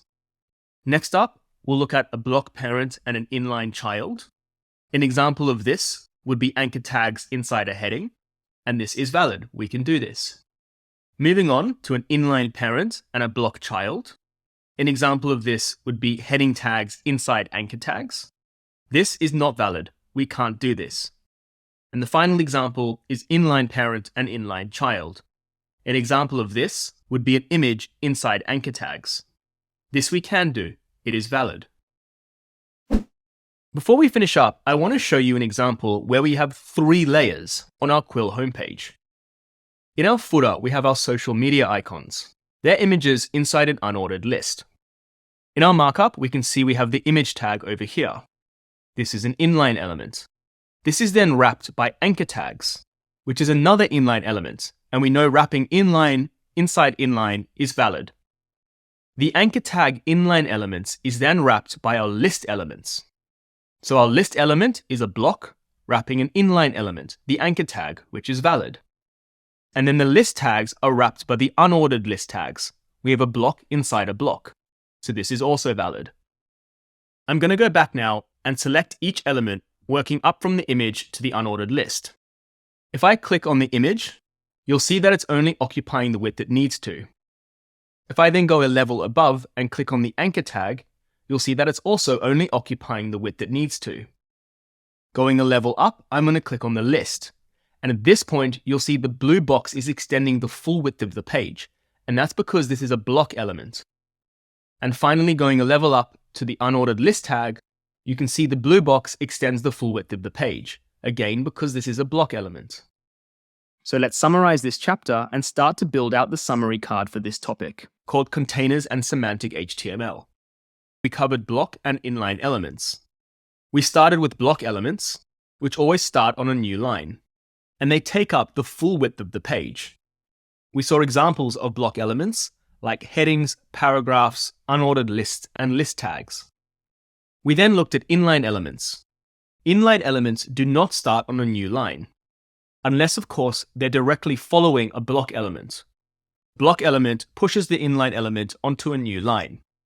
Inline elements only occupy the width of their content. And examples of inline elements are anchor tags, images, line breaks, and inputs. Next, we'll dive into 2 versatile elements used for structuring and styling web pages, div and span. We'll be discussing containers, the div element, the span element, and the differences between divs and spans. I'm going to start off by talking about storage containers in the real world. I live in a fairly small apartment in London with my wife, 4-year-old son, and 2-year-old son. So space is always an issue for us. So to help, I've got this shed in my patio area that at least once a month I'm in there sorting it out before it goes back to complete chaos. You can see it is currently in a state of chaos. So it is only a matter of time before my wife will be shouting at me to go and clean it up. Now, to help manage storage, not that it seems to be helping that much, you can see we have these large plastic storage containers. In my shed, I have 6 of these. A container for baby clothing for the ages 6 to 12 months, a container for clothing for 12 to 24 months, books, 0 to 6 months clothing, toys, and my work stuff. These containers help keep things organized and store related items together. So, what is a container when it comes to HTML?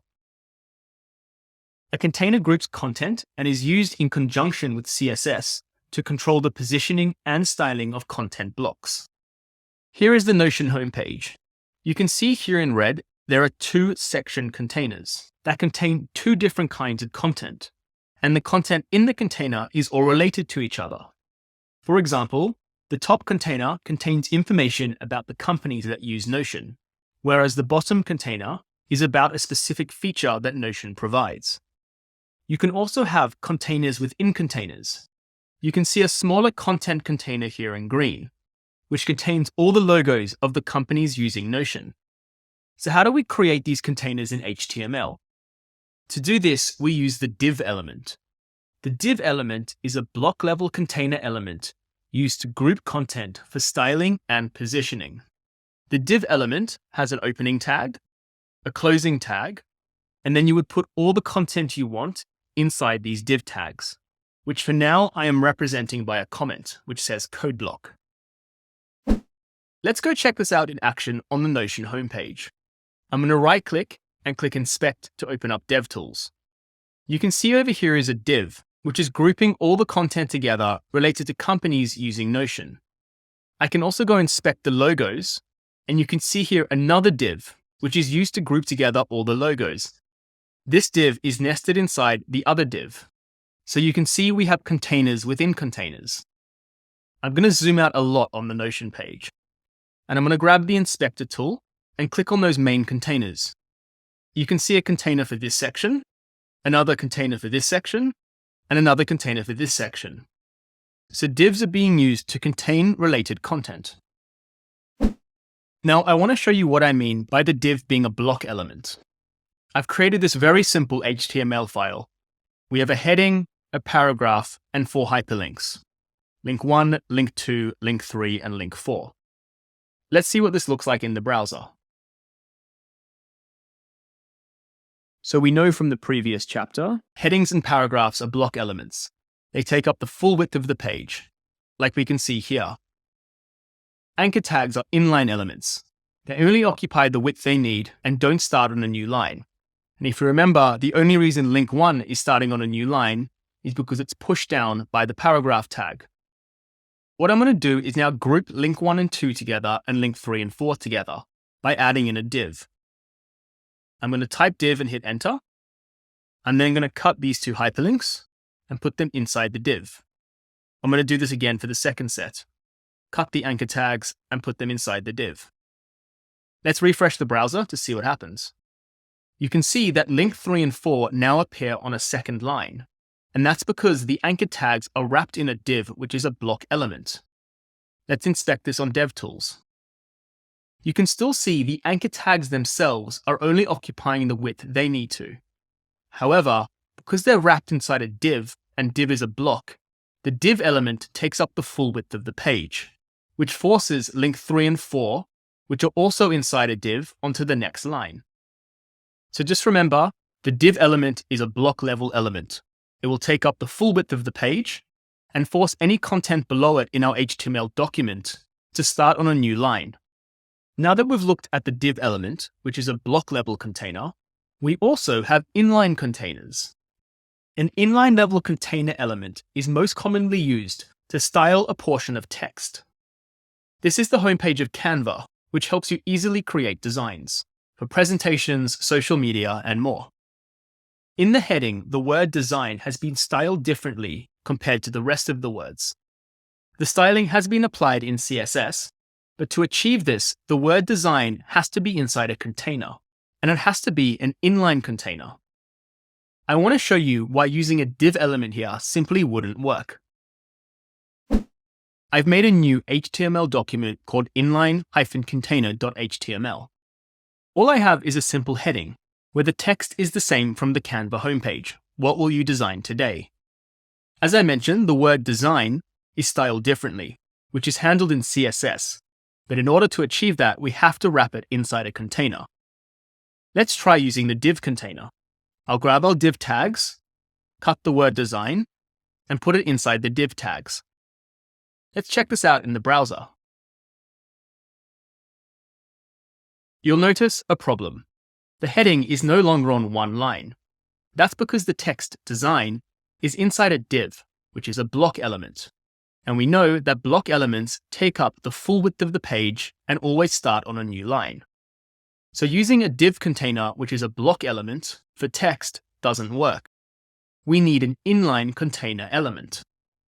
So what is this inline element? It's called the span element. Let's say I have the heading Create Amazing Journals. If we later want to style the word amazing, we would need to wrap it in span tags. There's an opening tag and a closing tag. By doing this, custom styling can be applied without impacting the rest of the heading. In CSS, we would target this span and apply the styling, something we'll be doing soon in the CSS section. Let's check out the span in action on the Canva homepage. I'm going to right-click and open up the DevTools. I'm going to click the inspector icon and click on the word design. And you can see that the word design is inside this span, which is nested inside the heading, surrounded by the rest of the text. Now in the HTML, the text and span are appearing on separate lines. It's the exact same thing if it were to all appear on one line in the HTML. And just to give you a bit of a teaser for CSS, inside the Styles tab here, we can see this background image and this color property. If I turn them both off, you'll see it goes back to black. So with CSS, we're targeting this span and applying these two properties, which give the text this gradient look. Now, when I started learning about divs and spans, I found it a bit confusing to understand the difference between them and their exact purpose. To help with this, I want to compare divs and spans inside this table. First off, we'll look at divs. The tag for a div is div. They are used to group larger blocks of HTML content for styling and positioning in CSS. The div is a block level element. Let's now look at the span element. Its tag is span. Span is primarily used to wrap text for custom styling. Span is an inline level element. As a general rule of thumb, you'll be using divs a lot more than spans, because every HTML document will need overarching structure, whereas not every page requires text to be styled in a certain way. And just remember, both the div and span may seem to have very little functionality right now, but they do become very, very important in CSS. Let's now finish off by adding to our summary card containers and semantic HTML. We looked at the div and span element. The div is a block level element. In this snippet of code, there is an h1 and paragraph tag inside a div. Divs are used to group content. On the other hand, span is an inline level element. In this snippet of code, we have an h1 and the span tags are being used to wrap the word full. Spans wrap text, which are later styled in CSS. Let's now go and see how we can add the div element on our Quill homepage. I've divided our page into different sections. The first is the navbar container. We then have the hero section, which is also a container. Next up, we have the features section. Then towards the bottom of the page, we have our call to action. And finally, the footer. So let's go and add div elements for all these sections. I'm inside our index.html file. You can see I've actually already flagged these sections with comments. So I'm just going to go add divs for each of these sections. I type div to get the div tags, and just cut the content and place it inside. And make sure it's correctly indented. Next, for the hero section, then the features section, then the call to action section, and then finally the footer. Now I've noticed I still have this comment from a previous chapter, which we have already done, so I'm just going to delete it. So we've now added divs to our markup to act as containers. Let's see what this looks like in the browser. What you'll notice is nothing. Nothing has changed. The div element is just a structural element. There's no new additional content on the page. Now, you may be thinking, what is the point of this div element? It seems so unnecessary. The first is to improve the HTML itself, and this will only become clearer in the next chapter when we talk about semantic HTML. The second is that creating containers like this is absolutely critical for CSS. It's because we can apply styling and layout rules to a container. So for example, our call to action over here is inside a blue box. So later on, we're going to be applying a background color to this entire container. For now, just understand that the div is a structural element that helps group-related content and is critical for CSS later on. Now, in our features section we looked at before, there is in fact 3 different features shown here in green that each contain a heading, paragraph, and an image. These are all smaller containers. They're divs inside another div. Let's go and add these to our HTML file. Inside our features section, I'm going to go grab a set of div tags. I'll then cut the first feature and place it inside the div. And I'll do the same to the other 2 features. Now, one thing you'll notice is that our markup does become a bit easier to read. And this is what I mean by improving our HTML code. Each feature is nicely contained within these div elements. The features and the heading are then all indented and nested inside the parent div. It's just a little bit easier to read. And this will only be improved in the next chapter when we look at semantic HTML. Including these divs will not make any difference to how our page appears in the browser. The divs are just structural units. Now, you may be thinking, how do I know where to put divs? Don't worry about this right now. The placement of divs is often more governed by what you want to achieve in CSS. And we'll be seeing this inside the CSS topic. So just don't worry about it now. Just know that you can have divs inside divs. Let's head back to the Quill homepage and add a span element. We're going to be adding a span over here, where we have the text mindful living. Doing this means that when we get to the CSS section, we can easily add the purple background just to this portion of text. In the features section, we have this same design element for simple and easy, where we'll now add a span element so we can easily add this orange background color in the CSS section. Let's jump into VS Code. I'm back in our index.html file. In our hero section, inside the heading, we saw in our design mindful living had a purple background, which we're going to be styling later in CSS. But in order to do that, we need to wrap it in some span tags. So I'm going to go grab those now. I type span and hit enter to get the tags. I'll then cut this piece of text and place it inside the span tags. We need to do the same thing in our features section. In our design, simple and easy had an orange background. So for now, I'm also going to go grab some span tags and place the text inside there. Let's check this out in the browser. And as you can see, again, nothing has changed. Mindful living, which is now in a span, doesn't look any different. The span is just a structural unit. It's there as a container to wrap the text. Finally, we'll learn how to improve clarity and accessibility of web content by using semantic HTML. We'll be talking about containers, semantic elements, and the difference between semantic elements and the div element. Now, I want to talk about containers in the real world like I did in the previous chapter. If you remember, I have my shed outside, and inside the shed, I have these containers where we store different items. Now, I actually have a very modern system for keeping this organized. I've taken photos of everything inside each container and put them in different groups on my phone, so I know what's inside each box. But imagine if I didn't do this, and instead, I just had a labeling system like this: box 1, box 2, box 3, box 4, box 5, and box 6. This labeling is not very helpful. It doesn't tell me anything about what's inside the boxes. Now, I want to show you an example of some bad markup. This is EU Startups. It's a news website that has articles about different startups in Europe, and usually focuses on a company's successful venture capital raise. If I right-click and go Inspect to open up DevTools, you can see in the markup here, we have a whole bunch of containers defined by divs. For example, this navigation bar up the top is defined inside a div.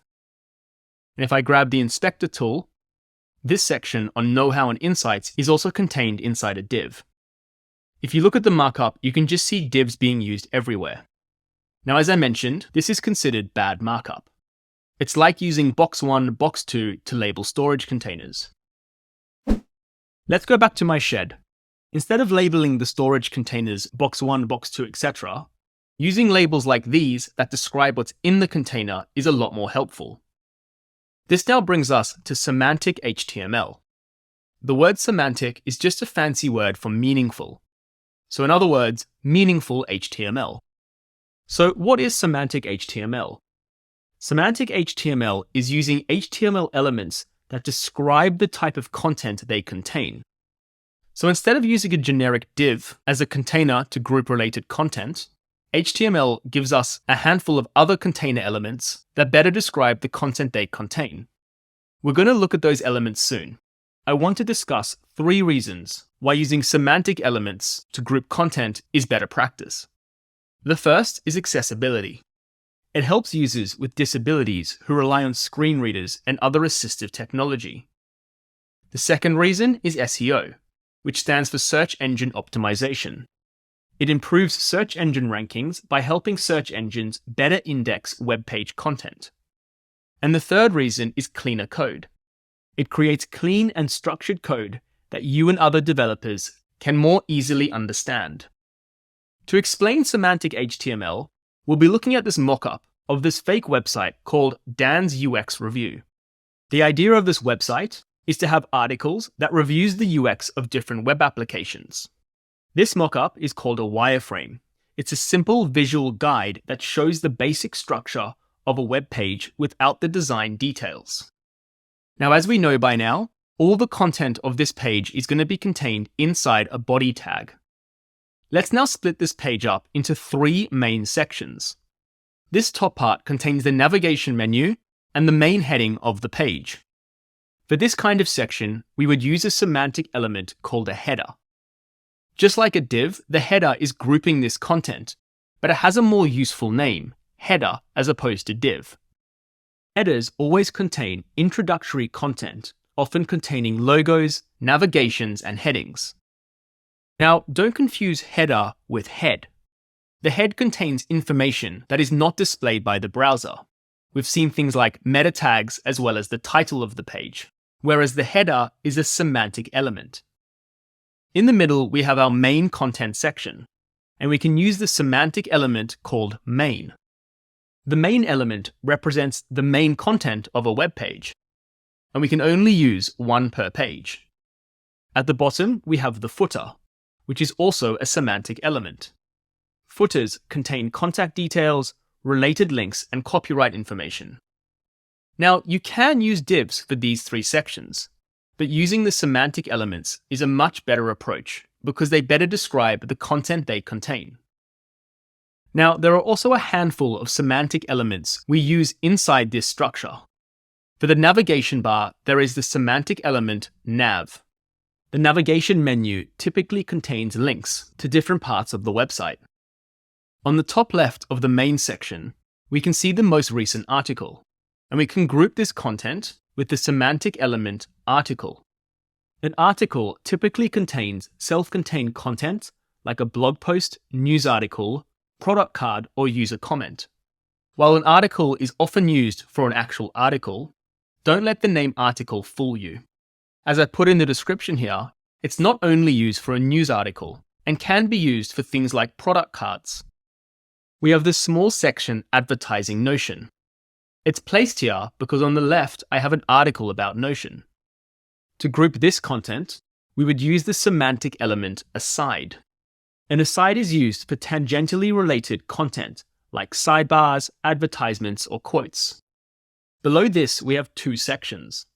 The top section contains a group of articles that are organized by industry, while the section below this has some testimonials. For these sections, we can use the semantic element section. A section is used as a thematic grouping of content typically used to divide a web page and will usually have headings. This is getting quite cluttered, so I'm going to strip a lot away. What we're left with here is a simple diagram showing semantic elements. I now want to look at this website called smartcompany.com.au. It's very similar to the EU startups website we saw earlier, but covers Australia instead of Europe. Let's open up DevTools and check out the markup. Unlike EU startups, Smart Company is using semantic elements. For example, we can see the header. Inside the header, we can see a nav element. We can see all these different section elements. If I grab the inspect tool and click over here, we can see the article element. Now, this can seem a bit confusing with divs and articles floating around, and we will be discussing later when to use divs and when to use semantic elements. For now, I just wanted to show you some semantic elements in action. Now, you don't have to use all the semantic elements, and you can place them whatever makes sense for your design. So for example, we could have a design where on the far right, there's another navigation menu. And next to the navigation menu, we could have 3 sections. So the placement of semantic elements can vary depending on the specific layout of a page. Now, when I got started, I was so overwhelmed with being thrown all these different semantic elements and questioning myself when I should use the right one. Seriously, don't worry about this. The good news is that most web applications will follow a simple structure and won't use all the semantic elements on a single page. So for example, inside the main section, you could just have 3 sections like this. If you used, for example, the article semantic element instead of the section element, it won't actually change anything to do with your markup. It still acts as a container. So don't worry too much about memorizing all the semantic elements and overthinking which ones to be using. I would suggest just remembering the ones you see on the page now, because this structure is quite common. Having 3 big divisions in your page with the header, main, and footer semantic elements, and then inside the header, having a nav element, and inside the main, having several section containers. I want to show you this simple structure on this web application called Wise. Wise is a tool I use to transfer money overseas at very affordable rates.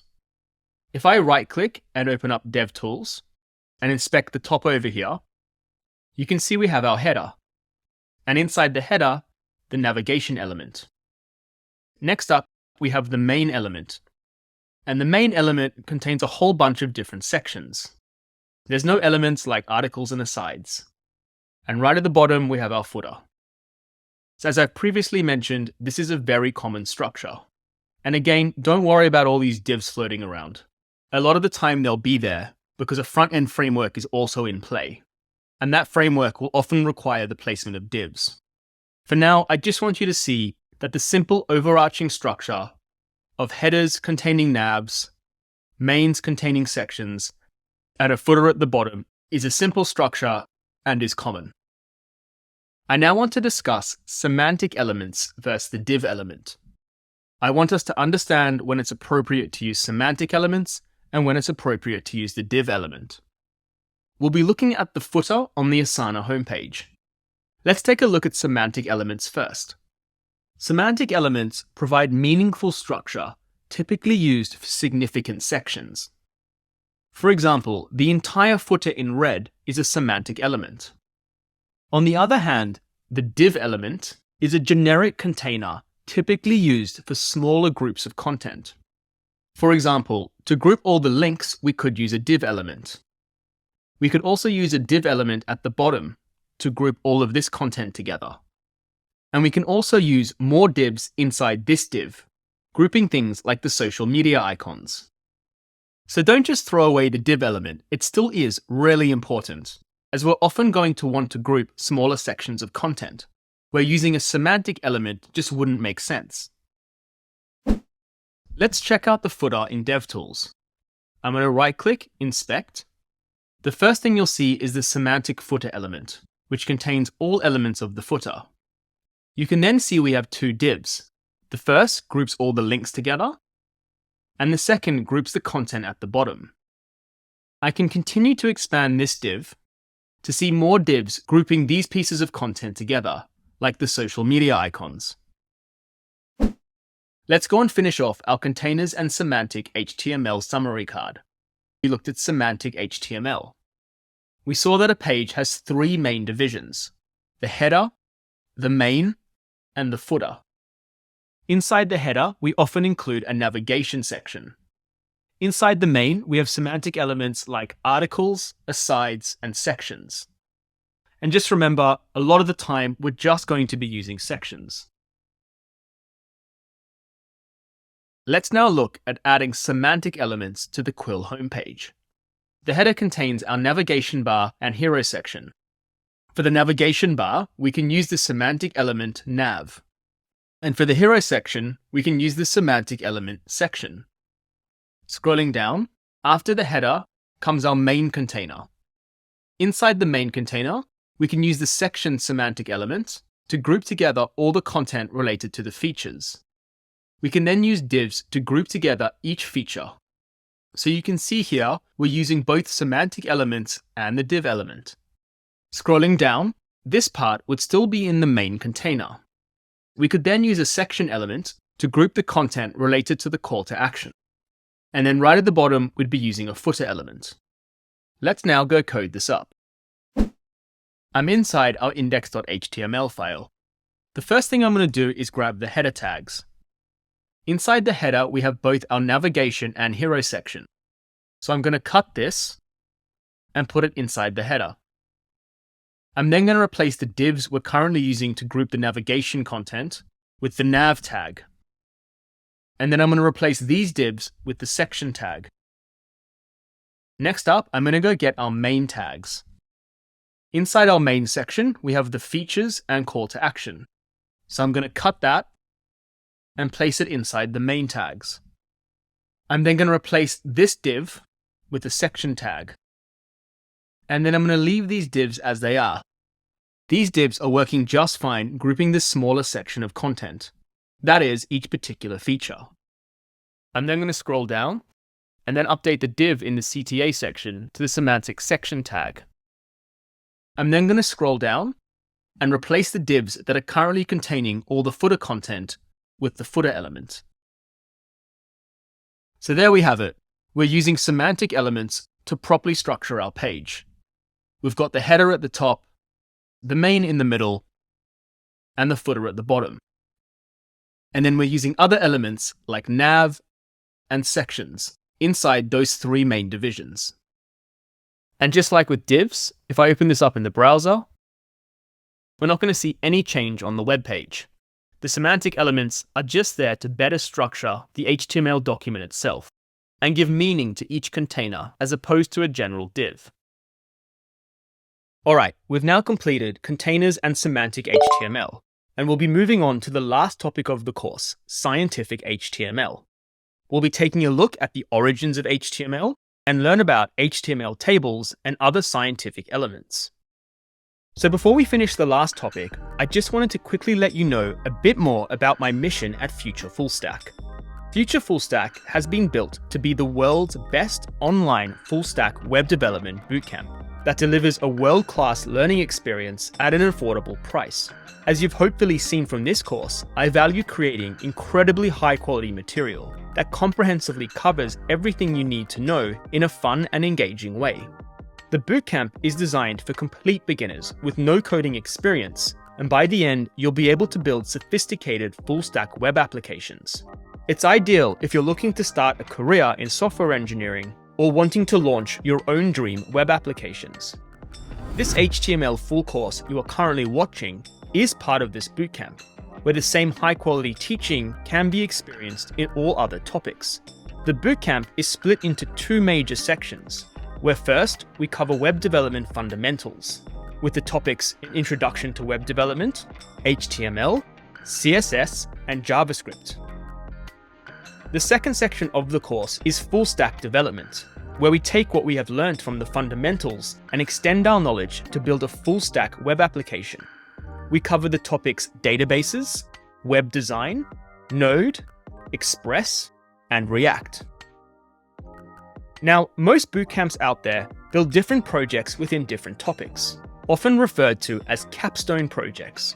In this bootcamp, we work on the Quill Major Full Stack project, from the very first video to the very last. This approach is much smarter, as the most challenging aspect of full stack web development is getting a real understanding of how the front end, back end, and database all work together. And you will not be able to see this in smaller topic-based projects. Now, for complete transparency, the fundamentals of the bootcamp will be completely free on YouTube. This means no matter what, you can master HTML, CSS, and JavaScript without spending a cent. If you're serious about learning web development, you'd likely be paying for similar courses on other platforms. But with me, not only will you save money, but you'll also get a superior learning experience at no cost. For those ready to take their skills to the next level, I'm offering the full stack development section as a paid option. Head on over to futurefullstack.com to learn more. While I'd love to give everything away for free, I have a family to support and bills to pay. That said, even with the paid section, you'll still be saving thousands of dollars compared to a traditional bootcamp, while receiving the highest quality learning experience. I hope I've done a good job at convincing you why Future Full Stack is the best option for learning web development. But let's now get back to it. So back to the scientific HTML topic. Let's begin by learning how to organize and display data effectively on a web page using HTML tables. We'll be discussing what is a table, table elements, colspan and rowspan, and the evolution of layouts. So, what is a table? A table displays information in a grid format, arranging data by rows and columns. Here's an example of a table displaying data about popular world indices, like the S&P 500, which is the performance of the top 500 shares in the US. It presents each index in a row, and the columns display key data, like the price and price change. This is an example of an HTML table.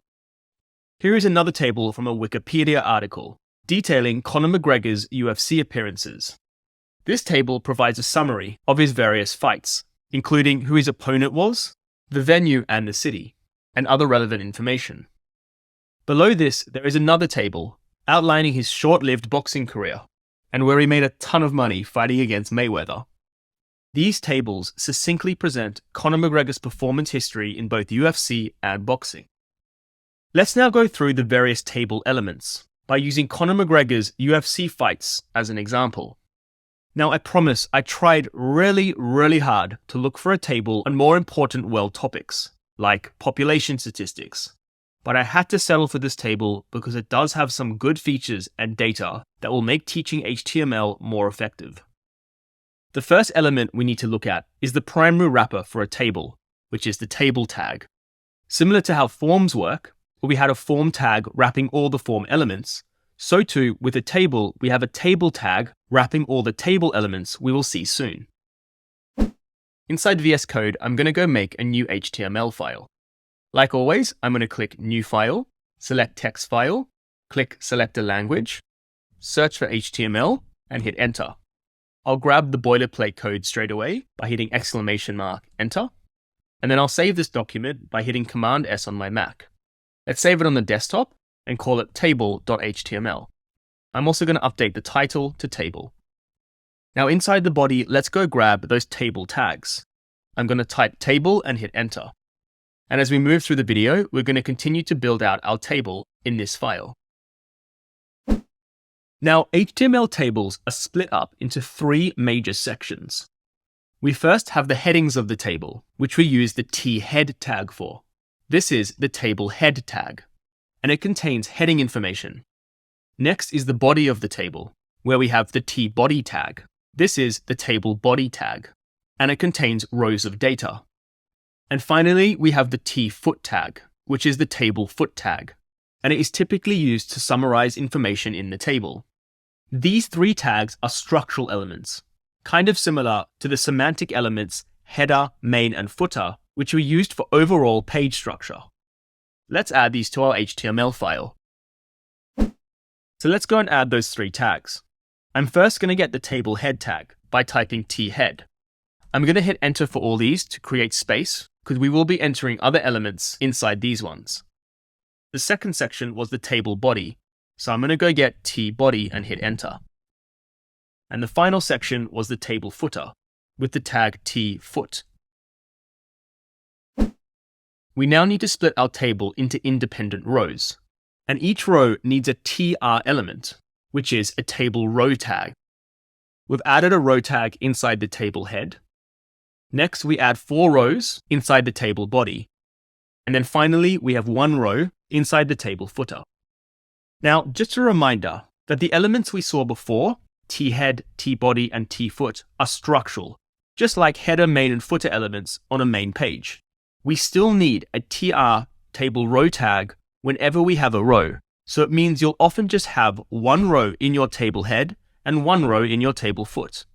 But just so you know, you do explicitly need to define a table row wherever you have a row, even if it is containing just 1 row like the table head. Let's add this to our table in our HTML file. In the table head, we need to add 1 row, so I'm going to get the tr tags. In the table body, we have 4 rows, and I'm going to use that trick where I type tr times 4. And then I'm going to hit enter inside each of them, as we are going to be adding other elements to this soon. And then finally, we need 1 row tag for the footer. Now, this is where HTML tables become a bit painful. We need to define every single cell individually. Inside the table head, each cell is defined with a special tag known as the th tag, which stands for table header tag. For all the other cells, we use the td tag, which stands for table data tag. This process of defining every single cell may seem somewhat cumbersome, but it is unfortunately a necessary step in HTML table creation. It's also at this point we add in the table content. So let's jump into VS Code and write this up.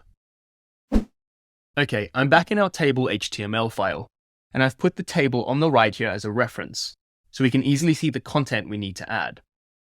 Inside the t-head, we have our t-row. So let's go add each cell now.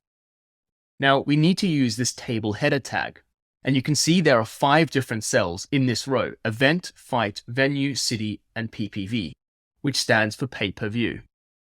So I'm going to go th times 5. And now we enter the text: event, fight, venue, city, and PPV. Let's now go to the tBody. Over here, we have 4 rows for each row of data.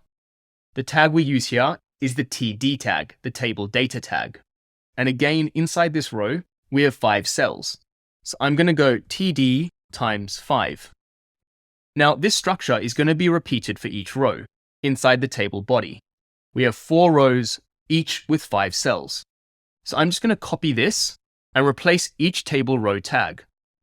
So we end up with a table row with 5 cells in them. So let's add the content for this first row. The first cell in the row is the event, UFC 189. The next cell is the fight, Mendes vs. McGregor. The next cell is the venue, MGM Grand. The next cell, the city, Las Vegas. And the next cell, the number of pay-per-views. In this case, 825,000. Let's do the next row together. This row over here. The event, UFC 194. The fight, Aldo vs. McGregor. The venue, MGM Grand. The city, Las Vegas. And the number of pay-per-views, 1.2 million. Now, to avoid boring you, I'm just going to go fill in the other 2 rows, but it's the exact same format. All right, you can see here I've just filled in the content, and it's the exact same format as the other two we did previously. Let's now move down to our table footer. Inside the foot, we have our row, and now we're going to go add each cell, and we still use the table data tag. In this case, there's only two cells, total sales and the pay-per-views. So I'm going to type TD times 2. The first cell is total sales, and the next cell is the total number of pay-per-views. All right, so let's check this out in the browser.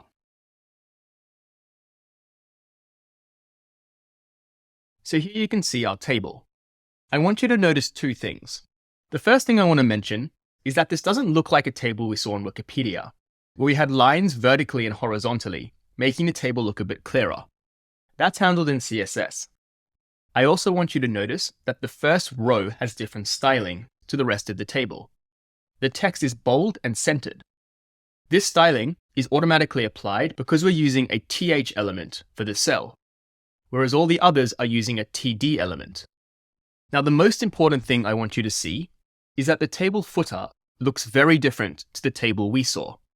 In the table we saw, total sales spanned across 4 columns, which then push the total number below the other numbers in the pay-per-view column. So let's now look at how we can achieve that. So let's take a look at col_span. Col_span is an attribute that specifies the number of columns a cell should span horizontally. We do this by including a col_span attribute in the table data opening tag and set its value to the number of rows we want to span horizontally. In this example, the value of col_span is 4, saying that we should span 4 columns. Let's see how this works. We need to work out the number of columns we want our cell to span. Total sales is spanning 1, 2, 3, 4 columns. So we need the cell to span 4 columns. And you can easily work this out visually. Let's go and update our table in VS Code. I'm back in our table.html file. I'm going to scroll down to the tfoot. And inside this TD tag, I'm going to add a col_span. And I'm going to set the value to 4 to span 4 columns. Let's check this out in the browser. So you can see the total sales is now spanning these 4 columns, which results in this total number being pushed into the correct column. Now, something I want to do to improve this table compared to the original on Wikipedia is group together these venues, MGM Grand, which we can see 3 times, and group together the city, Las Vegas, which we can see 4 times. So how do we do that? We achieve this with row_span. Row_span is the opposite of col_span. Row_span is an attribute that specifies the number of rows a cell should span vertically. Let's look at the MGM Grand cell. We can add a row_span attribute to the opening tag with a value 3, which is equal to the number of rows to span vertically. Let's see how this works. Here we have the right-hand portion of our table, with the columns venue, city, and pay-per-view. I'm going to add in these lines to show the different rows. I'm then going to number the rows that contain the data, so I'm ignoring the header row. We have row 1, 2, 3, and 4. Looking at the venue column first, the cell MGM Grand is repeated 3 times. So here, we want this cell to span 3 rows, to end up looking like this. To achieve this, we can write row_span equals 3 inside the first table data cell containing MGM Grand. I want to do the same thing in the city column. We have Las Vegas repeated 4 times. Instead, we want this cell to span 4 rows. So it ends up looking like this. To achieve that, we would add row_span equals 4 into the first table data element containing Las Vegas. Let's go and write this up in VS Code. So I'm back in table.html. I'm going to scroll down to the body of the table. We can see MGM Grand is repeated 3 times, over here, and over here. So the first thing I'm going to do is add in our row_span by typing row, and you'll see row_span automatically comes up, so I'm just going to hit enter. We wanted this to span 3 rows, so I'll add the value 3. Now it's really important that we delete the other cells. Otherwise, what would happen is that this would span 3 rows, but these cells would still exist.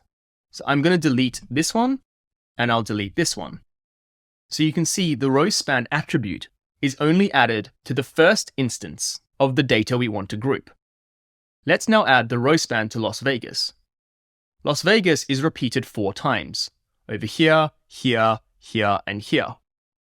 So let's go add row span and set the value to 4.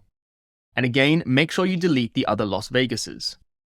Alright, let's check this out in the browser. So you can see this has worked. MGM Grand is only written once now and spans these 3 rows. Las Vegas is also only written once and spans the 4 rows. Let me show you what would have happened if we didn't delete those cells. I'm going to add back in the MGM Grand. We had it over here, and we had it over here. Let me refresh. Now, what's happened is that our MGM Grand over here is still spanning 3 rows, and our Las Vegas is still spanning 4 rows.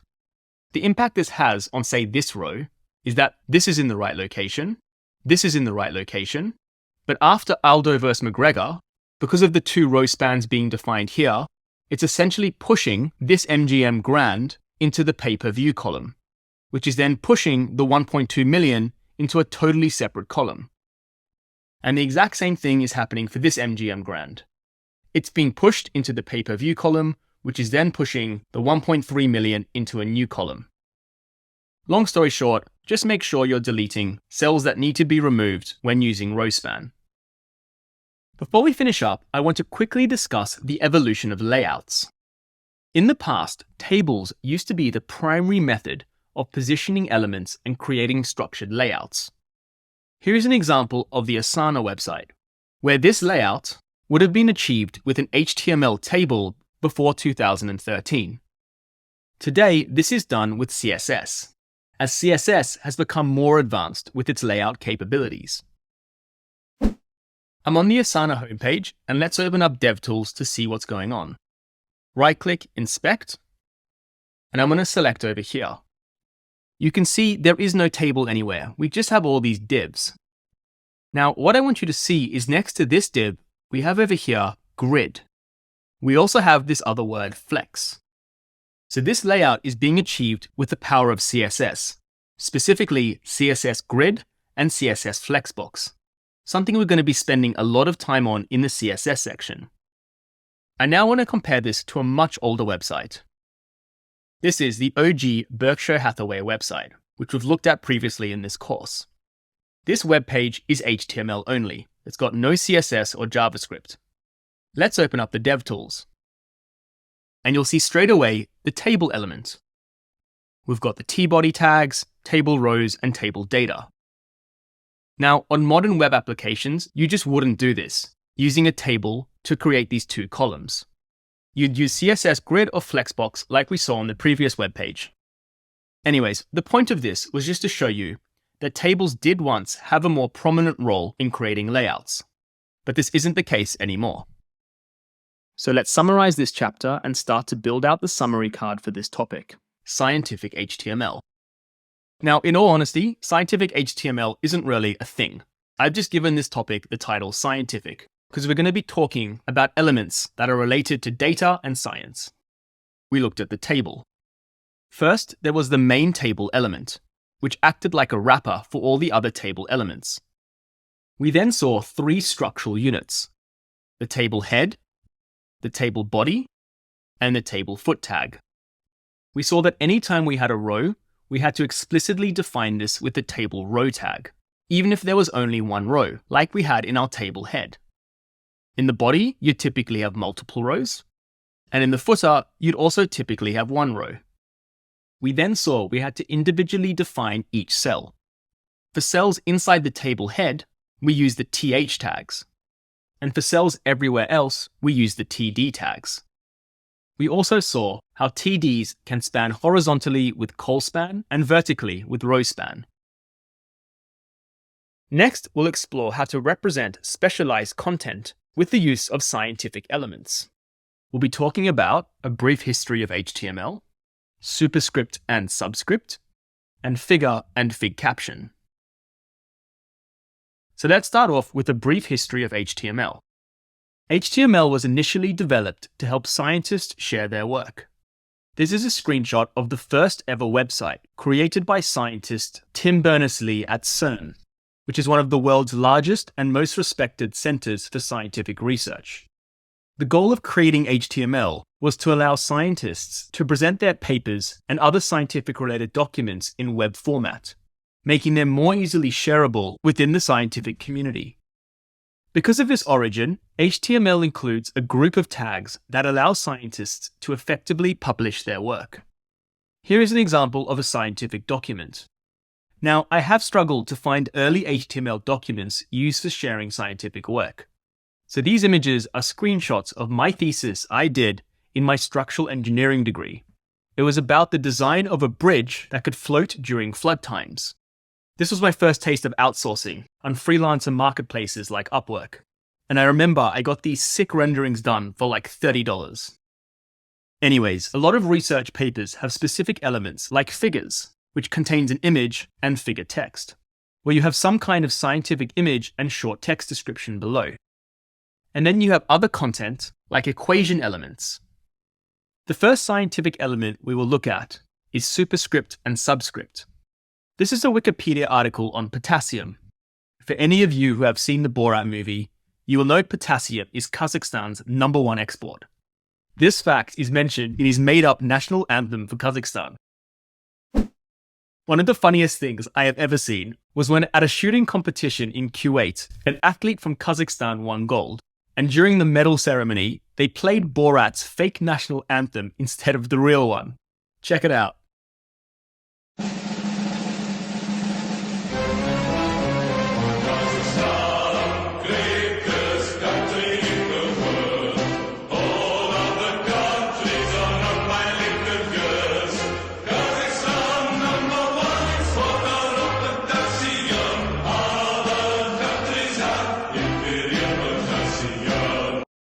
The next time you buy a potassium, make sure it's from Kazakhstan. Alright, back to HTML. In the Wikipedia article, you can see over here is the number 8. It's appearing above and to the right of the word knife. This is superscript. To define superscript, we use the subtags, which stands for superscript. Superscript text appears half a character above the normal line and is sometimes rendered in smaller font. Let's now talk about subscript. Over here, we can see this letter R, which is appearing to the right and below the A. This is subscript. We use the subtags to define subscript. Subscript text appears half a character below the normal line and is also sometimes rendered in smaller font. Let's go check out this page with DevTools. I'm now on the potassium Wikipedia page. I'm going to right-click Inspect to open the DevTools. I'm going to grab the inspector element and click on the number 8. And you can see it's in the subtags. The subtags are in fact nesting an anchor tag because the number 8 is clickable, which will take you to a reference at the bottom of the page. Scrolling down, let's go inspect this symbol over here. You can see we have the subtags, which is wrapping the letter R. The next scientific element we'll look at is figure and fig caption. Over here, we can see an image of potassium and the description below it known as a figure caption. The image and figure caption make up a figure. The fig caption element is used for the description of the figure. You can see here the description is pieces of potassium metal. Above the fig caption, we have an image of potassium, so we'd use the image element. The image and fig caption are then wrapped by the figure tags. And this gives us the complete figure element. Let's go check this out in DevTools.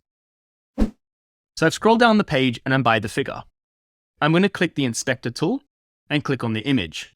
And you can see we have our figure here, which is made up of the image and fig caption. Now, we can sometimes encounter the figure element being used not just in scientific contexts. I'm on the Notion homepage in the testimonials section. You can see in this card over here, we have a person's image and surrounding text of their name, handle, and the testimonial itself.